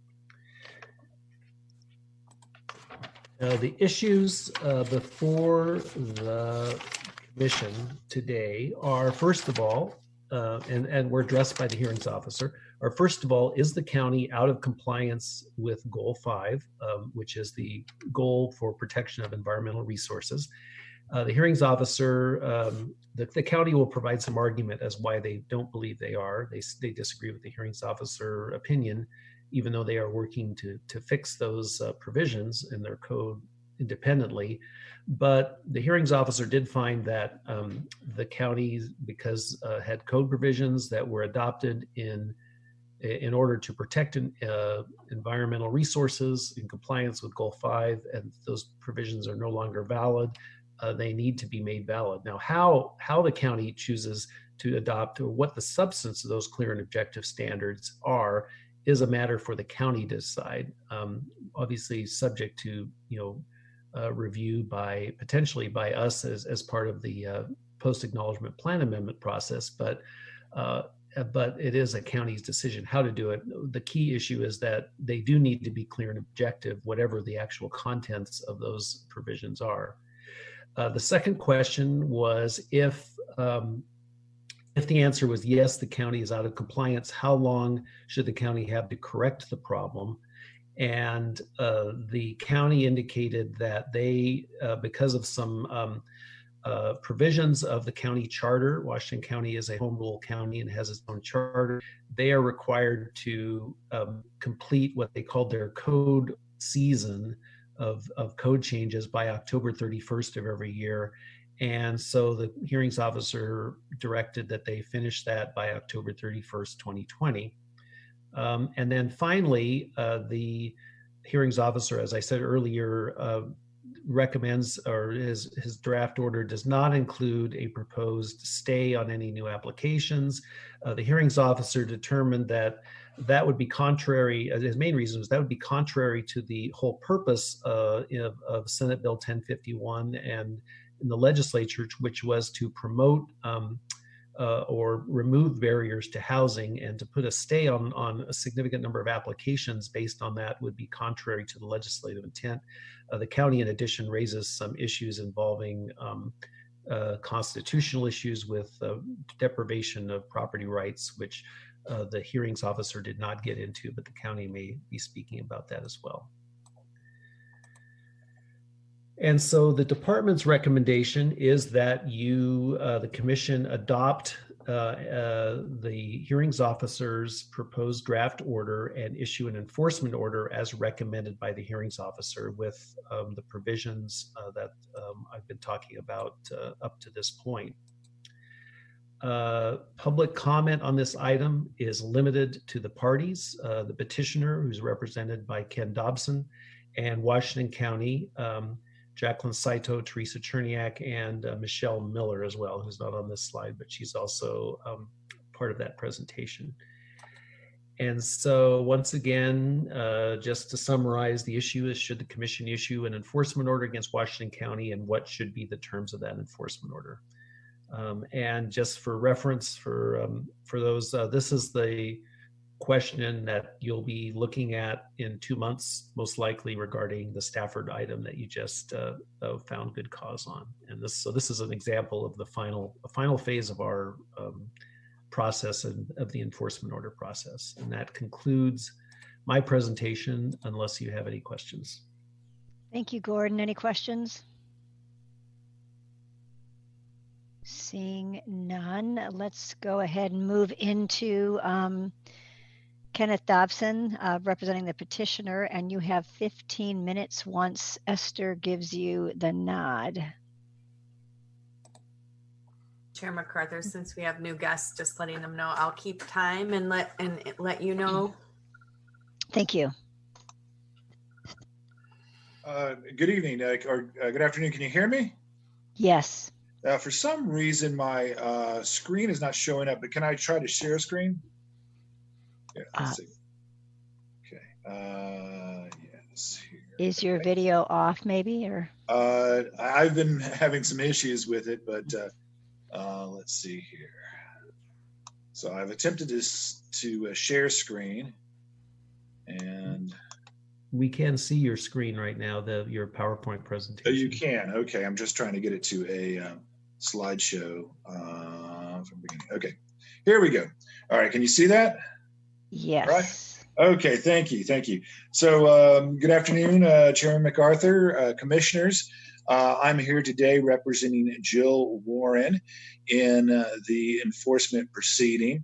I understand I can reserve 5 minutes for rebuttal? Yes. All right, I would like to reserve 4 minutes for rebuttal, please. Okay, Vice Chair Piermine, did you note that? So he'll do 11 minutes now. Yep. Thanks. All right.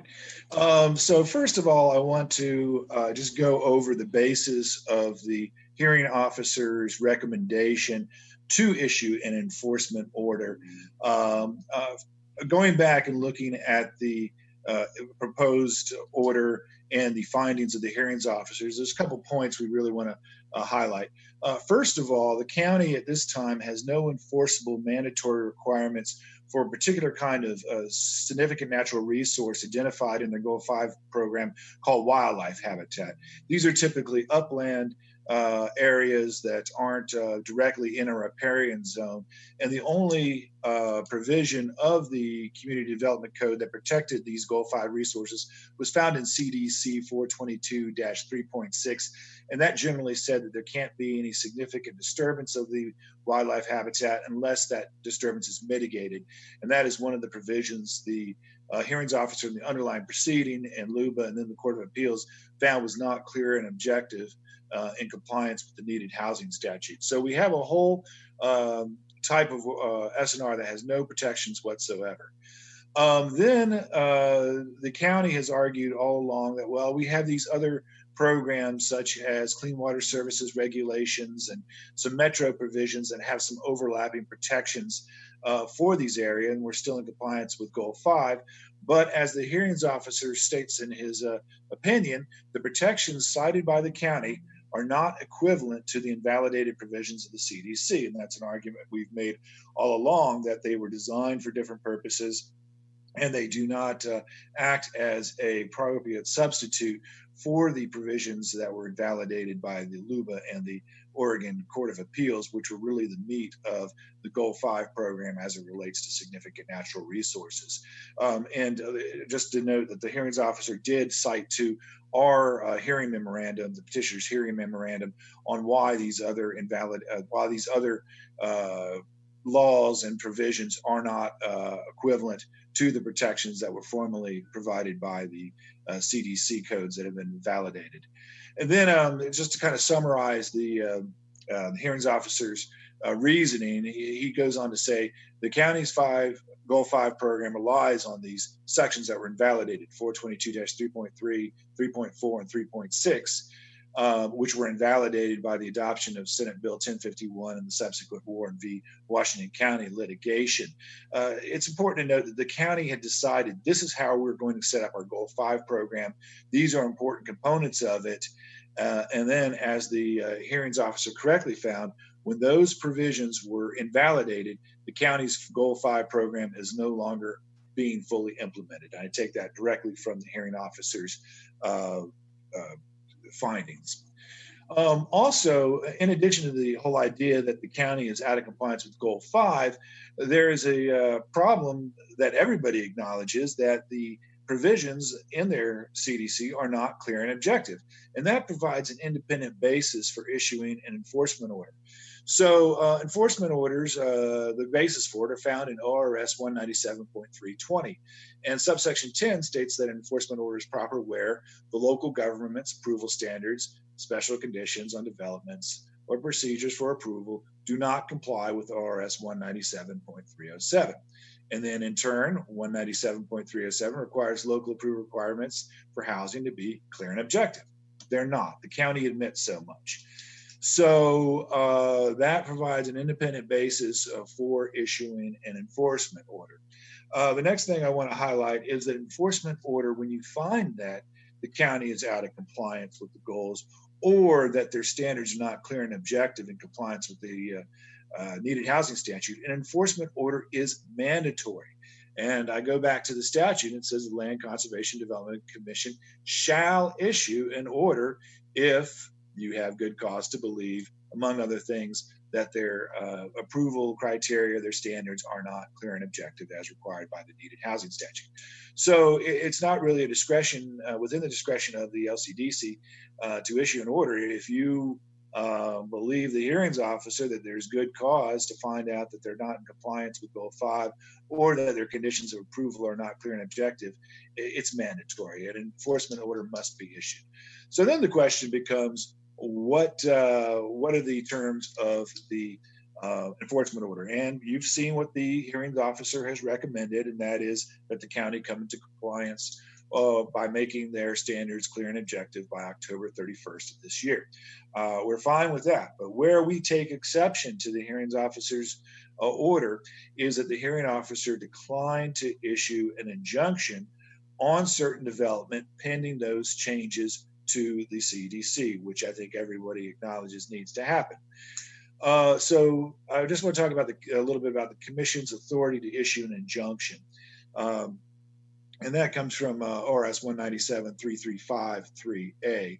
And it says that the commission, if you find it contrary to the public interest in conservation and sound development to allow the continuation of some or types of land use decisions, then you have the authority to issue an injunction staying those types of land use decisions.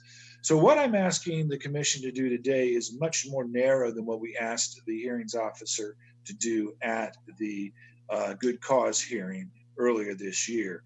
Earlier, we said, hey, we would like an injunction barring the processing the applications where there's any significant natural resource that's going to be subject to development.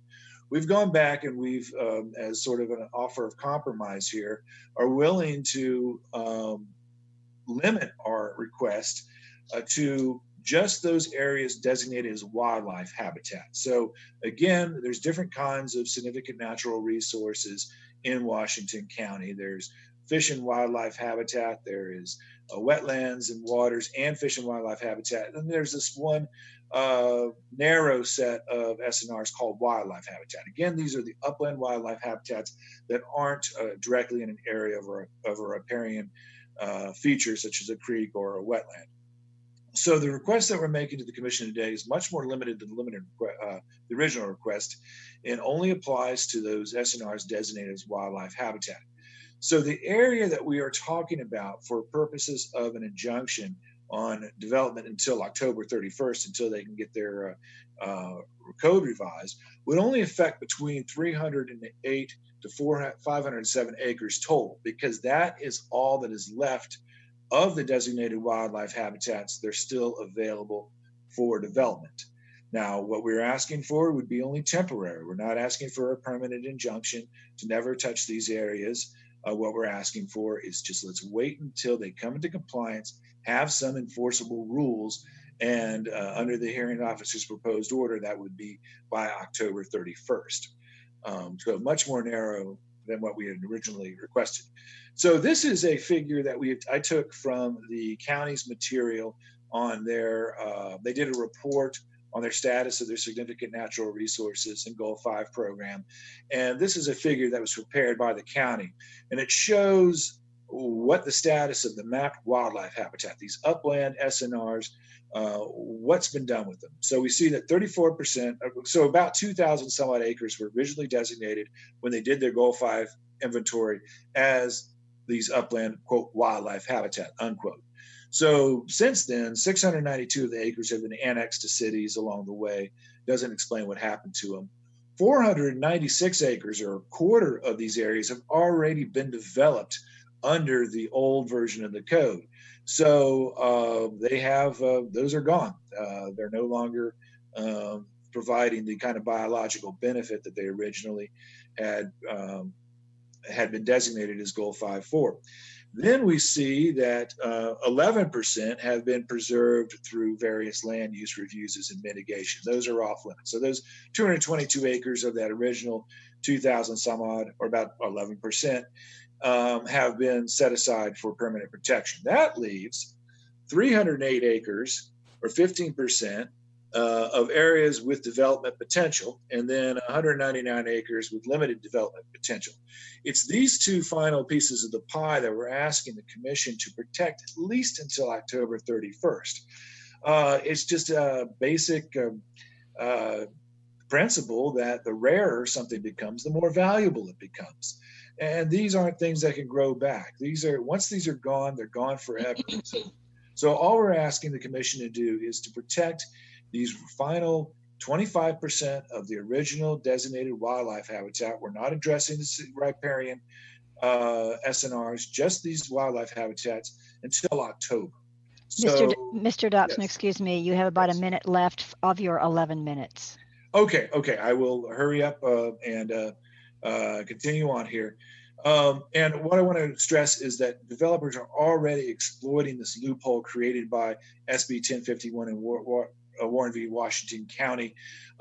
They are continuing to process applications involving wildlife habitats and other SNRs and approving them, knowing that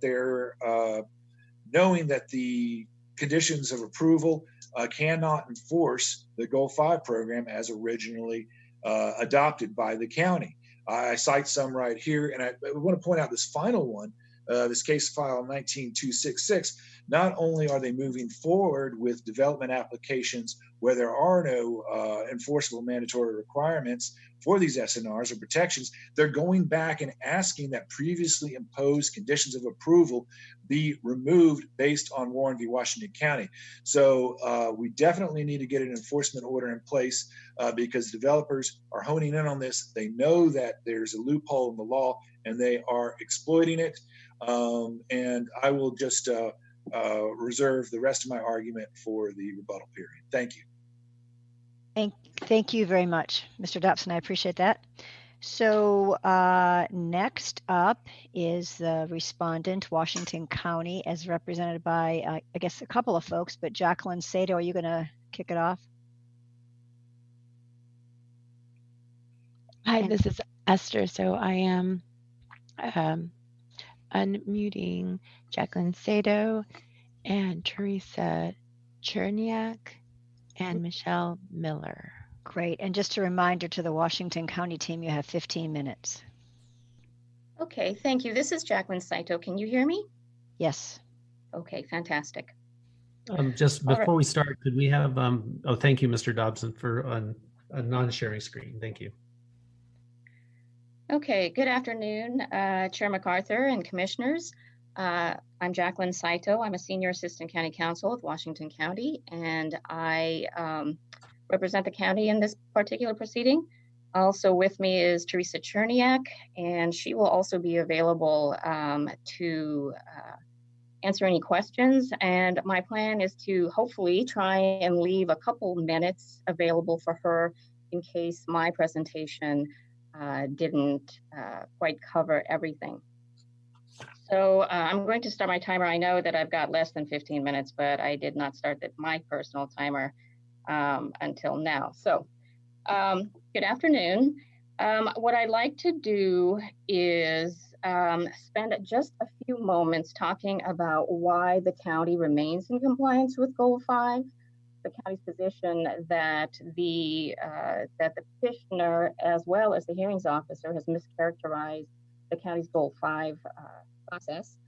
And I would like to spend actually the bulk of my time talking about why a compliance order should not issue and why a stay, in any event, a stay or a temporary injunction is not authorized by the statute.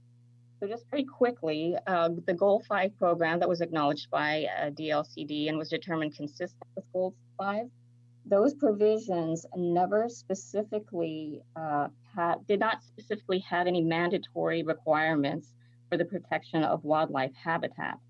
So the way the county has managed wildlife or upland habitat was through voluntary incentive-based measures to encourage protection.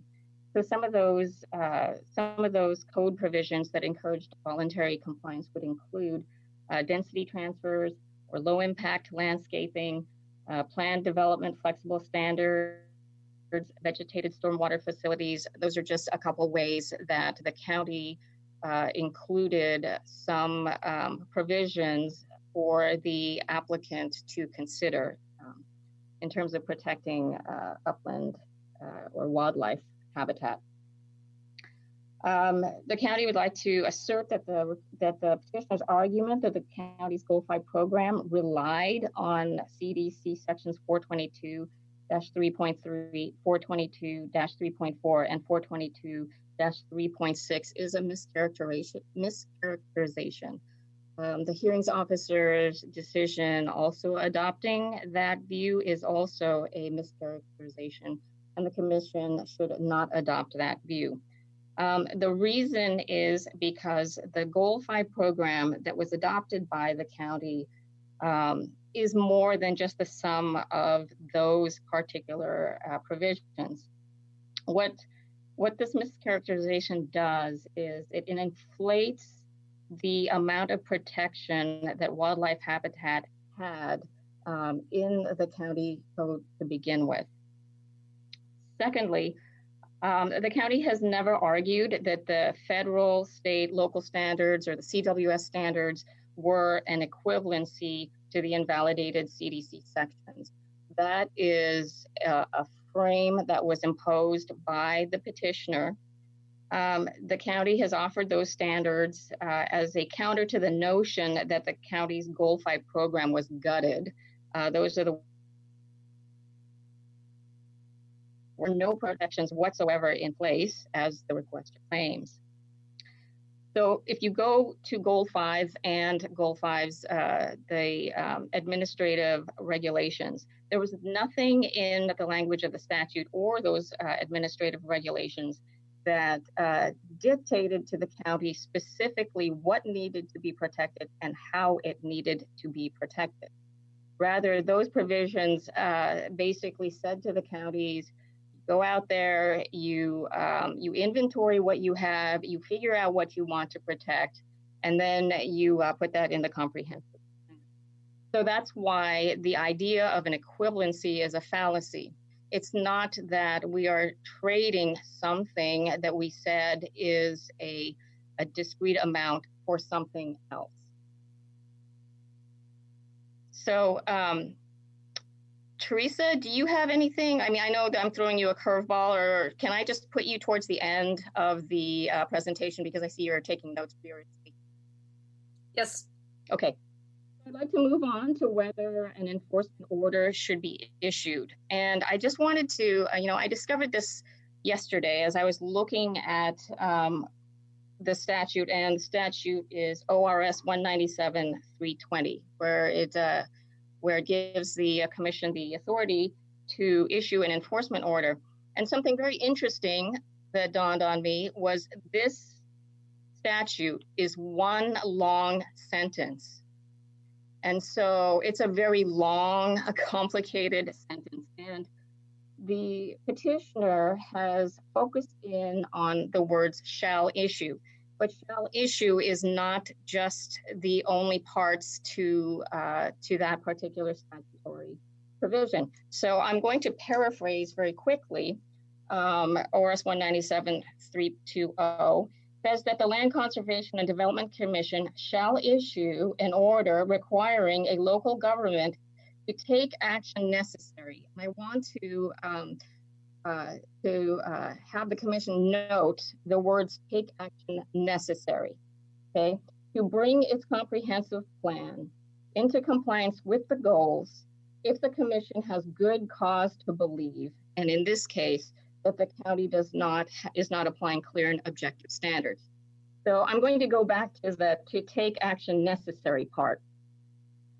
So it can't be refuted that the county was on the path to reviewing its SNR program even before the requester sent its formal notice to seek enforcement proceedings in July of 2019. So we have to remember that the Warren decision at LUBA occurred early. I believe the genesis of it was in late 2018, and then the applicant filed a completely new application in 2019.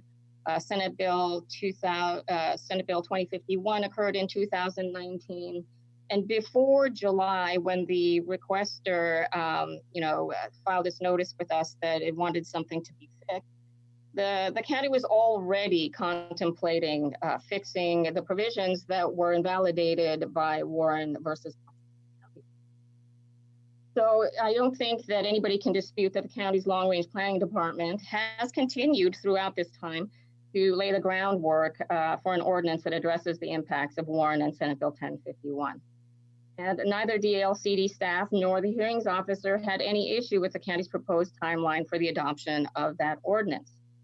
I also want to point out that the Warren decision and Senate Bill 1051 occurred in 2019, and the county's proposed 2020 ordinance follows our charter, which says that there's an ordinance season. So we could not have adopted an ordinance from after October 31st through the beginning of March. There was no action that the board could have taken. So the county is going as fast as it possibly can to get an ordinance. This is the problem. So the question then is, when is action necessary triggered? Under what circumstances is the issuance of an enforcement order warranted? So I did a lot of legal research to see if I could find anything any case law related to when the commission has good cause.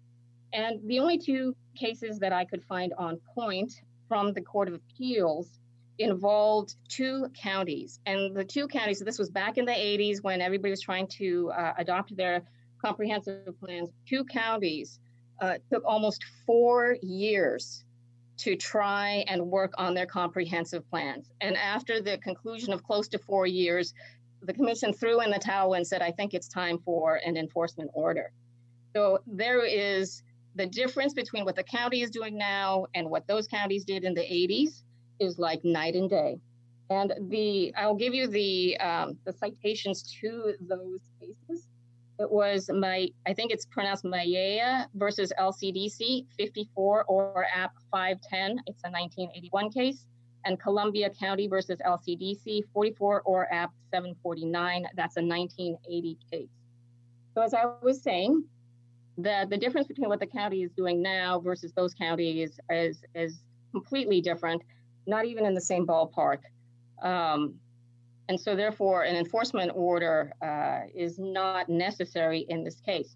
I also want to point out that in the hearings officer's recommendation on page 8, he justified the imposition of an enforcement order to hold to the fire because there's no guarantee that the county would adopt an ordinance. I think that the evidence that's offered, and I think if Ms. Cherniak can chime in on where we are in the process, I think it leaves little doubt the county means what it says, because the county has to adopt an ordinance that complies with Warren and Senate Bill 1051. We cannot continue to do what we do right now, which is not enforce the subjective portions of Chapter 422. So therefore, the county contends that the action necessary portion of the statute has not been fulfilled. So I want to move on to whether the commission has good cause to believe that the county is not applying clear and objective standards and regulations. So this seems to be the reason the petitioner objects to what the county is doing. The county is not enforcing the subjective portions that were invalidated. In that sense, then, the county is in line at this time until an ordinance fix can be adopted, is at this time compliant with Warren and Senate Bill 1051. So there's no evidence in the record that the county continues to apply the invalidated portions of Chapter 422. And the petitioner's slide number 7 suggests that the only remaining objective standards are being applied at present, and that's the reason they have an objection. It appears that the requester, I'm not sure because I'm guessing here because I'm taking a look at the plain language of 197.307 subsection 4. It appears that the requester believes that because the invalidated language remains in the development code on its face, the county is in violation of ORS 197.307. But that theory is not supported by the plain language of ORS 197.3/2010, which says, let me find my statute book real quick. Excuse me, Ms. Sato, you have about 2.5 minutes to finish up. Oh my goodness. Okay, I'm sorry, Teresa. I'm going to have to cut you off. So it seems to me that ORS 197.310 talks about an enforcement order that should issue because a local government is either doing something or not doing something related to the problem that causes it to be not in compliance with a statewide planning goal. So I want to jump very quickly to the temporary injunction is unconstitutional. It's not just a matter of how short the duration is, whether a constitutional deprivation is only for a week versus 6 months doesn't matter. The only thing that matters in that case is how much the local government is going to pay for just compensation. Something that I brought up at the contested case hearing, which was not addressed by the hearings officer or by the petitioner, are the due process implications. None of the affected property owners were invited to participate in any of the proceedings. It's their property that's going to be affected. And if the commission would like to impose a temporary injunction, I would suggest that the commission allow these people to come and testify as to, what they believe would be a deprivation based on what the petitioner proposes. So I'm going to just finish up with that any order that the commission proposes, it should be narrowly tailored. It should be cognizant of the county's charter's timelines. It needs to also take into account Goal 1 and the COVID-19 challenges that were presented in between this hearing and the time we had the contested case hearing. We may need more time. I think in the PowerPoint presentation, we might need an extension to May 2021 to make sure that our Goal 1 obligations also language to the county's specific facts. I think that any decision made by the commission should be directed toward circumstances faced by Washington County and not be something that is applicable to every jurisdiction in the state. So any time I have remaining, I'll give to Ms. Cherniak. There is no time left. I'm sorry about that, but thank you, Ms. Sato. I appreciate that. And I would like to hear if commissioners have any questions for Ms. Sato. Seeing and hearing none, we will move on to the final 5 minutes for the petitioner, Mr. Dobson. Thank you. I want to share my screen again, go back to the Please do. presentation. Okay, where we were, and then I will hit, okay, let's see. Uh-oh, can't get to, again here. All right, so I'm just going to fast forward here. I just want to address a few of the comments made by council here. First of all, on the necessity of the order, I need to correct some statements made by the county council. For instance, the county council said that this all popped up in 2019. No, that is not correct. Senate Bill 1051 was passed in July of 2017. It's almost 3 years ago that the changes were made to the state legislation. That's just common knowledge that this is 2017 when this happened. And the hearings officer's decision that gave rise to the Lubel appeal and then to the Court of Appeals decision, that was made in July 10th, 2018. So the county has known that it has provisions in its community development code specific to these SNRs that are unenforceable since since I guess at the very latest, July the 10th, 2018. And here we are 2 years later, and we don't have any changes to the CDC. And all we have is some vague assurances that it will be done in short order. No, we need an enforcement order to keep the county's fire to the feet here. They mentioned that we may need some more time for the COVID-19.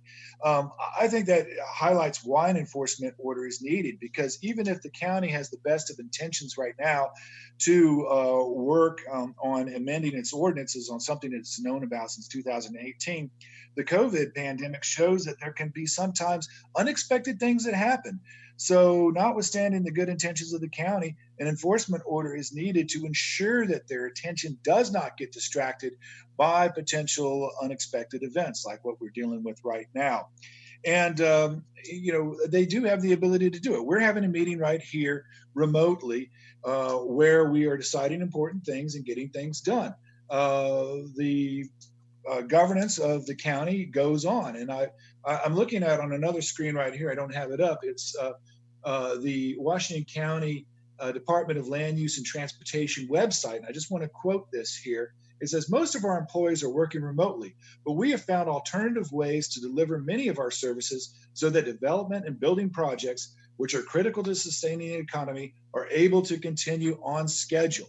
So if the county is able to process development applications, which they are doing right now, on schedule, they should have the ability to make sure that their community development code that protect these important Goal 5 resources also stay on schedule. And so just briefly now, I probably only have a minute or so left. I do want to address the constitutionality of a proposed ordinance. So the standard for when a land use regulation constitutes a taking that would give rise to a claim of just compensation from the government, the standard is set forth in a case called United States versus Riverside Bayview Homes. This is still the standard. And it says the application of the land use regulations to a particular piece of property is a taking only if the ordinance does not substantially advance legitimate state interest or denies an owner all economically viable use of the land. And what we're asking for is a temporary injunction only until October 31st, only dealing with a very small set of pieces of property and only dealing with very small segments of that property, meaning areas covered by this upland wildlife habitat. So it will not constitute a unlawful taking because in the majority of these cases, there's still some economically viable use of the land. For instance, in the subdivision application that gave rise to the Warren case, It was a 6-home development application, and the only area that encroached into the wildlife area was 3 of the homes. So if the hearings officer had been able to impose the regulations that were written into the county's Goal 5 program, in fact, the cornerstone piece of it, and said, no, you cannot develop in those wildlife areas, because as the Oregon Department of Fish and Wildlife found that their mitigation plan wouldn't work, if the hearings officer agreed with ODFW and said, no, you can't do that, it would not have constituted a taking, because there was 3 separate areas there that they could build houses on that weren't going to be affected by it, and that would not deprive the owner of all economically viable use of the land. So even in that situation, there would not have been a taking or a just compensation claim. So Mr. Dobson, you have a matter of seconds to finish up. All right. Thank you again. So we respectfully request that the commission impose an enforcement order as recommended by the hearings officer, and also issue a very limited injunction barring any development in upland wildlife habitat SNRs pending the revisions of the CDC. Thank you so much. Thank you. Appreciate it. I'd like to call staff back, and hopefully Gordon and Steve and Ann might be there. Maybe we should ask if commissioners have questions. One of my first questions, do we or do we not have the authority as a commission to issue a stay? That's my first question. Well, I'm going to defer to Steve perhaps to some of this. The statute specifically does, as Mr. Dobson points out, does give that authority to the commission. I would note that the statute was written before some additional case law has come out in the last 25, 30 years, which might have some impact on the wisdom of using that authority. But there is statutory authority in there, and the staff position is that it's not appropriate in this situation. I would defer to Steve on any other legal type questions regarding the use of that authority to essentially, you call them stay applications, but or injunction is the other word that's been used, after the statutory language, whatever it is, which allows the commission to do this. Yeah, this is Steve. You have clear statutory authority to issue an injunction should you choose to do so. The question isn't whether or not that is constitutional. There's nothing unconstitutional about issuing an injunction. The question, I think, would be more accurately raised as, is an injunction something that would lead someone to be able to make a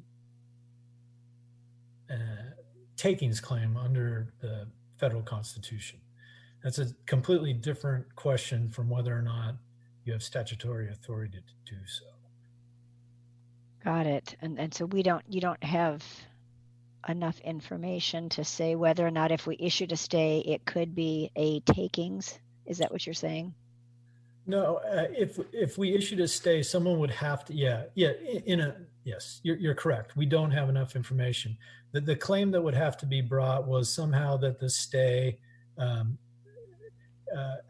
denied the property owner of all the economically viable use of that land. And I think what the county is referring to is there's a more recent decision called Nick, and in the Nick decision, the court basically said, and I'm going to slaughter this because I'm not a constitutional scholar by any means, but they basically are allowing a claim for a taking to be brought straight into federal court without exhausting state remedies first. And that had always been previously been a requirement. So that is why local governments, state governments are a bit more attuned to the question of takings, because the landscape has shifted a little bit there. Great, thank you. Other questions from commissioners?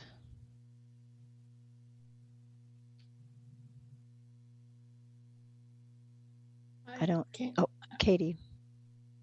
Yeah, but Commissioner Moreau has her. Oh, Okay, thank you. Commissioner Moore, couldn't see. Yes, thank you. Yeah, I didn't have the option to raise my hand. So, so Steve, if I understand this correctly, the hazard, even though it only be 5 months, to do a stay would be that they could take it straight to federal court if they wanted to pursue a takings claim.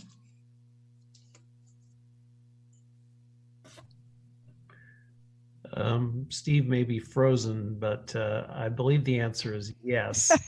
And the only thing I'd add is that, I think, this additional issue or uncertainty leads adds to the question of whether there's a compelling enough reason to have a stay proposed in this case. The department's recommendation and the hearings officer was that there wasn't. And I think the question of the additional uncertainty related to this Nick case and other takings law it causes the department and the hearings officer, well, the department mainly, the hearings officer didn't really address this, to be even more cautious about recommending such an action. And in our belief, it would need to be a very compelling and circumstance, and we do not believe that this rises to that level. Thank you. Other questions, comments?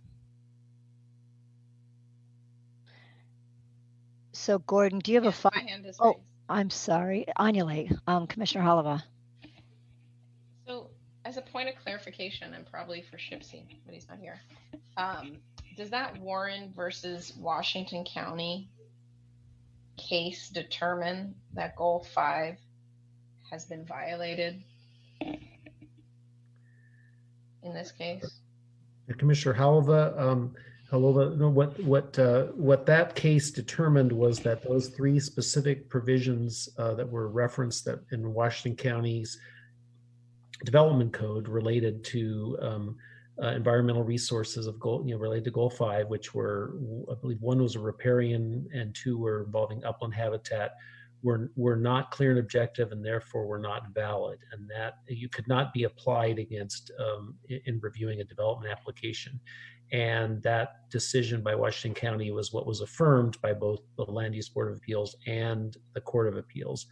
I would just add that, as I stated earlier, Washington County is certainly not the only jurisdiction in the state that has provisions that may be are called into question by the change in the statute in 2017. So this may be the first of many local governments dealing with this situation. So let me ask it a different way. So from now until the October date or whatever date that the revisions are made, the applications that go in don't have any standards that they're required to follow in relation to Goal 5 because the current Goal 5 standards are not clear and objective? Commissioner Halava, I can't speak to others, but these 3 particular standards in Washington County's code are not applicable, and I suspect that there are probably undoubtedly others within the county's code which, if they looked at closely, would also be found to be not valid and could not be applied. So if someone showed up at the Washington County counter tomorrow with a subdivision application, and the county tried to apply those provisions, the county would not be able to, and the applicant would most likely tell them that. And then if the county tried anyway, the applicant would opinion or judgment would be validated by subsequent action. Chair MacArthur, it looks like Commissioner Warren has his hand up as well. I don't know if Commissioner Halava has a follow-up to that response, though. Chair MacArthur, you're muted. Thought I was getting better at that, but I'm not apparently. Commissioner Warren. Thank you, Chair MacArthur. Howard, just a quick question. Do you find it unreasonable for the county to be asking for an extension of that October 31st deadline to complete their code amendment?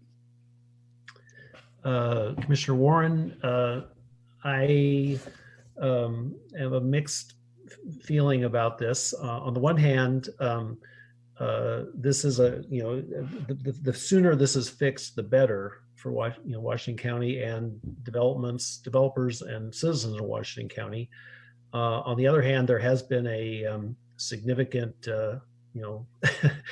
public health emergency in the last 2 months, which is not over yet, which despite the information from Washington County's website, I can't imagine has not affected the county's ability to process code amendments and also get appropriate public involvement in those. So I think that's going to be a tough one. The county stated May in their PowerPoint. However, as our understanding is that the county's ordinance season, if you will, starts again in March. And I think if you do extend it, I would suggest a March date for the county to be in compliance as opposed to May. But I think that when it comes down to it, the department would recommend that you probably should give the county until at least we calculate March 2nd to finish, given what's happened recently. But I would consider pretty strongly that this means that there could be several more months with the county being out of compliance and applications coming in, and so it's a tough question. Well, and that's why I was asking about the stay, because in my mind I was thinking October is 5 months away, but the other date, March or May, whatever it is a year away. So there's a year of development that's going through potentially that isn't guided by these natural resource issues. So that's why I was asking. But if legal advice is that it's kind of a tricky area to put a stay on something or an injunction, then I'm probably inclined to go back to the October date. So that's kind of where I am, but I'd like to hear from other commissioners as well. Looks like Commissioner Holova has her hand up, and I'll just in the interim say that I would echo that thinking, Chair MacArthur. And mine was a question again to Gordon about how do you feel about the Ken Dobson's change to make the injunction more limited to just those areas of wildlife habitat versus the more broad? I guess the question I have is how easy it would be to implement that, parts of properties rather than whole properties, and I question whether that would be an improvement. I think, given the one way to look at this is, that's several hundred acres potentially. On the other hand, the urban growth boundary in Washington County encompasses many, many times that area. Some of that area is, I think there's some judgment calls about how significant that acreage is. Also, how many applications will actually come in during that period, especially given what's going on now with our national economy. I think there's a lot of factors there, but I think that I guess the question would be if there was a question about whether to issue a stay or keep the October date. I would recommend you keep the October date if it meant going to March meant recommending issuing a stay, because I think that's the bigger danger.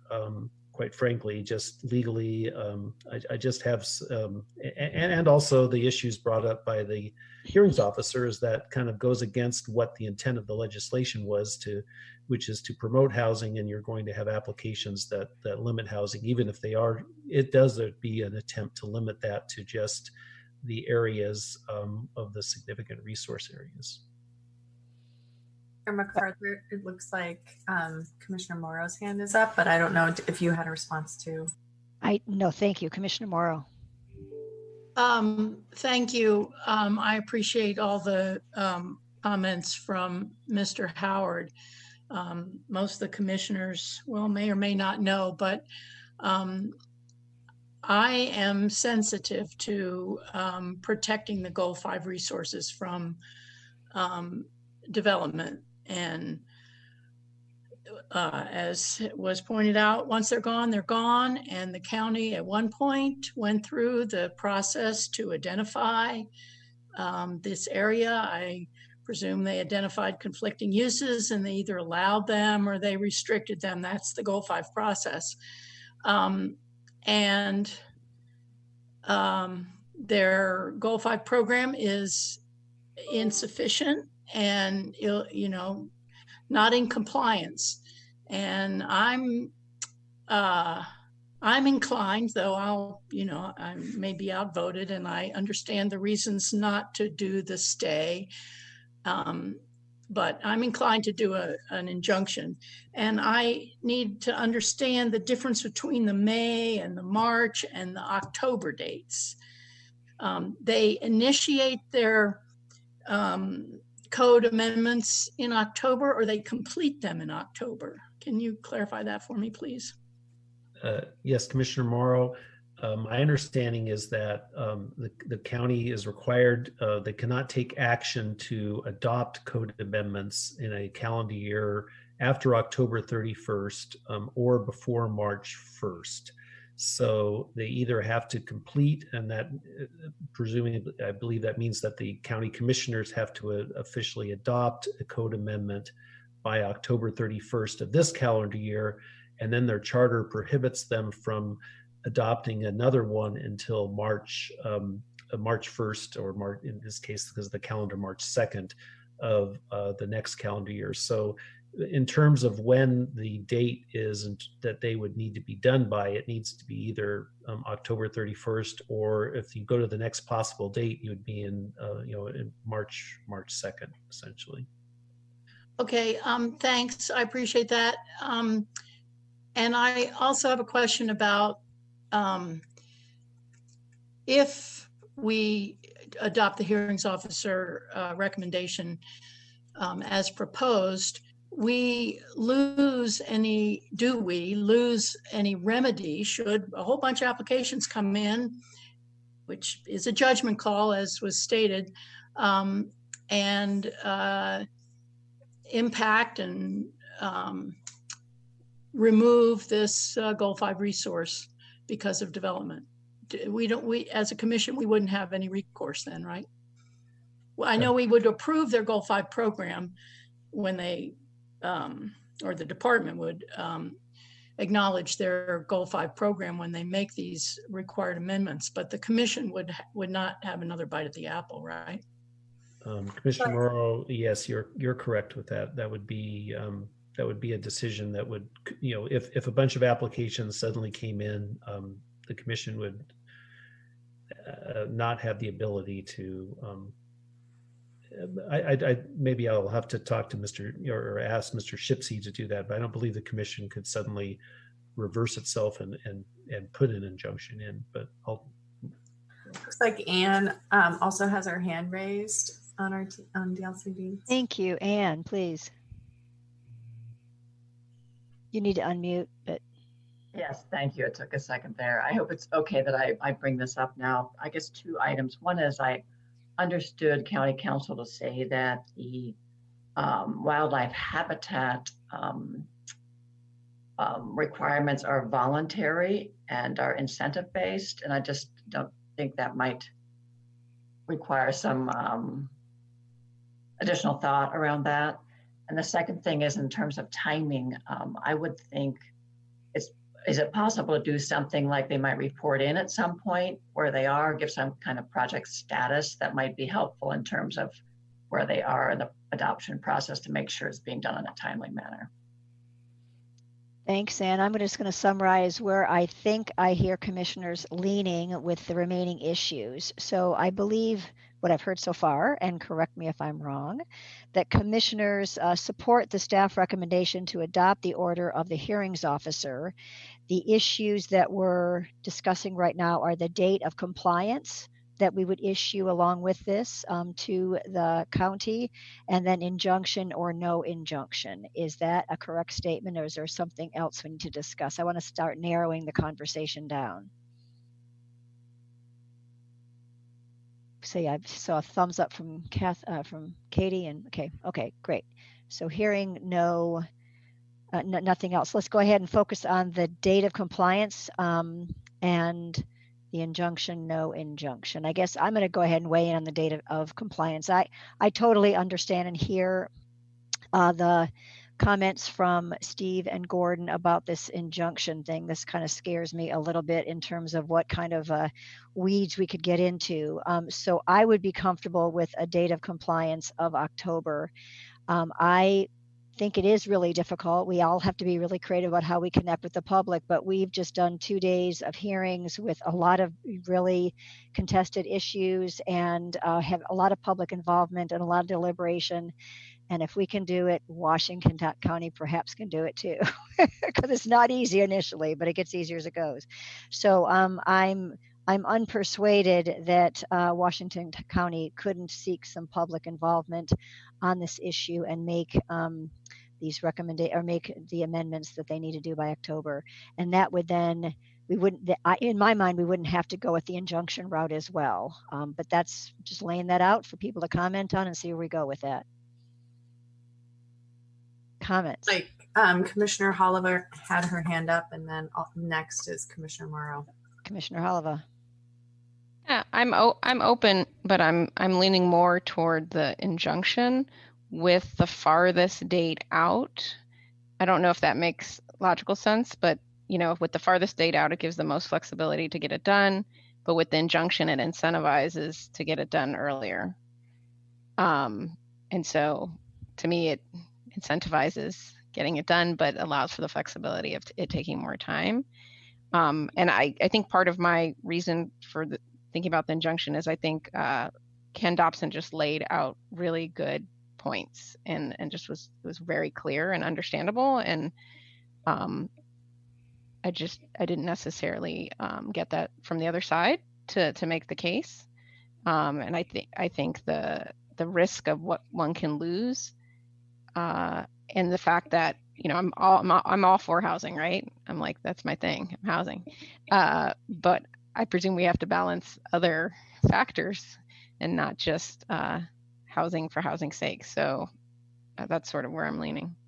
So do other commissioners support or have a different opinion than Commissioner Halava on that? Commissioner Morrow? Looks like, yeah, Commissioner Morrow, and then Commissioner Warren has his hand up too.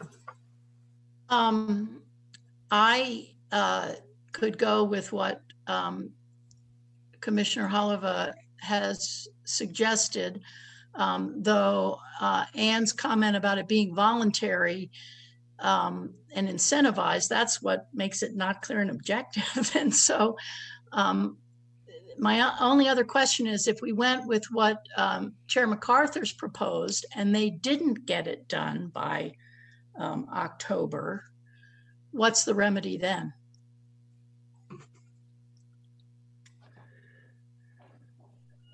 I'm going to defer to Mr. Shipsey on that. What our remedies are if an enforcement order is not met by the jurisdiction that on terms of the date. What our remedies are. I believe that involves a circuit court in Marion County and other things, but I'll let him speak to that.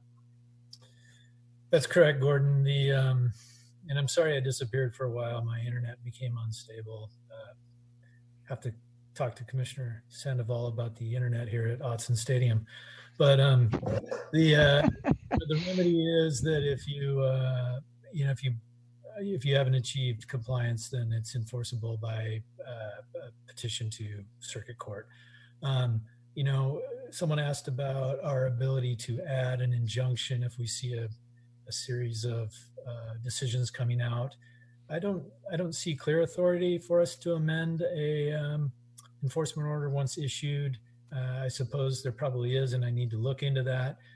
The one thing that some enforcement orders have included in the past is that before a decision that impacts the subject matter of this enforcement order becomes final, it has to be referred to the hearings officer, and then the agency has the ability to review and comment on that before the local government takes a final decision. Again, that's not something we had thought of or prepared for this one, so it would take a little bit more looking into that option. And Mr. Commissioner Warren, you had your hand up as well.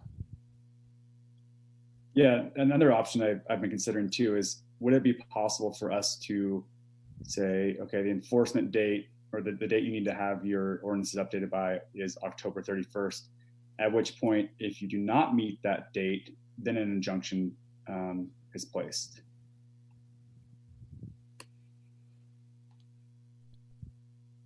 I guess that was the question. Yeah, I think they're thinking. Well, looks like Steve is, oh, there, he's unfrozen, you know, okay. Yeah, Okay. no, I think we could include something that said, you know, if the county hasn't acted by this date, then the injunction goes into effect, and the ultimate final deadline is a date into the future. If that was the pleasure of the commission. Well, it Or- seems like we might want to have two dates, the October date, and if the county does not meet that, there's an injunction, but the final date is the March date or something like that. Otherwise, there's just kind of this neverland going on, so. Also, Chair MacArthur, Commissioner Sandoval has his hand up. Thank you. Great. So, so just before we go to Commissioner Sandoval, so could we do something like that, Steve? Yeah, I believe so. I will want to double check that, and it's kind of hard to be on this and be looking at the same Got it. time. Got it. Okay. Thank you. Commissioner Sandoval.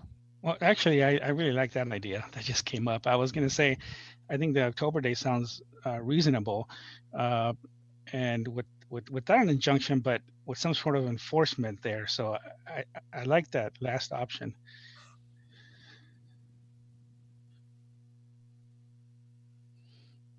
So if others like that option, we might want to ask Gordon, though, if you could draft that up, and if you need a few moments to do that, we could pause, but I don't want to send him toward doing that. I think we just need to get the motion correct. And if we take a short pause, perhaps that gives time for Gordon to write something up. And then I don't know how quickly Steve could research this complicated thing, but is that a reasonable, first of all, from commission members, is that the direction you want to go in, something like that? At this point, all the commissioners have their hands up. So I think as far as the order is concerned of who had them up first, I think it was Holova, Morrow, then Warren, then Sandoval, as far as people to give their input. Okay, Commissioner Holova. Yeah, I might be okay to go with this new, I mean, it's a good compromise, this new direction. I think I kind of want to know the practicalities of what could happen between now and October, because, you know, being from the development world, if it's a big benefit to the development, you're going to push your applications through real fast. I mean, that's what you're going to do. If it's not that big of a an impediment, let's say, or you perceived impediment, then it doesn't matter as much. And then I like this. So I kind of want to understand the magnitude of what you can do or can't do if an injunction. Obviously, I understand if an injunction is passed, you can't do anything. But if it's just left as is, what's the practical on the ground implications that this would have toward land? Because So to me, that's the difference. That's the difference. So the statute is clear that it would not apply to a land use application that had been received by the county prior to the enactment of the enforcement order. It would only apply to those things that were in the door after the enforcement order was in place, and for the duration of the enforcement order, which part of what we're talking about is, you know, whether it would expire. Well, it expires upon the adoption of a clear and objective Goal 5 standards. So if you put your application in today, are you vested, or does Yes. it have to? Or does okay? So if you're vested, does anybody and all these boxes know what it actually means for real world trees, water, real world implications if one can move forward. Not the legal, the on the ground, what you can and can't do. Well, Commissioner Holova, I cannot speak. Perhaps the Washington County people, if you wanted to reopen the testimony or hearing, could speak to that. But to on the ground in terms of actual applications, you got some acreage figures from Mr. Dobson, but whether those applicants would actually show up and what they'd say and what they'd apply for would be very conjectural at this point. And I don't know. I don't have the ability to give an answer to your question right now. Can Ken Dobson answer that in like 2 sentences? Or MacArthur, you're muted. Okay. Well, I've been asked about. So just 1 second. Ken Dobson isn't probably the right person to answer that because he's not he's not Washington County. So I think we should hear from Washington County because not to interrupt you too much, but I think if you're really asking about what's going to happen on the ground in the county, I think we need to hear what their expectation is. But I'm not certain if I want to keep going that direction. I just think we need to sort of move forward and make a decision on this. So Chair, as far as others who wanted to share opinions, I think maybe just asking Commissioner Holova if she's okay with that. And right. Of course. I'm trying to think this over because we already closed the part where the petitioner and the respondent responded, and I want to keep moving forward on this decision, but I feel I perhaps plopped on you, Commissioner Holova. I apologize. So I guess we can ask the county for input on that. So the county, you get 1 minute. Answer this question, please. Teresa. You're on mute, Teresa. Yeah, I think that Esther has her on mute.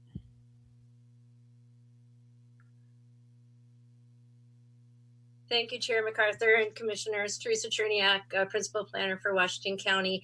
I don't have the exact figures at my hand for how many applications typically we might receive, say in the next 5 months.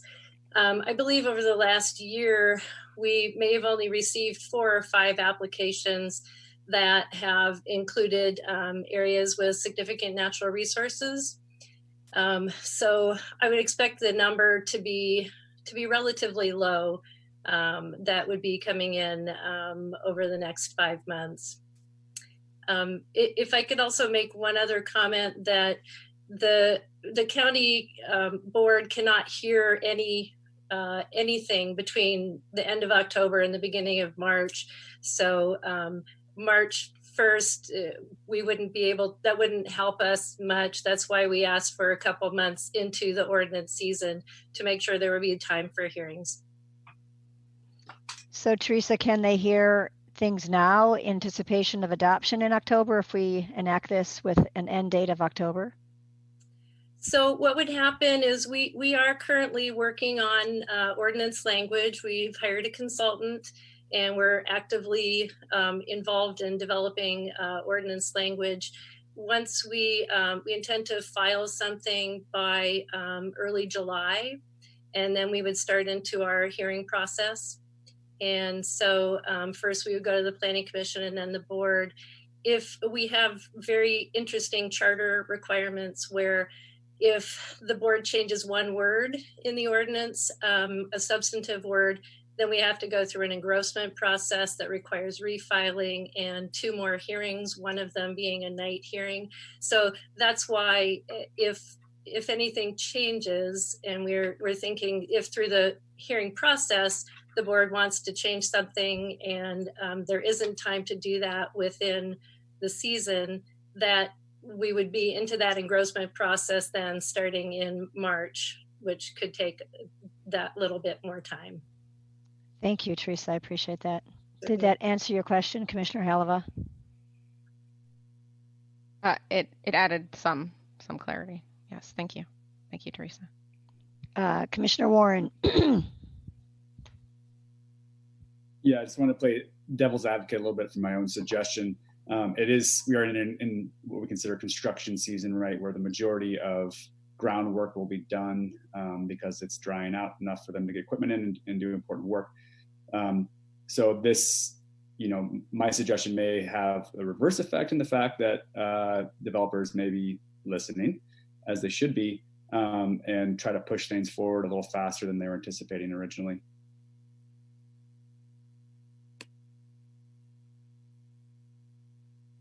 Commissioner, thank you. Commissioner Morrow. Thank you. So just so I'm clear on this, if we were to adopt the hearings officer's recommendation with a date of October 31st, and put an injunction on till that date, then the only applications that could be pursued were ones that were already in the hopper. Is that right? And so, is that right? Yes, that is correct, Commissioner Morrow. Okay. I think that's what I'd like to do. Okay, thank you. Commissioner Sandoval. Yeah, no, I don't need to make a comment. Thank you. Okay, thank you. Commissioner Pearmine, you have been doing so much the work in the background, giving me time frames and everything else. Would you like to comment on this? Well, I'm kind of being persuaded both. I mean, and I'm weighing it all still in my mind. These are precious resources, so I feel compelled to be really thoughtful of the resources, and I also want a balanced approach for our partners in the county. So I'm not clear right now. So so I think we should be getting closer to a motion.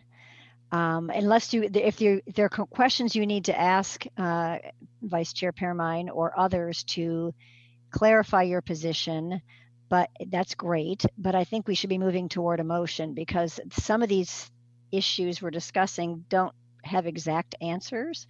And so I think we could be here for a while, and that's fine too. But I do believe we're kind of on the verge of getting to a motion. And perhaps one of you wants to make it, or if you want Gordon and Steve to go back and look a little bit at injunctions and things like that, the sequential injunction idea, we would have to give them some time to do that. So what is the preference of the commission? Like Commissioner Morrow has her hand up. Commissioner Morrow. Thank you very much.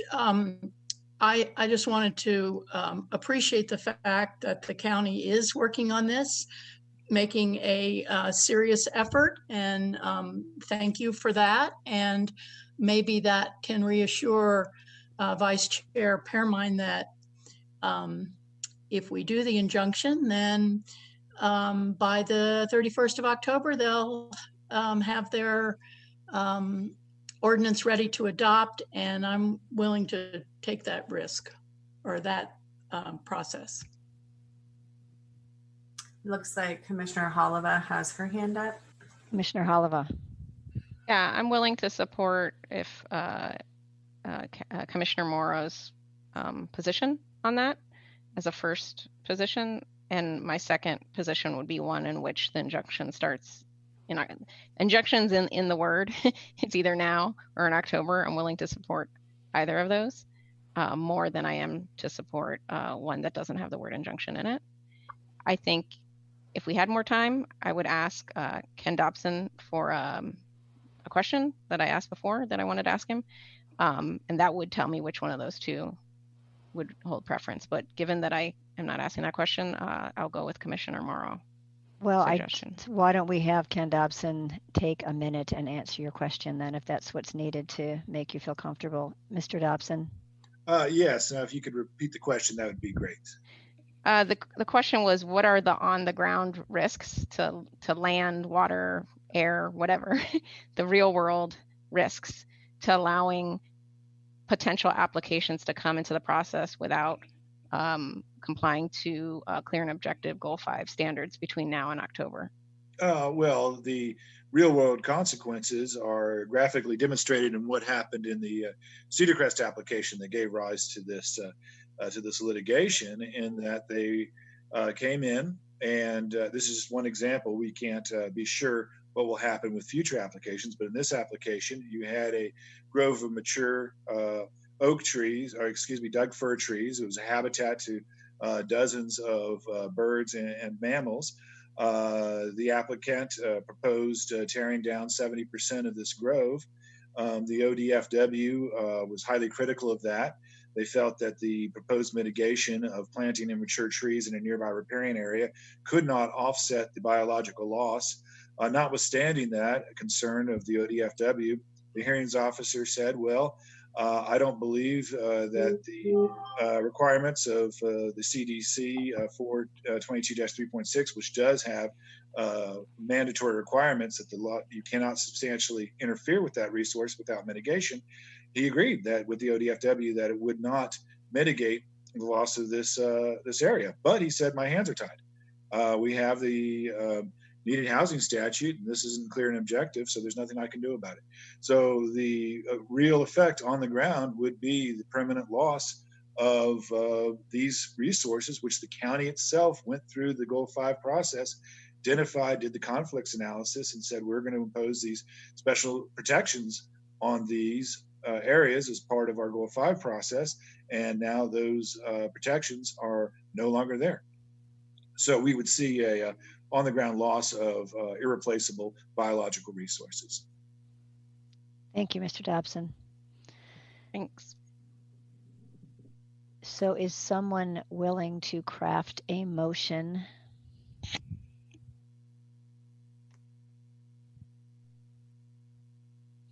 There's some guidance on page 5 of the staff report, but it seems like there needs to be some additions to that based on what I'm hearing. I'm generally hearing a date of October. We can say the 31st. I'm also hearing probably an injunction that would go on that for the next 5 months until then. So I'd be willing to make a motion, but it would be also based on my experience yesterday better if Gordon drafted it in writing so that we didn't stumble too much. And the motion would be, I move the commission adopt the order as recommended by the department and explained in the staff report, with the addition of an injunction for development applications in the limited area of the upland wildlife habitat until October 31st. Yes, thank you. If I may, Chair MacArthur, we can, if you'd like, I can draft something more precisely during your break, or take that as it was. A couple of things to consider. The county has requested a extension till May of 2021. With an injunction, I think the applicant or the petitioner wouldn't mind that. And I think it would give an incentive to the county to finish earlier if they could by October 31st, but would give them the ability to go out till May if they felt they had to. That's one thought I had. And secondly, we might want to say, if there is an injunction, that it would apply until whenever the county adopted a compliant, not give a date on it, but whenever the county actually finished and complied with the enforcement order. And theoretically, the county could comply with it in a month or two if they did some emergency thing which they might do if the option is alternative as a injunction or a stay on application. So those are my only thoughts. I think that the second one of those I definitely would want to see in there, but the first of them is whether you would want to put a later date on the county and give the county the option of taking longer if they chose to, as long as an injunction was in place. Chair MacArthur, I have my hand up, and then Commissioner Morrow, you still have your hand up. I don't know. Can I? Go ahead. I appreciate that. Gordon, your point about extending the timeline, I would agree with the May extension if we do an injunction. And Chair MacArthur, I don't know if you want to call on Commissioner Morrow. Yes, thank you very much, Commissioner Morrow. Me too. I'd go with that. So Gordon, I would prefer not, if we have to pause to get the language, I want the language right. And if we have to pause to do that, great. But I kind of want to finish this up, have a break and start afresh when we come back. But so can you take what Commissioner Morrow said, which is basically the first recommended motion under item 6 in the staff report with some add-ons? So is that possible? I'm not trying to put you on the spot. I just want to. Yeah, well, I certainly can. The question is how quickly. Let's see here. Well, if you need a break, let's take a break. I don't want to do the wrong thing. So why don't we, I don't officially know what I need to do. Oh, do you have your hand up, Mr. Commissioner Warren? Yeah, just a quick item of attention. I just want to ensure that this isn't just completely limited to the upland wildlife habitat that, if, and this may be my own ignorance in this case, but ensure that it's also encountering in like riparian habitats and stuff that may be affected through this. Looks like that's different from what Commissioner Morrow said, which is it's a great fine, but her motion was just the uplands. So let's, before we ask Gordon to go off and craft something, let's agree to what we're wanting him to craft. So Commissioner Morrow. I thought that the petitioner would be satisfied with just the upland limited area from his testimony. So that's why I proposed that. If I could hear the other, I believe, and I will be corrected if not, is that the riparian areas do still have a setback requirement that is clear and objective. There were some other provisions of less importance, if you will, involving potential encroachments that weren't, but there is a basic protection there that makes it less of an issue within the upland habitat, where the county's provisions were basically all not clear and objective. But I hesitate to say that as absolute truth, but that's my understanding. All right. Well, if it's, if this is just truly dealing with the upland woodland stuff, let's keep it to that so we don't muddy the waters. And Chair MacArthur, it looks like Deputy Director Green has her hand up. Oh, Deputy Director Green, thank you. No, it's all right. It's just to do, Esther's already done it. Thank you. Sharing that motion on the screen, thanks. The only change to that is that the date would be, I assume, May 1st, 2021, if you gave the county more time to do it if they wanted to take that long, as long as the injunction were in place for that whole period. And then, yeah, there we go, 20 days. So Commissioner Morrow, does that read the way you'd like it to read? I think so. That would apply until the county complied with the enforcement order. Yeah, that's fine with me. Okay, so we have thank you, staff, for putting that up there. We have I'm sorry. I'm sorry to interrupt. Yes, Anne, but it just says upland wetland habitat. Yeah, oh, no, that's what I was going to say too. Thank you. Wildlife, right? Wildlife, right. Thank you. That's why we need to see it. Thank you so much. Appreciate that. Okay, Commissioner Moore, this is consistent with what you want to make a motion on? I move that the commission adopt the order as recommended by the department and explained in the staff report, with the addition of an injunction that would apply until the county complied with the enforcement order for development applications in the limited area of the upland wildlife habitat until May 1st, 2021. So Steve and Gordon, the attorneys in the group, does that look like it's correct from your standpoint? From my standpoint, yes, and I profuse thanks to Deputy Director Green for coming up with that. No kidding. I'll defer to Steve if he has any issues. I mean, I can never take credit. That was all Esther. My concern would be, can you hear me? Yes. My concern would be that I would make it so the injunction stays in place until they've complied with the enforcement order, and that we are setting a deadline of May 1st, 2021 to comply, but the injunction should stay in place in the event that there isn't compliance. So, what language do you recommend, and whomever is the scribe in the back can place those words on the screen?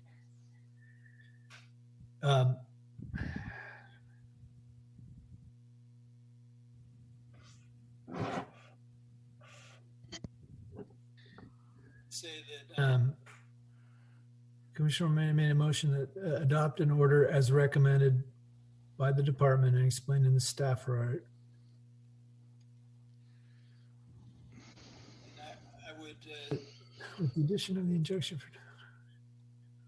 I would put a period after upland wildlife habitat, and then say the county has until May 1st, 2021 to comply with this order.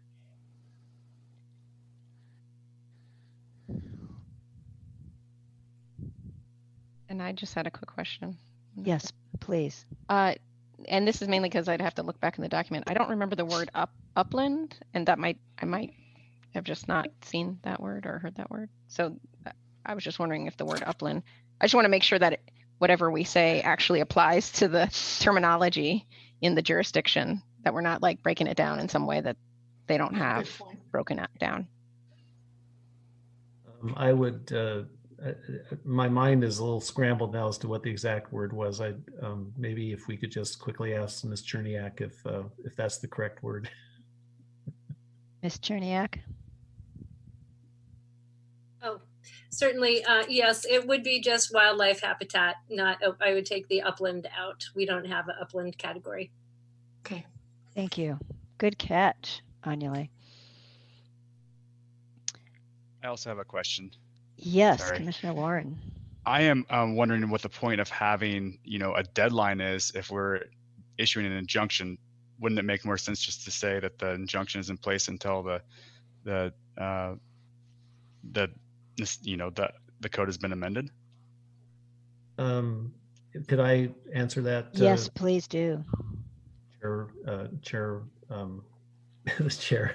Robin, whatever my name is at this point. Chair MacArthur, Commissioner Warren, I think that the date should still be in there because we wouldn't want this going on for an extended period of time with an injunction, because that would in fact start impacting housing development, which was the goal of the legislature to avoid in passing this legislation. So I still think a date, my recommendation would be to keep the date for ultimate county compliance with this in place.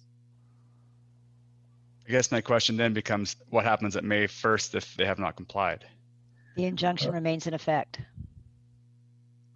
is the way I read that. Yeah, Commissioner Warren, the injunction would remain in effect, and in addition, the commission would have the authority to pursue a judicial remedy with in the circuit court for non-compliance with our enforcement order. Thank you. So the legal brains, what's the significance of the paren? Why is the paren necessary? Chair MacArthur, I believe the paren was Esther's way of doing it. It could be just with commas as well, as I could see it. Okay, and I'm not even sure if it needs either, but I just want to make sure legally it doesn't mean something different with the paren versus a comma versus a period. So what do you recommend it? How do you recommend it should read? Well, I would say without the paren, as far as the commas, I'm going to leave that to someone else because my wife tells me I don't know how to use commas. So I'm going to leave that to someone else to figure out if there should be a comma after injunction and after order.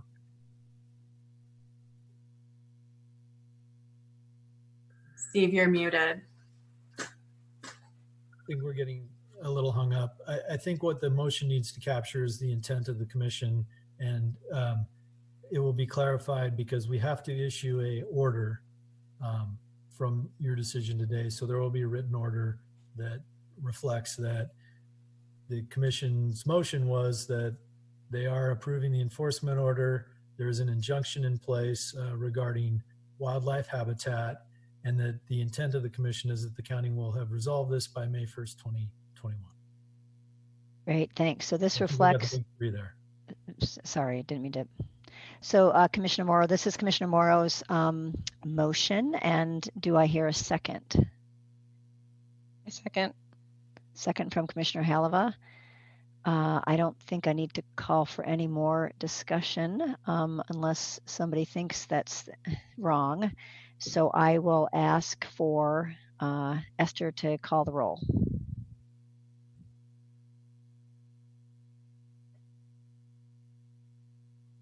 Commissioner Pearmine? Aye. Commissioner Morrow? Aye. Commissioner Halova? Aye. Commissioner Sandoval? Aye. Commissioner Warren? Aye. Chair MacArthur? Aye. The motion passes unanimously with the notice that we have one vacant commission position. Thank you, everybody, of all the participants, and thank you for commission members for really working through this. This is a tough issue, and it feels like a good outcome. So thank you. We will now take a 10-minute break. Thank you.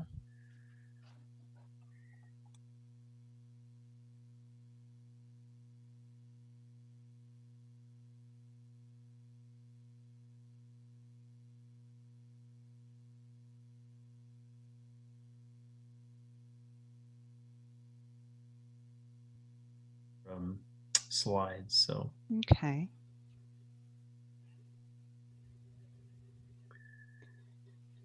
And I guess that'll be at the appropriate time, right, Esther?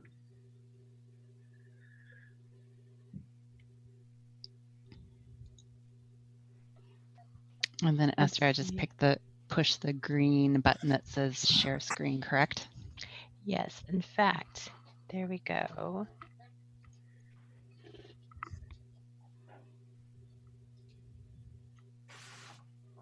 And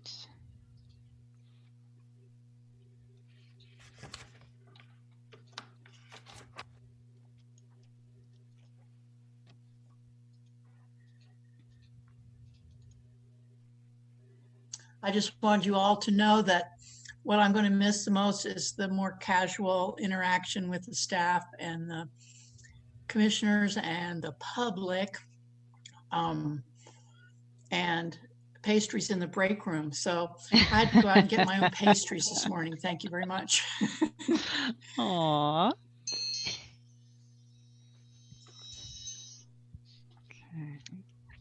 okay, it is 2:57, exactly 10 minutes. John, is the recording ready to continue? We're good. Thank you. And we have all of our commissioners to, let's see.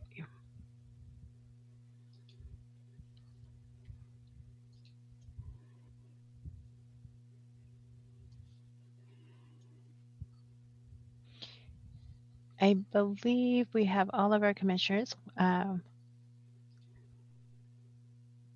Yes, we do. Thank you, Chair MacArthur. Thank you. Excuse me. Sorry. Thank you, Esther. Appreciate that. And my apologies if I got a little bit impatient on the last topic. Excuse me. I'm sorry about that. It's just that there's a lot of rulemaking yet to do the rest of the day. So I'm a little bit concerned about our time frame. And I think that Commissioner Halava, you have to leave at 4. So we're going to try to move through the next items as quickly, but as thoroughly as possible, because obviously commissioners need to have their questions answered. So let's go on to agenda item number 10, rulemaking to conform with the 2019 legislation. And this is called round 2. I guess we did round 1 in January. So take it away. I guess it's Gordon. Is that right? Yeah, Gordon. Thank you, Chair MacArthur. We have round 2 is this item, and the next item is round 3. Round 2 was supposed to be at your March meeting, and so now we've got them both today. However, both of them are going to be presented by Hillary Foote, who is our Farm and Forest Specialist, since these are all Farm and Forest conforming rulemaking. So I will turn it over to her. Thank you, Hillary. All right, thank you, Gordon, and good afternoon, commissioners. So I'll launch right into it. So every year, the legislature makes changes to a variety of statutes involving rural lands.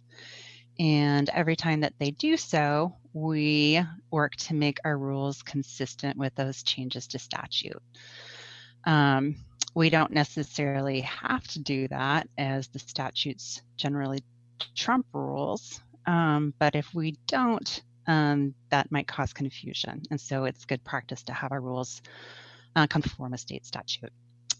Because these are generally not discretionary, they're black and white. Most of the language that you'll see being integrated into our rules is taken verbatim directly from statute. None of these had advisory committees or processes associated with the proposed changes. All right. So the 2019 legislature was very active, and we'll be presenting 7 total rule changes today, 3 of which were carried over from March in the round 2 conforming rulemaking. And then we have 4 additional changes in the round 3 rulemaking.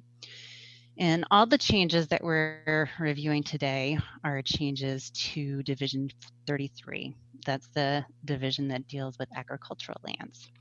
And they apply to lands that are zoned for exclusive farm use. All right, so the first one that we'll be considering today is our changes related to House Bill 3024.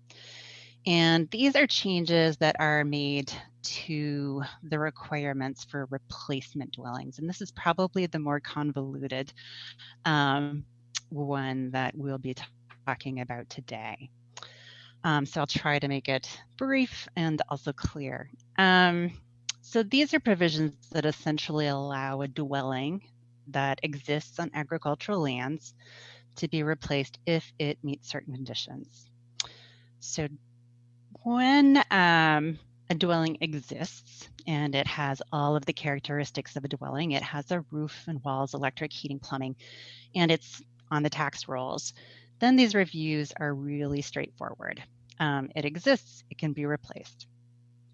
When any one of those things aren't true for the subject dwelling, then the review becomes a little bit more convoluted. Like, say you have a 1940s farmhouse that blew over in a windstorm in 1970 and it's been used for storage, and it's unsafe. Or say there was an accessory dwelling way back in the woods on a property and it was never assessed as a dwelling.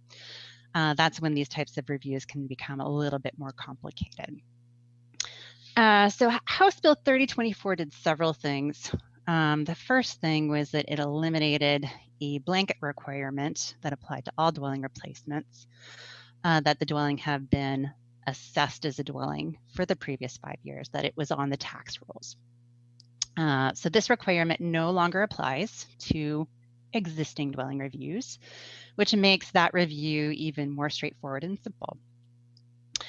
And then House Bill 3024 created 3 distinct tests for what we'll call former dwellings, dwellings that have been removed or destroyed or no longer qualified as a dwelling.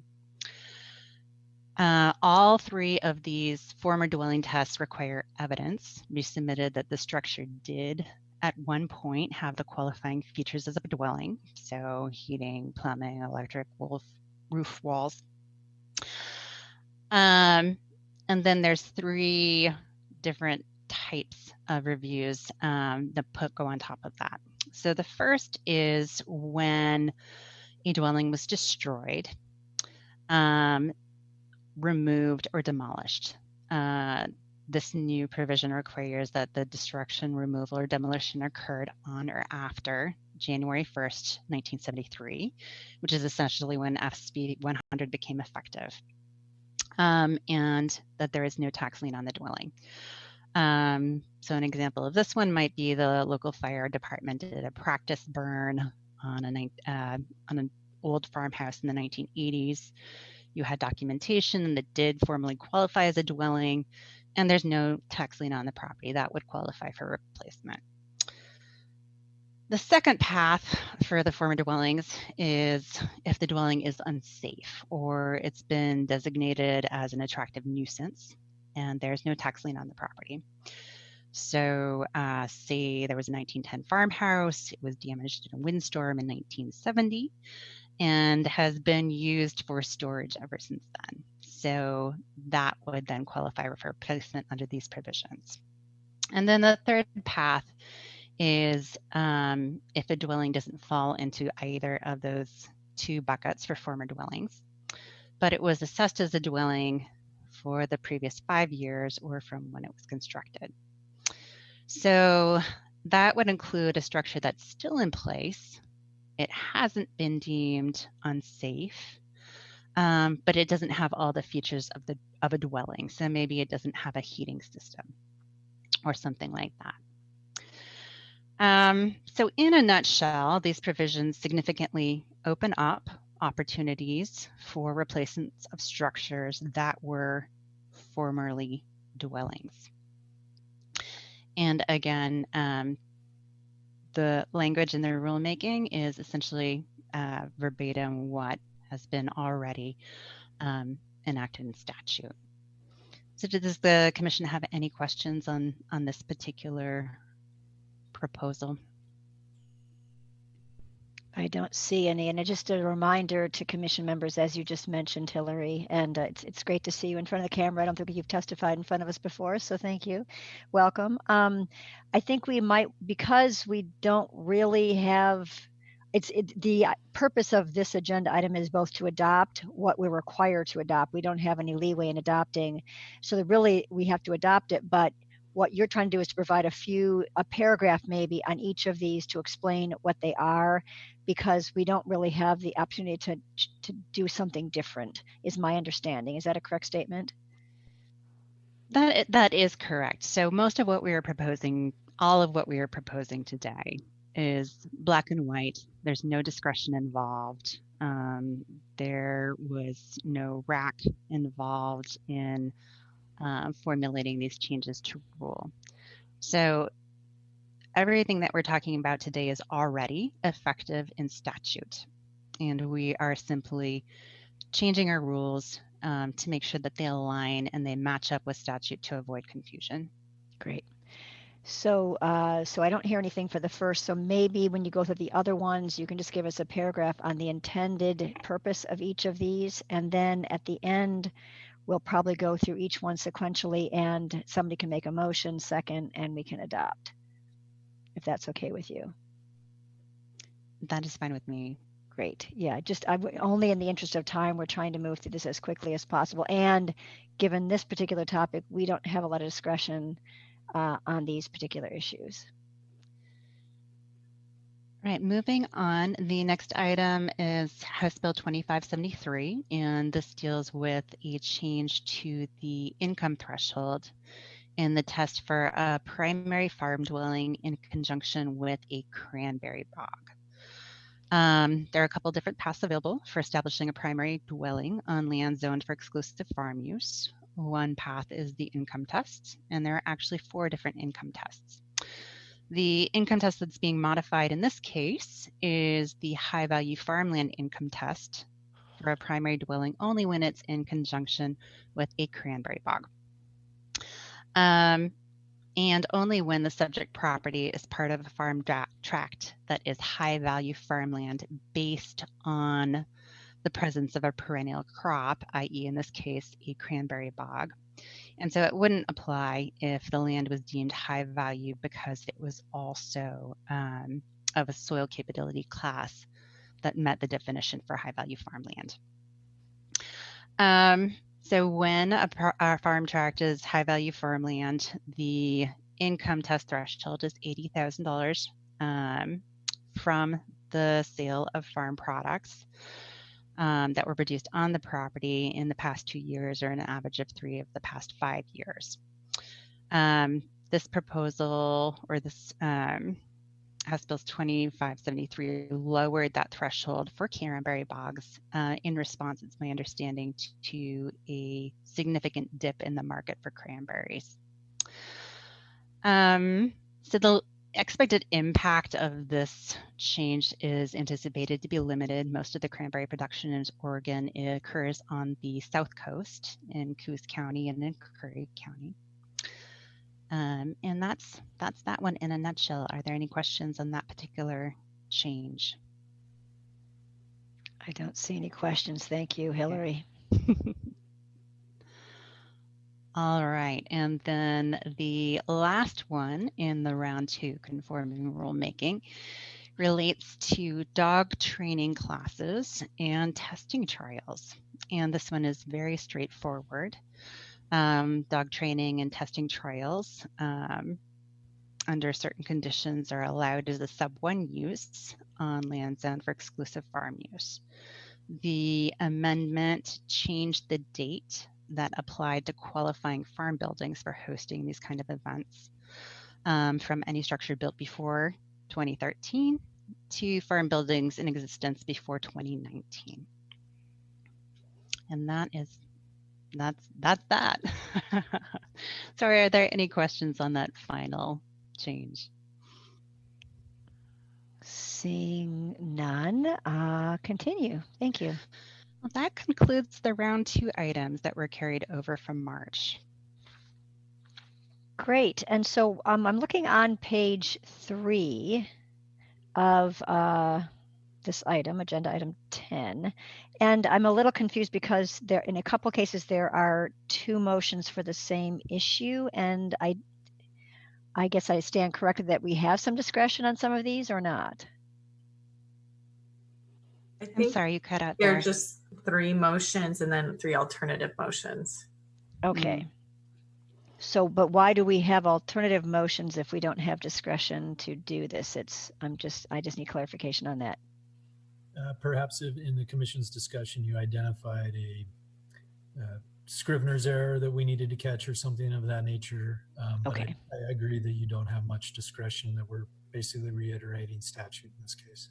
Thank you. So let's focus on the top 3, I guess. Well, commissioners certainly feel free to read that, and if there's a Scrivener's error or something. But if you don't see it in your read, perhaps we could go directly to motions and adoption. I'm happy to make the motion. Are we doing sorry the... to interrupt, Chair MacArthur. Could we call for public comment? Oh, I apologize. I didn't know. Of course, this is a public comment. So thank you, Casaria. So yes, I need to call for public comment. And do we have, this is the last call for any public comment, apparently, according to the screen. So is there anyone that needs to call in on this or would like to? And I did not think we received written testimony on this. No, we have not. And I don't see any phone participants raising hands. No cranberry bog farmers out there? Okay, to how long is it respectable to leave time for people to call in given this format? Esther and Casaria, any thoughts about that? Chair, I honestly think you're okay. I'm looking at the list of attendees and it's all staff and Nick Lilac, so I think you're okay. Okay, thank you very much for that very important check on public process. So back to Vice Chair Pearmine. Just to clarify, are we doing these one at a time? Do we have to vote separately on each of these? I think we should do them one at a time. Yes, and that legally would probably be better.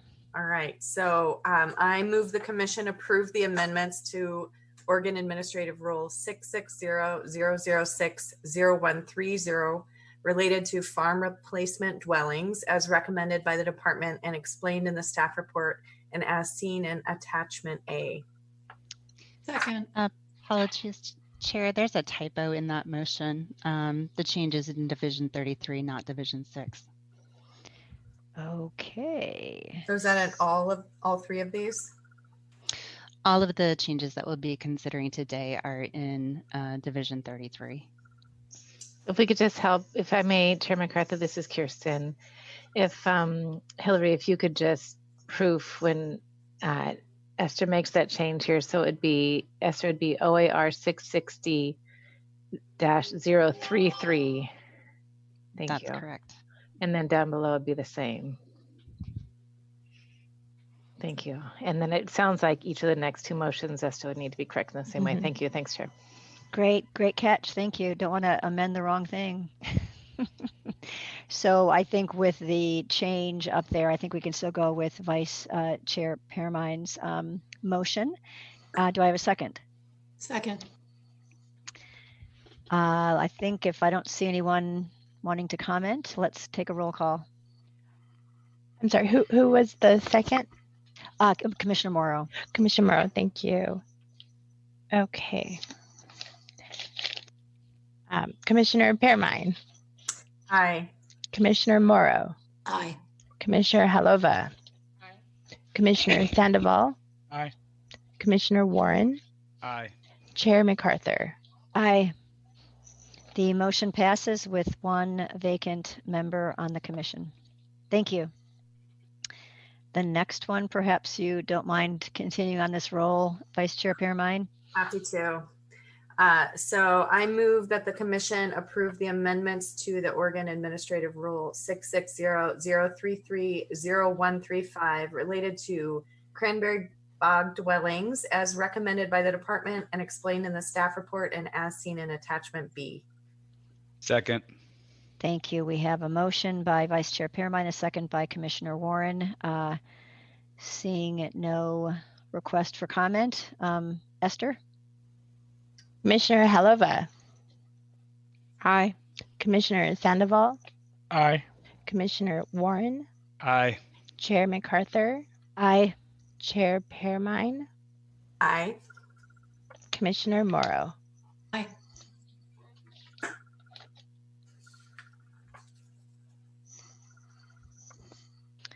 Okay, the next one is dog training classes and testing trials. All right, I'll make a motion. So I move that the commission approve the amendments to the Oregon Administrative Rule 660-033-0130 related to dog training classes and testing trials as recommended by the department and explained in the staff report and as seen in attachment C.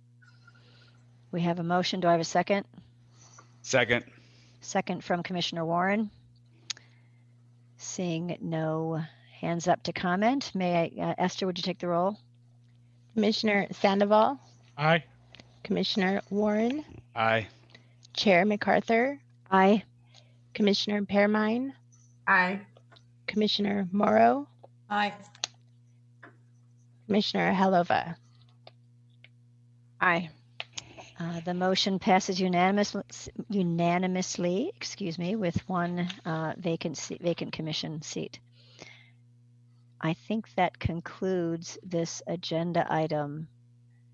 And again, thank you, Hillary. We hope that next time we have I give you more chance to have some dialogue with our commission, but we do welcome you. Thank you. I appreciate the welcome. I'm happy to be with the department. It's been a very interesting 3 months. Oh, goodness gracious, it must be. Great. And are you in charge of the next item as well, which is the conforming rulemaking? So just stay on stage, I guess, and continue on. All right. So here we go. Again, and we'll start off with the first one here, which is the changes implemented by House Bill 2106, which deals with the extension of permit approvals on various types of farm dwellings. So this change clarifies language in ORS 215-417 that addresses approval requirements for extension of permits. So this would cover dwellings like lot of record dwellings, primary farm dwellings, etc. Previously, these type of land use permits were valid for 4 years, and a 2-year extension was allowed. This changes that by authorizing an additional 5 1-year extensions of such permit approvals for a total of 11 years. If there is a written request for each extension, and if there have not been changes to applicable regulatory provisions impacting the approval. So that latter point is important, as the additional extensions distance the date of construction from the circumstances reviewed during the initial land use approval, and the likelihood that, for example, farming practices have changed and the potential for conflicts are different, increases the farther you go out from that original permit approval date. So this also authorizes local jurisdiction to adopt additional conditions of approval if there have been changes to land use ordinance or to applicable rule since the permit was originally issued. And it prohibits extensions if the applicable residential development statute was amended in the intervening period. These changes will likely affect a small percentage of permits, as development is typically completed in that allotted time or in that initial original 6-year period that was previously allowed. Does the commission have any questions on this change?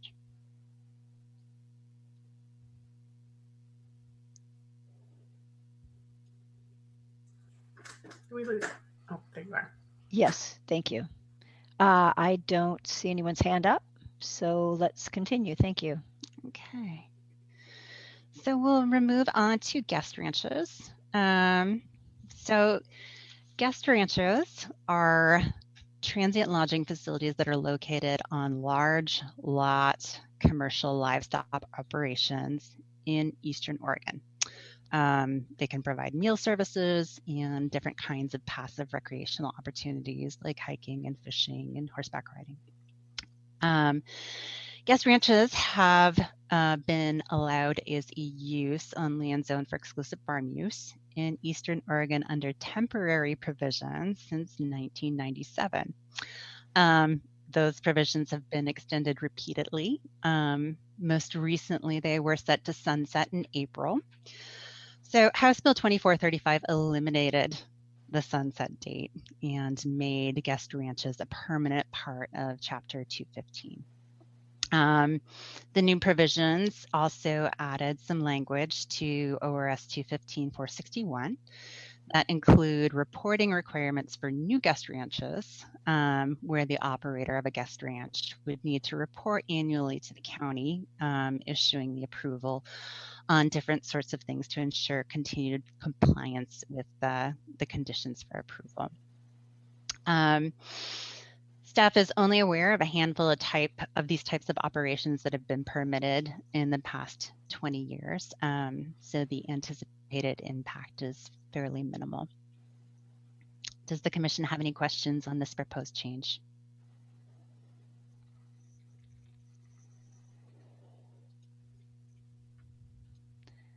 I don't see anyone raising their hand. I will, as a point of reference or information, I fought this bill back in 1997 when I was Governor Kitzhaber's land use and transportation advisor, and we were not able to prevail in killing it, and so they put a sunset on it, and now it's permanent. So just be careful about the nose under the tent when it comes to land use legislation. Let me just say that. Mm-hmm. We can go on to the next one. Okay.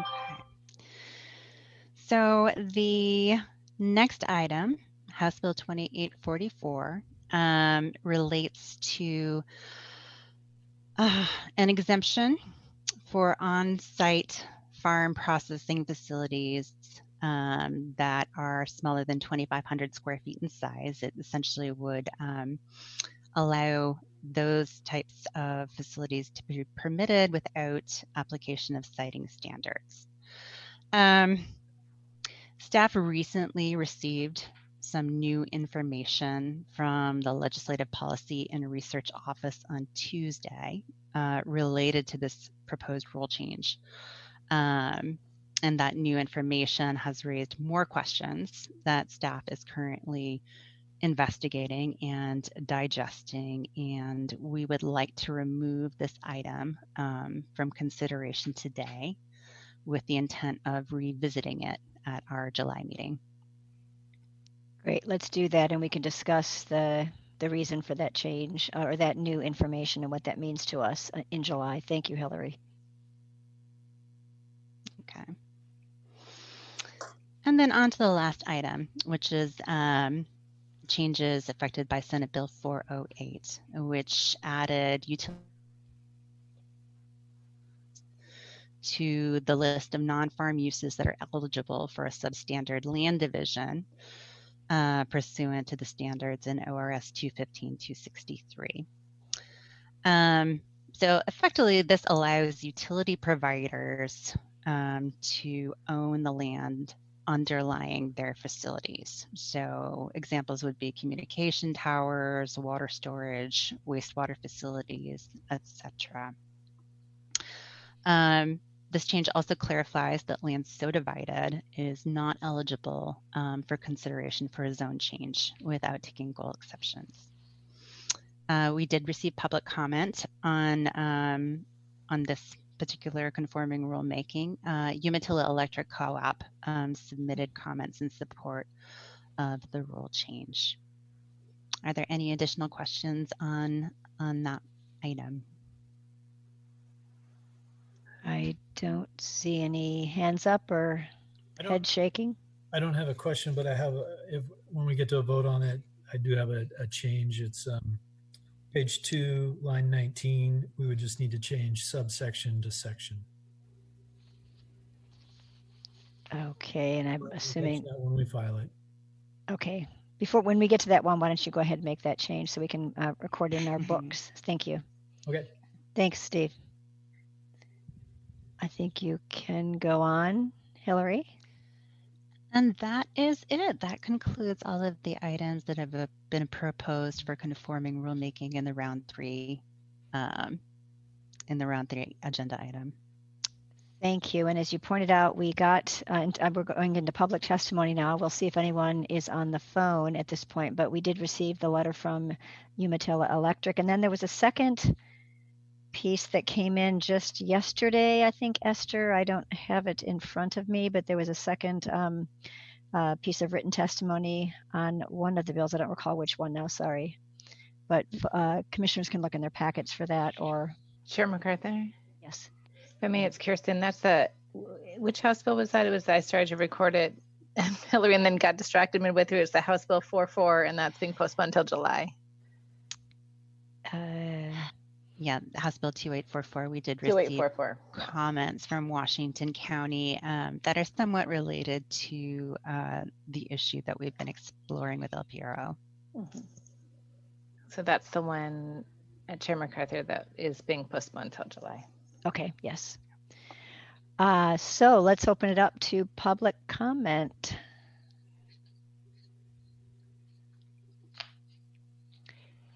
Chair MacArthur, the Exhibit 2 was submitted this morning and emailed to commissioners soon after. Thank you. Is there anyone who has signed up to testify today on these items? No, ma'am. Okay, thank you. So let's go back to motions and seconds and hopefully adoptions. Any other commissioners feel like doing some reading today? The other thing, yeah, exactly. You're catching the 006. Is that's correct in these motions this time, not Division 30? Those are also typos. That should be 33 instead of 6. Thank you. Good catch, Katie and everyone. So yes, thank you. So I guess we only have 2 motions to proceed with today, because the third one we're going to wait on until July. So do I have a commissioner wishing to recommend a motion for the first item on page 3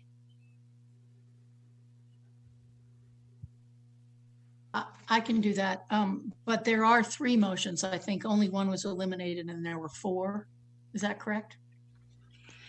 That's correct. Oh, sorry, Catherine. Thank you. Yep. That's got all it. right. Yep. And it's the final one that Steve wants to make a correction in the actual text of the rule or the code. So anyway, I move that the commission approve the amendments to the Oregon Administrative Rules 660330140 related to farm and forest dwelling permit expirations as recommended by the department and explained in the staff report and as seen in attachment A. Thank you. Do I hear a second? I'll second. Commissioner Pearmine, Vice Chair Pearmine seconds it. Let's call the vote. Commissioner Helova. Aye. Commissioner Sandoval. Aye. Commissioner Warren. Aye. Chair MacArthur. Aye. Commissioner Pearmine. Aye. Commissioner Morrow. Aye. Thank you. The motion passes with 1 vacant commission position. And what about guest ranches?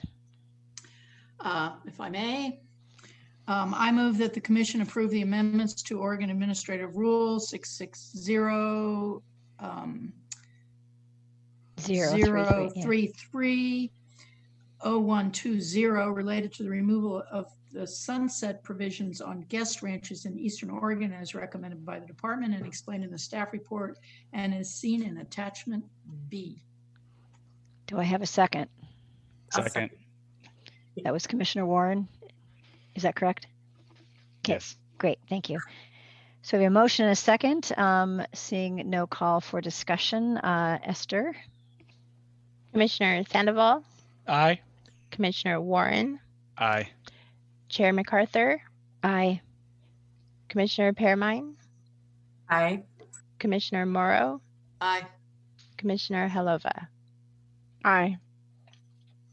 Thank you. The motion passes with 1 vacant commission position. The next one on your list is the one we are postponing until July. And then Steve, did you have a text change or something for this final motion here?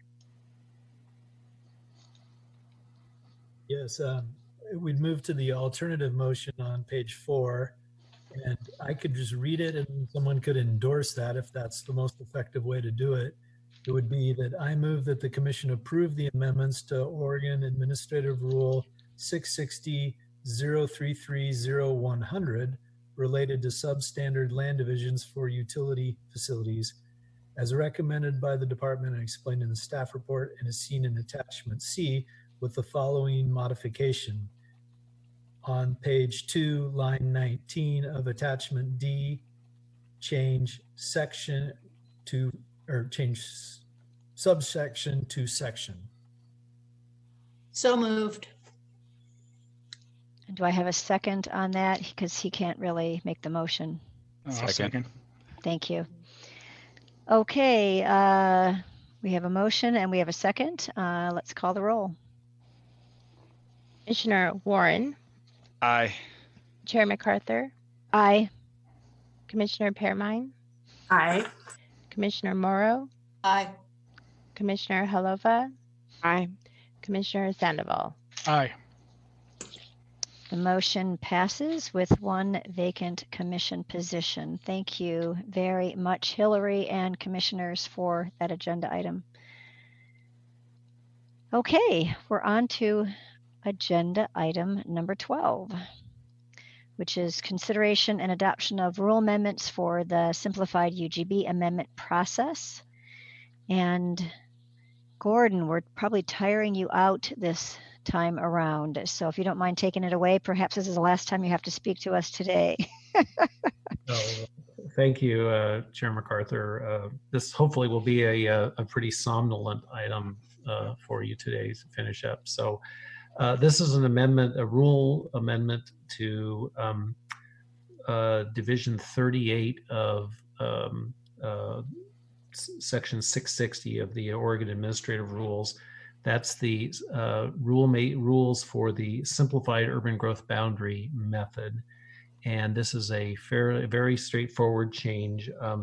The method, which was adopted by the Commission in 2015, allows for calculation of employment land need based upon data from the Employment Department, consisting of a table known as Table 3 in the rule that shows existing commercial and industrial employment numbers for Oregon cities. The rule requires that a city wanting to use the simplified urban growth boundary calculation method to take those numbers and apply projected employment growth from another table from the Employment Department, which we are not amending today, to come up with projected employment growth and resulting need for land. This action simply substitutes an updated table with the latest Employment Department figures, so that if a city does decide to use the simplified urban growth boundary method for determining employment land need, they will be able to use the most updated employment figures from the Oregon Employment Department. And so that concludes my staff report, unless you have any questions.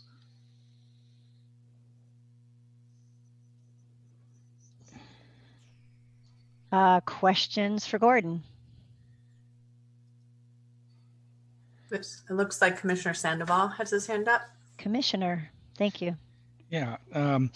So Gordon, do you see any drawbacks on using this method? Are there other methods that are more appropriate, or what's your thought on that? Commissioner Sandoval, the simplified urban growth boundary method was adopted by the Commission in 2015, and not a single city has yet used it to amend its urban growth boundary. And I think that your question brings up a whole issue about the efficacy of the simplified urban growth boundary method, which is way beyond this particular item. But the method was intended to have cities use this method so that they could avoid arguments about findings about employment growth.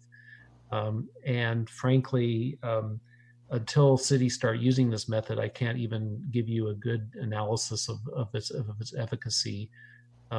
It's supposed to be a very basic plug in the numbers and do the work. It is a practical matter. It comes up with a very conservative estimate of employment growth than most cities do in their economic opportunities analyses. So that's all I can say at this point.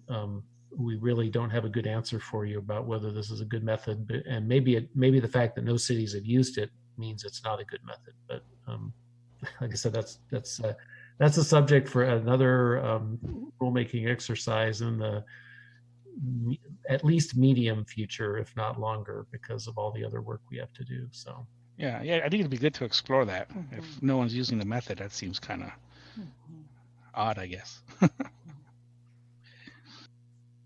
Madam Chair, Vice Chair Perman.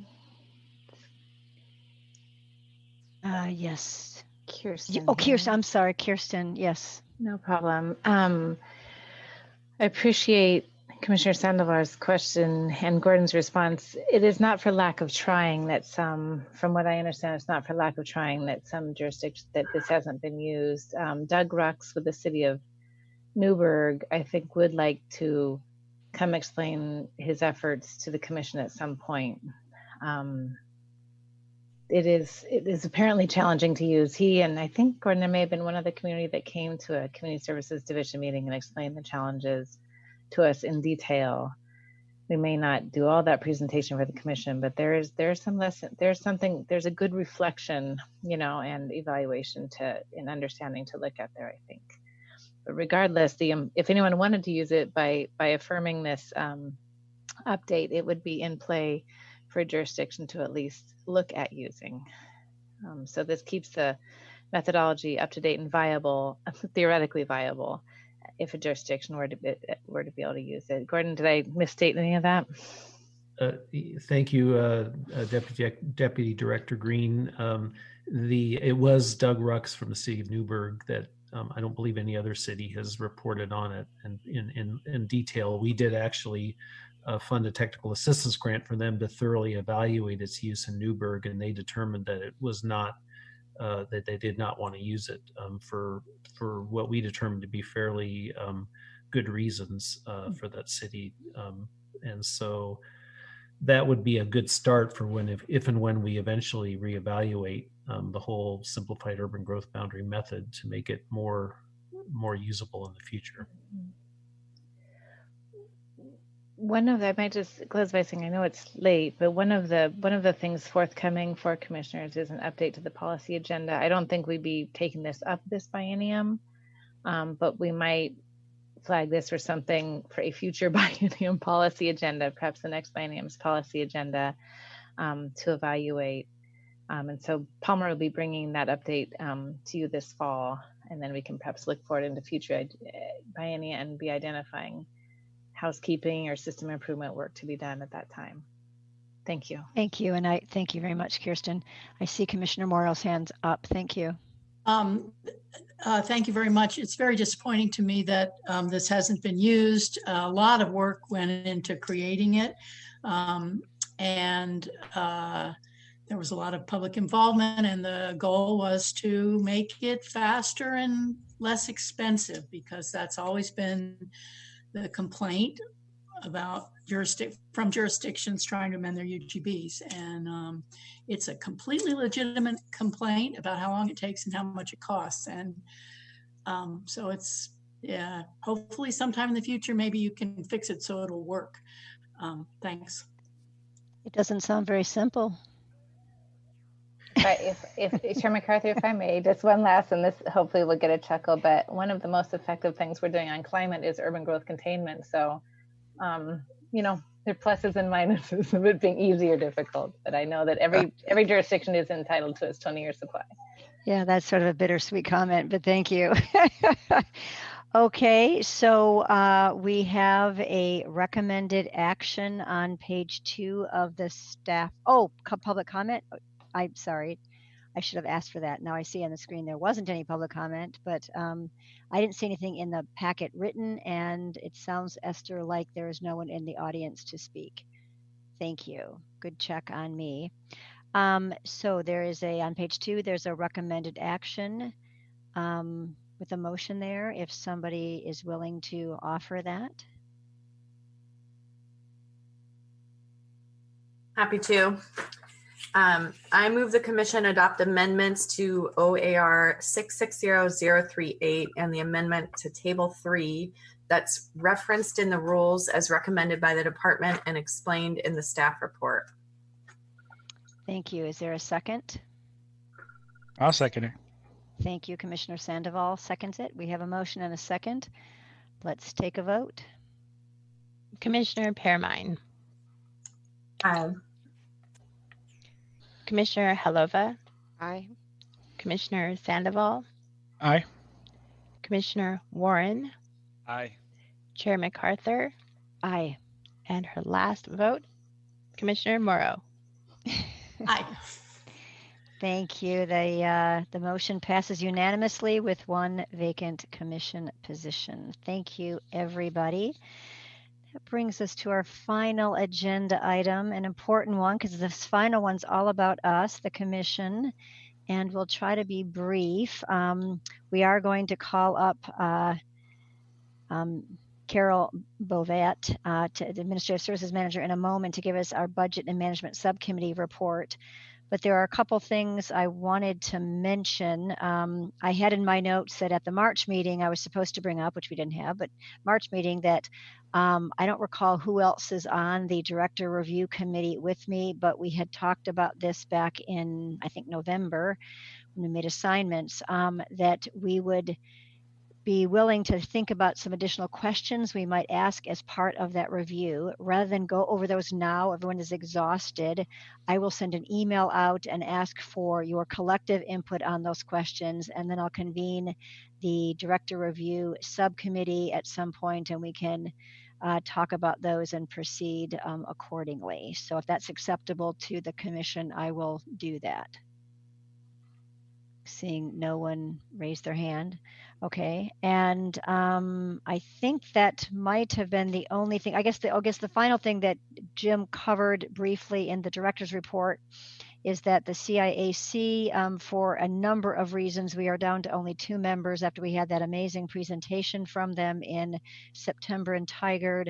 We had a lot of folks that for a variety of reasons have gone off of that committee. We only have 2 members left, and the chair even left. And so Steve Faust has agreed to be the temporary chair for a while. So we're going to kind of work with that small group, try to recruit. It's extremely difficult to recruit volunteers during this time. So it might very well be that we put this on a bit of a hiatus. Not that we think that this is unimportant. It is critically important, but we kind of need a full complement of folks to be able to continue that work. So we will go for the 2 remaining members. We will fulfill our policy requirement, and that is as we embark on rulemaking, we go to those 2 members, and generally it's the whole committee, and ask for their input on ideas about how to engage the public in our rulemaking efforts. So we will still have them function in that way to the extent that they can. So we'll report back hopefully in July with a more cheery prognosis for that group. If there aren't, is there anybody else on the commission have any other issues they want to discuss before I call up Carol?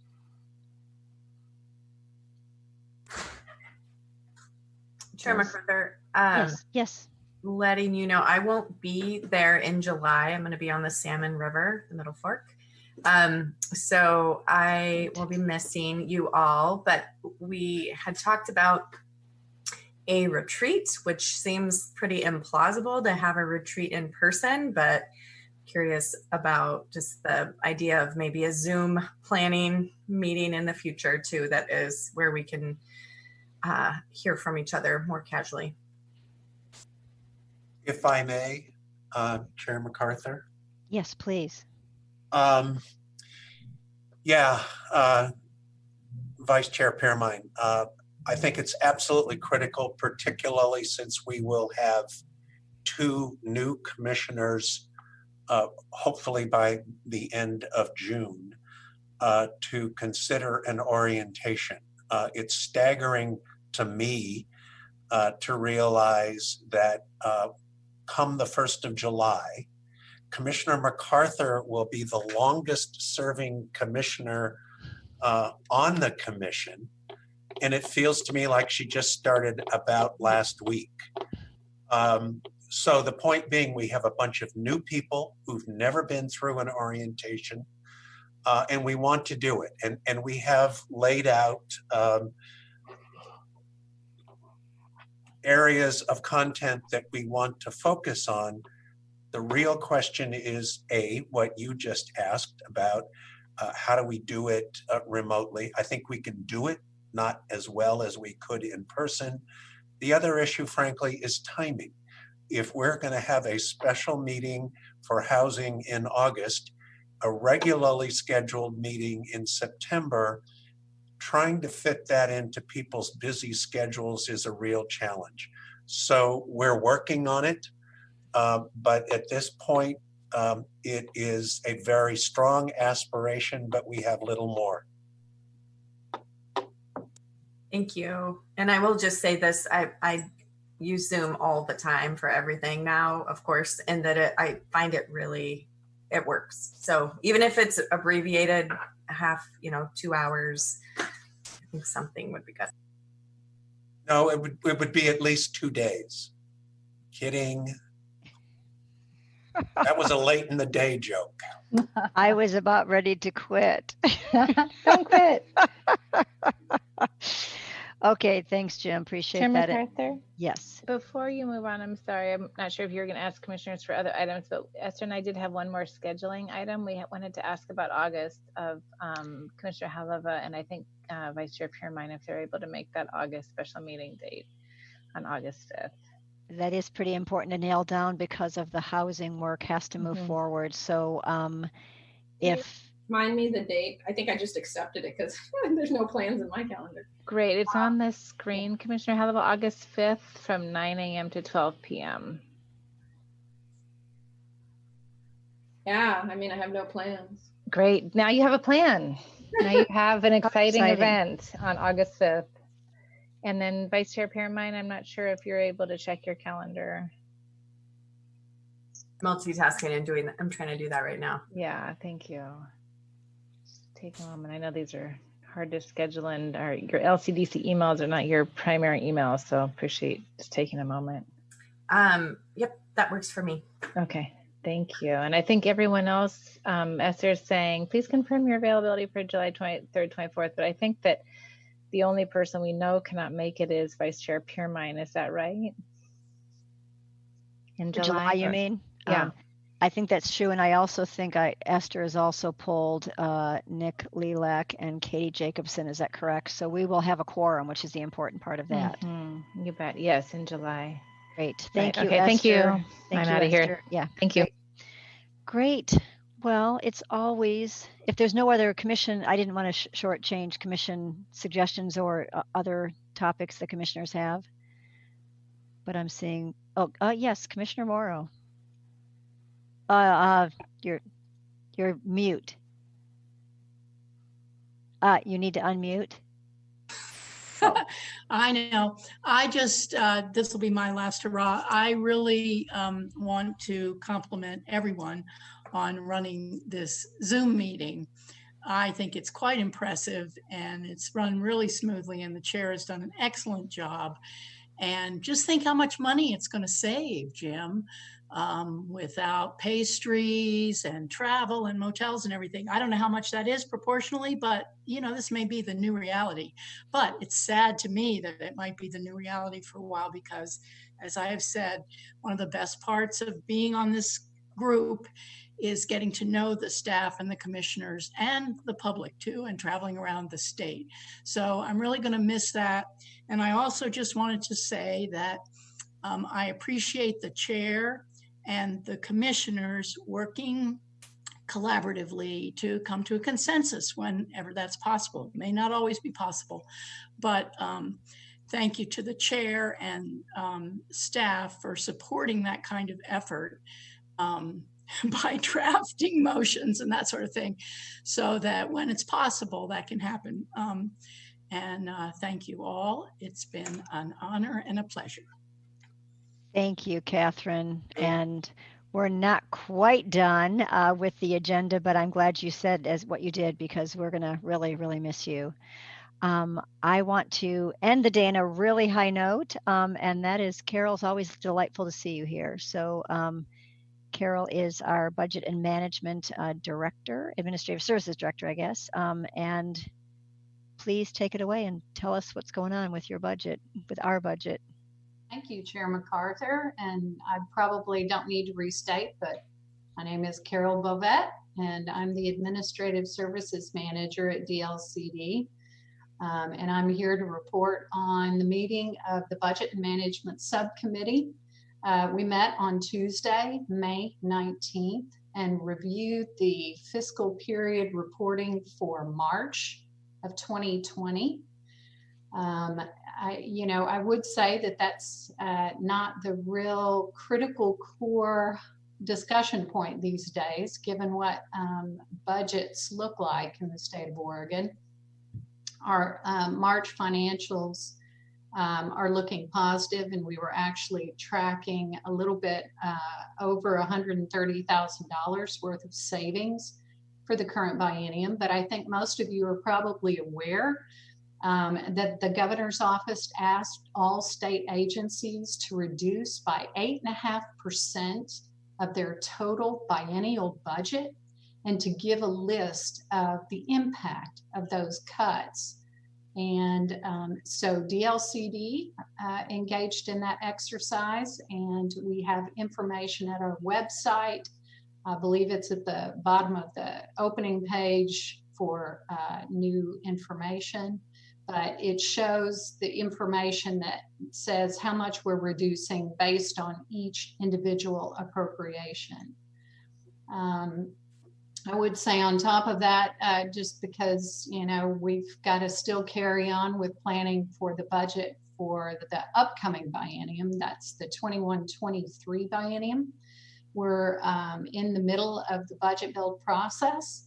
We're working on our current service level budget at this point in time, and we'll be putting that together into along with our policy option package request, we'll put that information together to compile our agency request budget, which will be due to DAS in August. And so we do indeed have some, kind of exciting requests, even if it at this point in time seems unlikely that there would be really any funding in the 21-23 biennium. But we are going to put forward 5 POPs, 1 for housing, 2 for climate change, 1 for climate change adaptation, and 1 for climate change mitigation. And we're also going to put forth a policy option package request for wildfire reduction programs, as well as a POP for resiliency and natural hazards funding. So on that note, it's hard to say where somebody needs more information. So perhaps I should just open it up and say, are there any questions or thoughts or concern? It's like Commissioner Holova has her question or hand up. Commissioner? I just wanted to ask because I have to go at 4. I was just curious why the third POP is called climate change mitigation. The specific word mitigation, it kind of threw me off for what that says. I'm just curious. I'd leave Kirsten or Jim open to weigh in, but I would just say that because climate change is such a critical issue that we're focusing considerable time and bandwidth as an agency on, and we had more than just what would be encompassed easily into one policy option package. Oh, I meant more like why it wasn't called like climate change planning. I'm just curious. It sure could. And Commissioner, if I may, Chair MacArthur. Yes, please do. The Jim, if you would like to weigh in, please just do. But we just internally, and you're making a good point that we should probably externalize our language and fix it up so it's a little more sort of everyday person understanding. But this one, there's 2, really 3, but 2 main aspects of climate change concern. One is reducing greenhouse gases. So that's the mitigation of greenhouse gas impacts. And then there's the adaptation, knowing we can't slow it down entirely and it's already here. Then there's the adaptation. So the mitigation is everything you discussed yesterday for half a day on whether it's every mile counts or, climate, it's just reducing for us. It's reducing the amount of greenhouse gases from cars and light trucks. Yeah, I guess when I hear the word mitigation, and it's just maybe my context, I think of like you're doing something and then you go over there and do something else to address the thing that you're doing, and versus we're actually trying to change the thing we're doing. So that's right. The word mitigation makes me think you're doing a whole completely other set of activities like planting trees or something else like that. Thank you.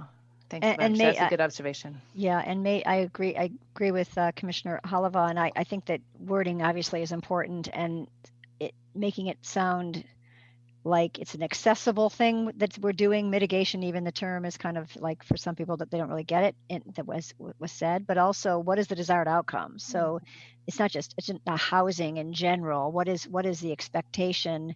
What's the product? Be product oriented in our POPs. People are more apt to fund products than process. Thank you. This input is very helpful. And I would say, particularly timely, because at this point we are actually gathering up all of the detailed analysis to support these requests. And so they're really officially submitted with the agency request budget. And so we'll have a chance to really kind of be very considered about our wording and how we present our information. So thank you for the input. Chair MacArthur, it looks like Commissioner Sandoval has his hand up. Commissioner.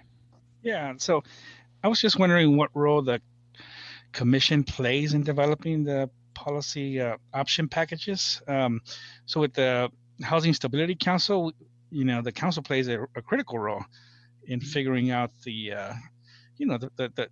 budget in terms of the policy policies we want to emphasize within the agency. And so, yeah, is it similar for our commission, or do we not play a big role?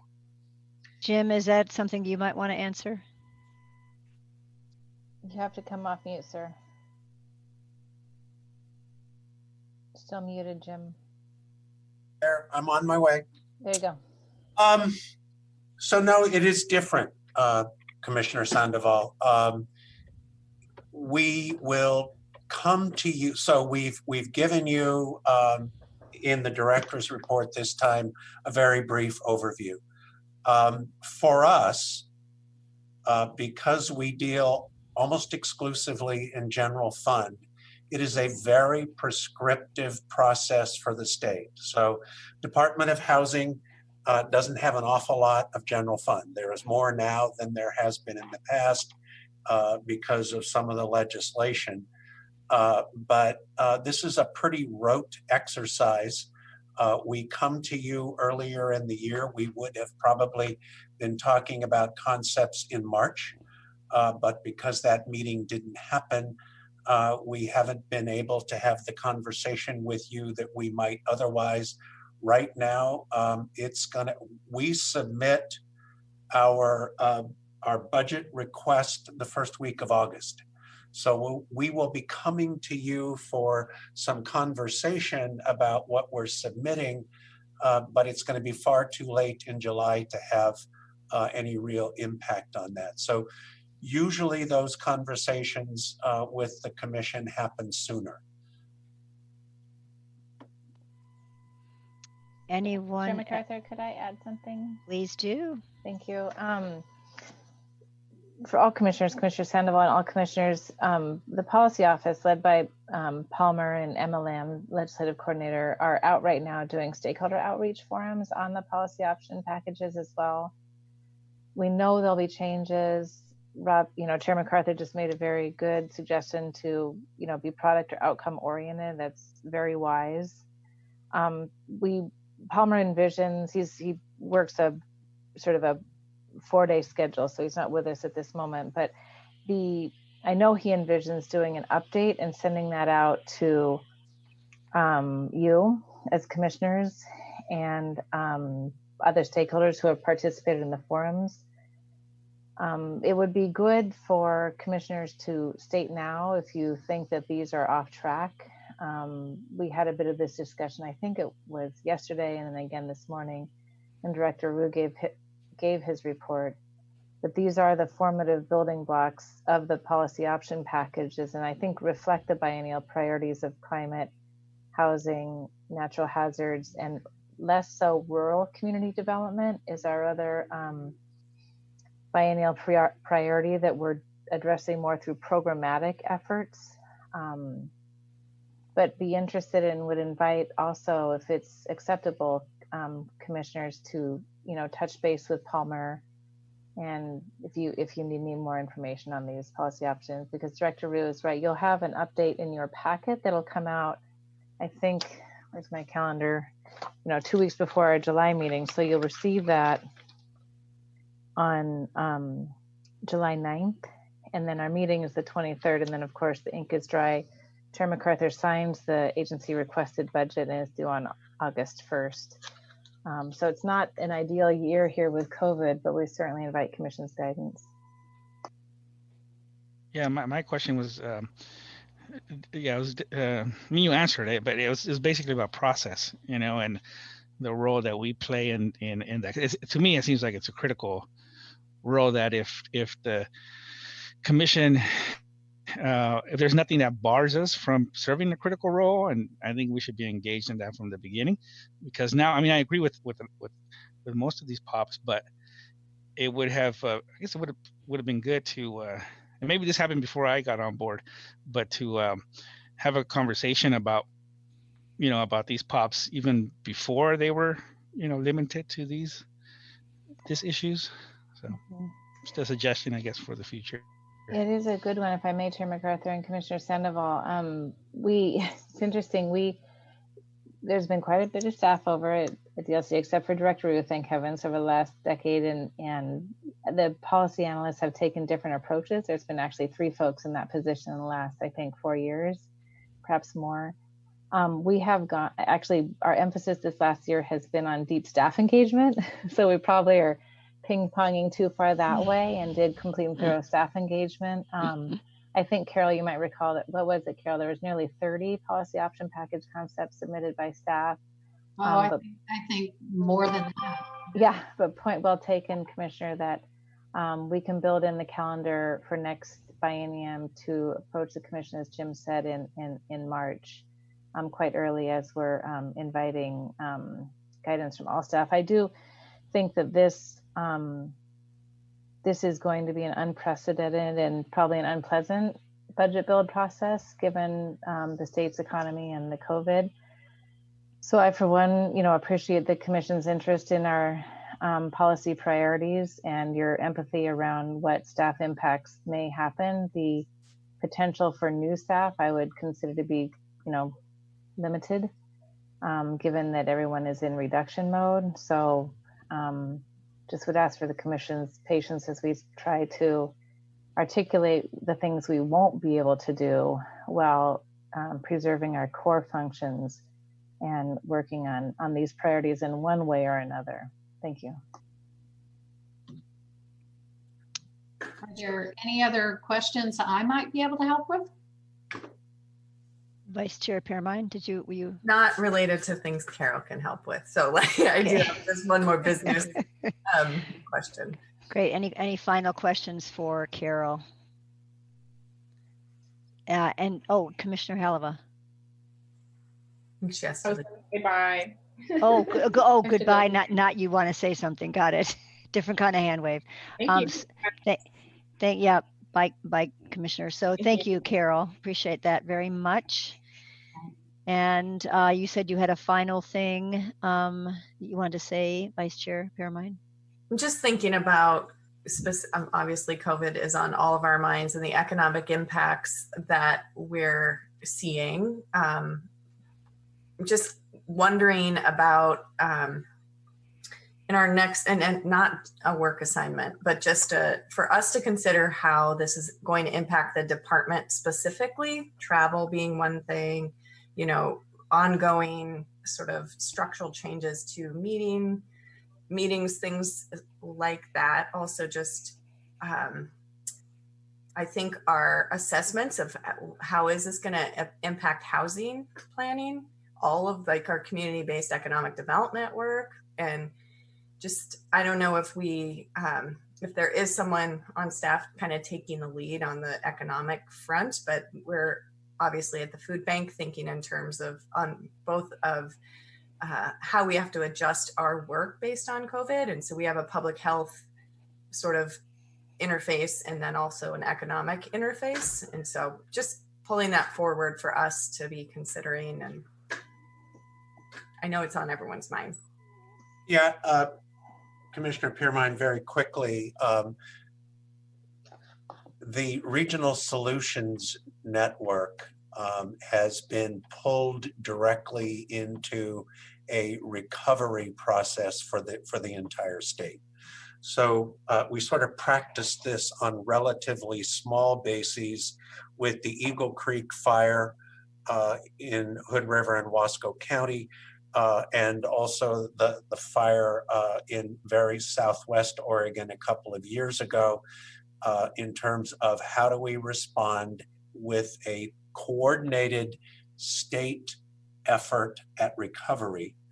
And that is being refined now. We, DLCD, are actively involved in helping local governments plan for recovery, but it will become more and more an effort as we move towards at least limited reopening and how we think about working with local governments to get back on their feet.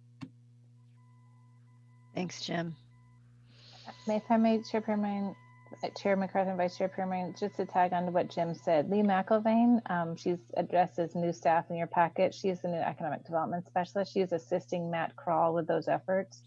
Matt would have been on the STS agenda item for climate yesterday, but he's he's had to sort of leave that to Palmer and then Bill and Cody as he steps off and leads this community economic recovery planning for the state, where DLCD has been tagged in the lead.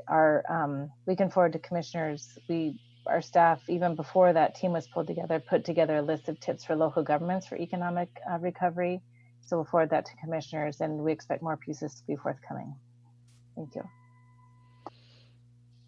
Thank you. Hearing and seeing that we're at the end of the meeting, I do think we should just clap for Esther and Casaria, all department staff, and each other.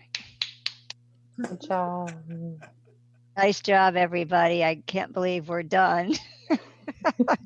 I was telling my partner last evening, he says, well, how did your day one go? And I said, it was kind of like when we traveled from Delhi to Portland and you were on the plane forever. And so today actually felt a little better. So anyway, it's you guys have really made it work. My fellow commissioners, staff, Esther, the whole IT team, Casaria, you've been really tremendous. So thank you for making this a success. And we will see everybody. This meeting is adjourned, and we'll see everybody in July. Thank you. Thanks, Jennifer. Stay calm, be safe, carry on. Thank you, Catherine. Adios. Bye. Safe journey.